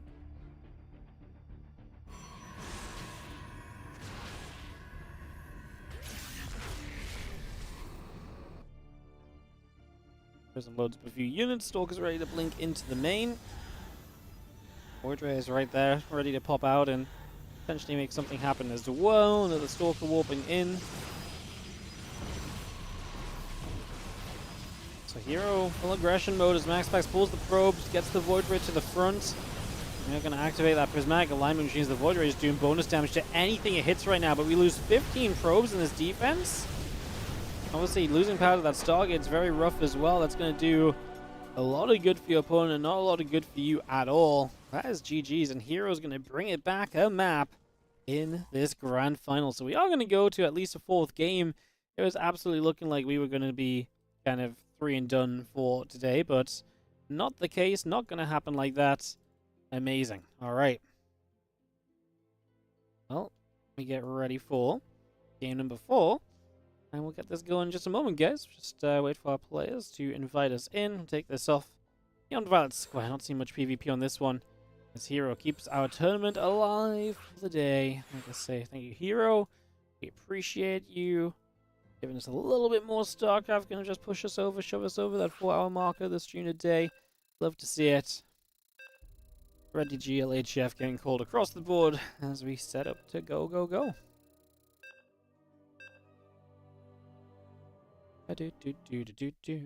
Neon Violet Square.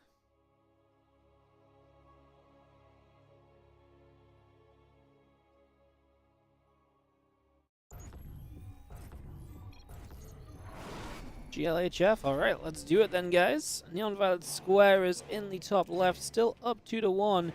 It's going to be our blue Protoss player, MaxPax, taking on the red Protoss on the bottom right. We have Hero.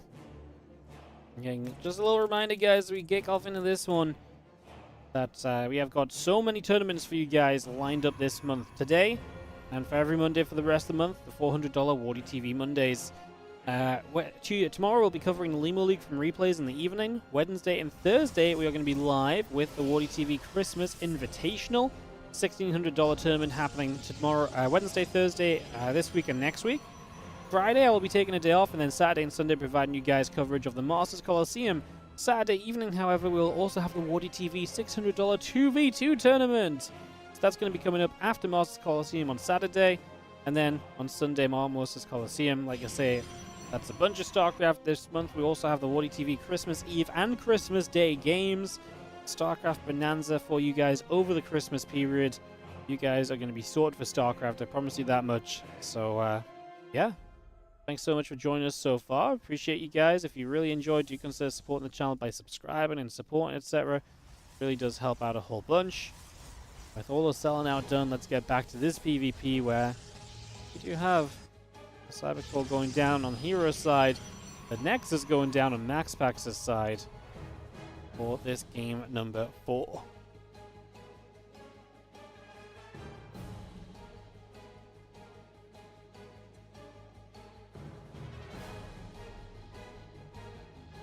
And Cybercore's building.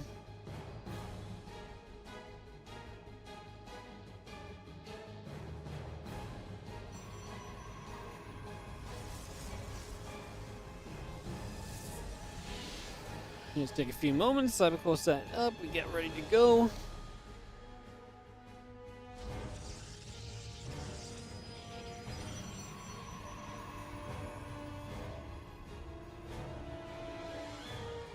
Having ourselves the Adept Chrono Boost now as well. Still got the Stargate producing too, so just bringing that online. Stargate on both sides of the map apparently is the dealio right now.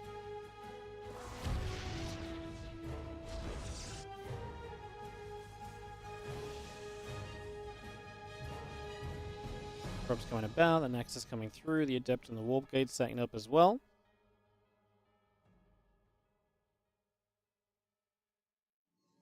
Adept still moving about ever so slightly here.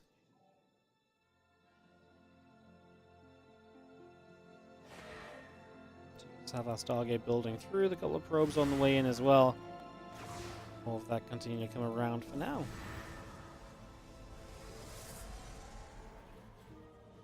Into the main base. I'm just going to be able to go after some of those probes already, so just going to try and find a little bit of damage with that.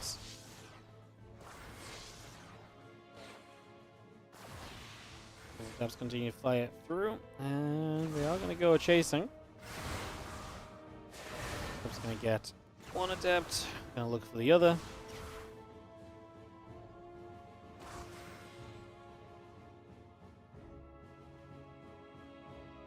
And the first Phoenix flying across, we're going to see maybe our first little sign of proper Phoenix on Phoenix here. As you have Phoenix building on both sides, and Hero already building that second Stargate, so he's ready to commit into the Phoenix Wars. He knows what he's getting into, he knows what's about to happen. He sees no reason to change this around just yet, so that's an Adept going to go shading through.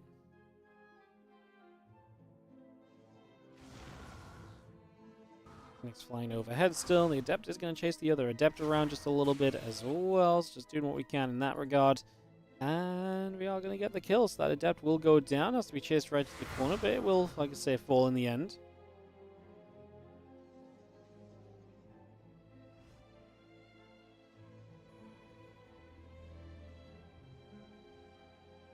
Phoenix still just patrolling up in the skies. Adept gonna shade about. This Adept actually shades in, but Hero immediately just gets the lift off and take that down. They're shutting down immediately. Not letting it go anywhere.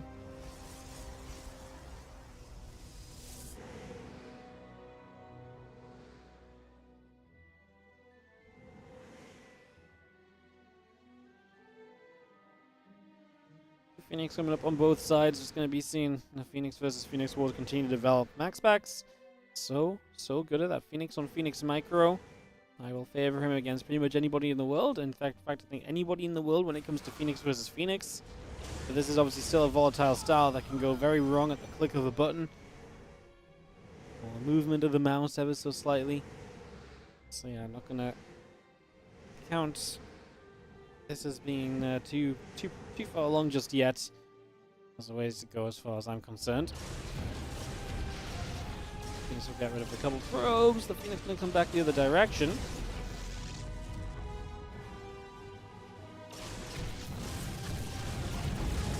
This breaks out. Does Hero have the numbers? He's going to be chasing MaxPax down. He gets a lot of the Phoenix, and MaxPax Might have just made a critical. I mean, that's game over if you lose all the Phoenix, and he's going to lose every single one. Hero got the jump on a fight, and a very unlikely mistake from MaxPax. I'm sat here saying I'd pick him against anybody in Phoenix versus Phoenix. I would have lost all my money, or whatever the hell I bet, because Hero just stomped him in the Phoenix on Phoenix there. That is how volatile Phoenix versus Phoenix is. It's just usually MaxPax is the one abusing that volatility. Usually MaxPax is the one getting away with things, right? So, yeah. Kind of a little bit of a shocker. A little bit of a shocker. So we're going to go to game 5, guys. So we're going to go the full distance. We're going to go the full way. Amygdala is going to be our final map. Oh, hell yeah. Let's do this. All right. Final map, Amygdala. Twastat, thank you so much for the resub. That game really did end so quickly. Twastat, let me tree you up.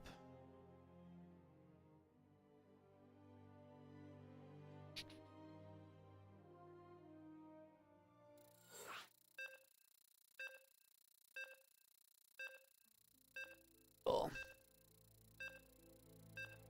Alright, ready, GLHF? And we are good to go.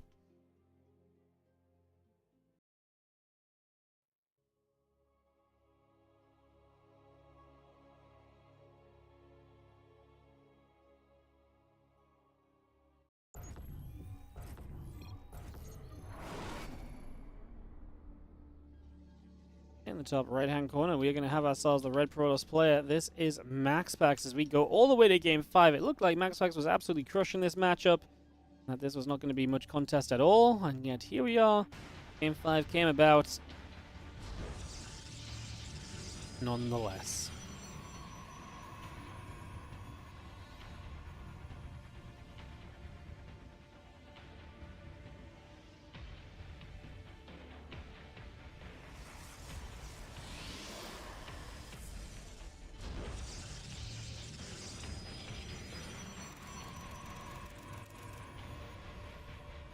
Oh, like I say, a very volatile Phoenix on Phoenix battle to bring us to this point.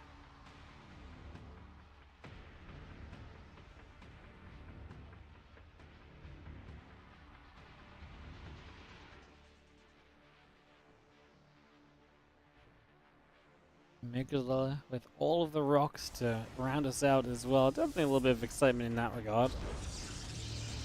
Like Lambo was saying earlier, this map definitely feels like one of the fresher maps. We've not really seen a map that's really laid out like this, make it to a lot of map pool. But like I said, definitely makes it a little bit fresher, feel pretty good. There's always some good feelings. And yeah, I'm glad to see kind of Lambo is feeling the same way as well. I think from a viewer's perspective, we kind of agree. This map was very interesting to see, kind of right from the start.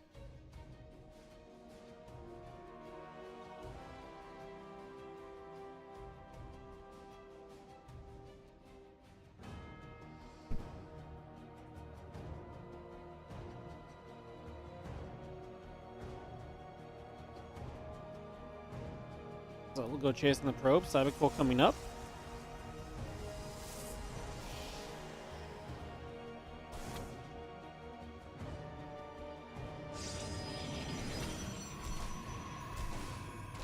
So we'll start off onto that pylon again. The couple probes coming through. Just going to draw a pylon down. Target coming up. The Adept on its way. Sentry coming up also. Just currently.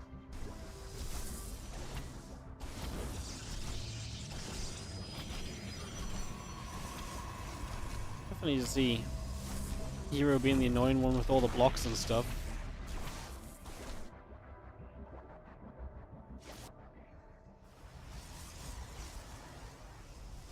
Now Stargate coming about, the next is coming through.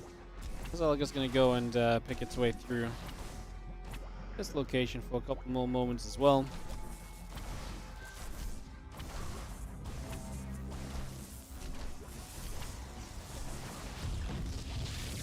Oh my god, we got another pylon down! All of the delays. I mean, this one shouldn't last long. There's a Stalker there too. There's so many ways in which we're going to buff the damage output. That's going to be a little bit more chill. As the hallucinations continue to fly around and see what else they can get up to.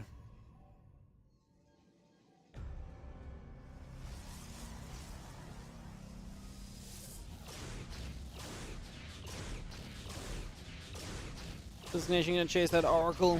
Oracle is a very real Oracle, just gets pushed away a little bit.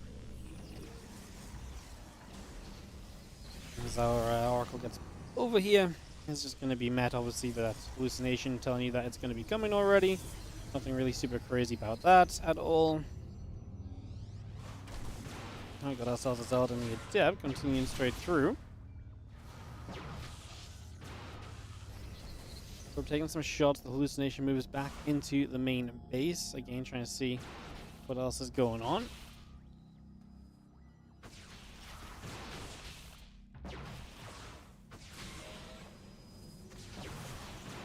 Stepping the shades up, will come forward.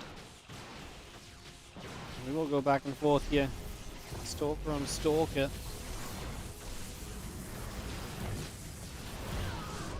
Chip going down. The Oracle is obviously helping to kind of play cleanup. Can have access to the main base now. I'm not sure what the defense there looks like. I guess we'll find out in a second. Answer is not very good as a bunch of those probes have already gone down.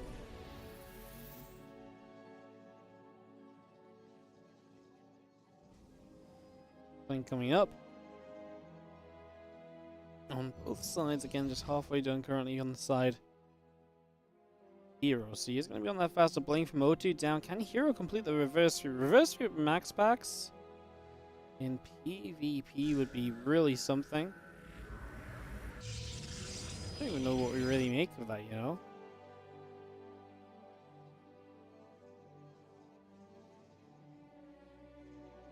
Obviously, Hero did not exactly have a great start here. Took all the damage, taking all the shots. And is down 9 workers and down a bit of army supply. We definitely made this a series when we didn't necessarily think it was going to turn into one, the way that things were going at first.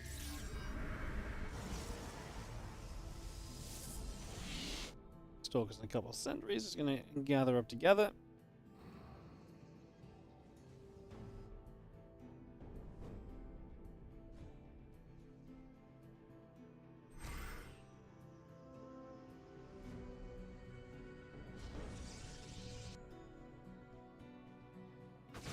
Have a little bit of a meeting in the center. I mean, MaxPax has a couple more units there, but doesn't have Blink yet, so Hero can make a getaway. MaxPax cannot really chase. Again, without Blink, you're extremely limited in what you can do.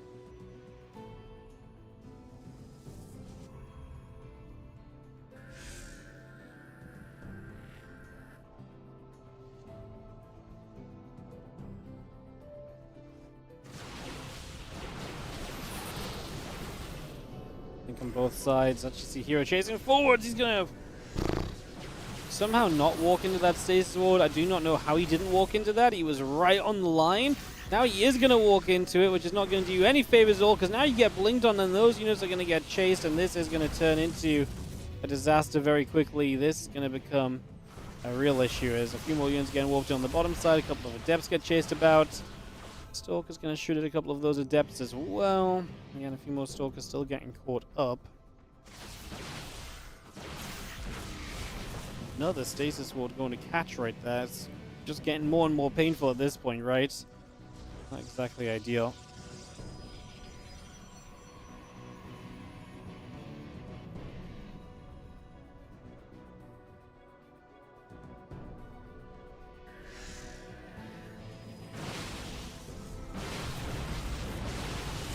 See, MaxPax obviously going to be able to deal with this Hero Stalker aggression. Surprised Hero's still here at all.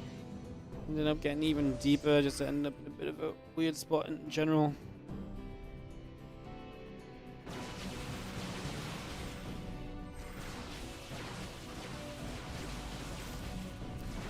Stalker shooting Stalkers.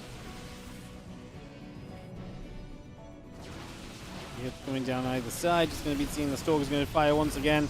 MaxPax is up about 30 supply at the moment, so again, the advantage is definitely his to be had. Stalkers shooting it up. A couple of those Stalkers will begin to go down. What do you think of that? Is going to be kind of about it, no? I mean, MaxPax is up about 40 supply here. I don't think you can really make much of a case for survival on the side of Hero.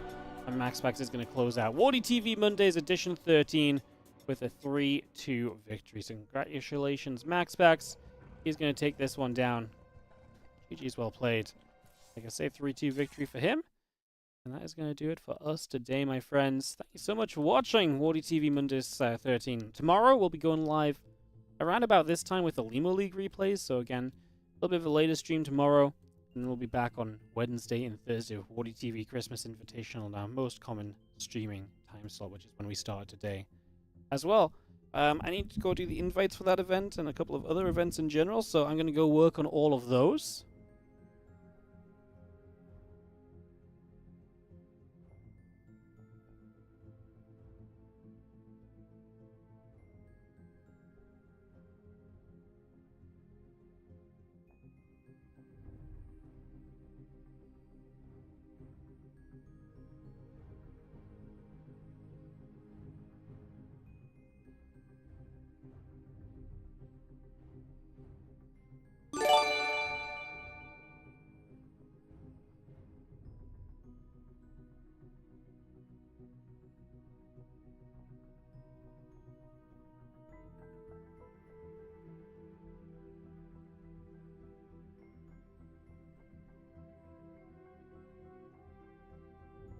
Awesome. Alright, guys. Yeah, that's going to be it for us today. Thank you so much, my Amaranth336. Going to be, I guess, our last sub of the day. I'll get you on the tree. And like I say, so I'll be back tomorrow. I'm live pretty much every day this week apart from Friday, okay? So that's what's going on.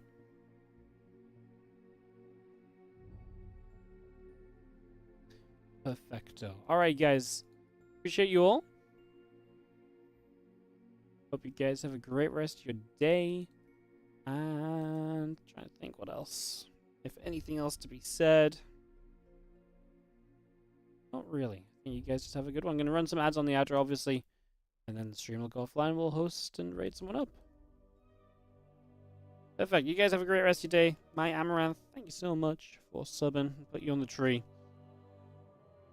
And we will be done. I'll put you over here because I've been ignoring that side of the tree a little bit so far. There we go. Alright, you guys have a great rest of your day. Thank you so much for watching. Appreciate you all. And we'll get back at it tomorrow. More StarCraft 2. The grind continues. See you guys later. Bye. Bye, bye, bye.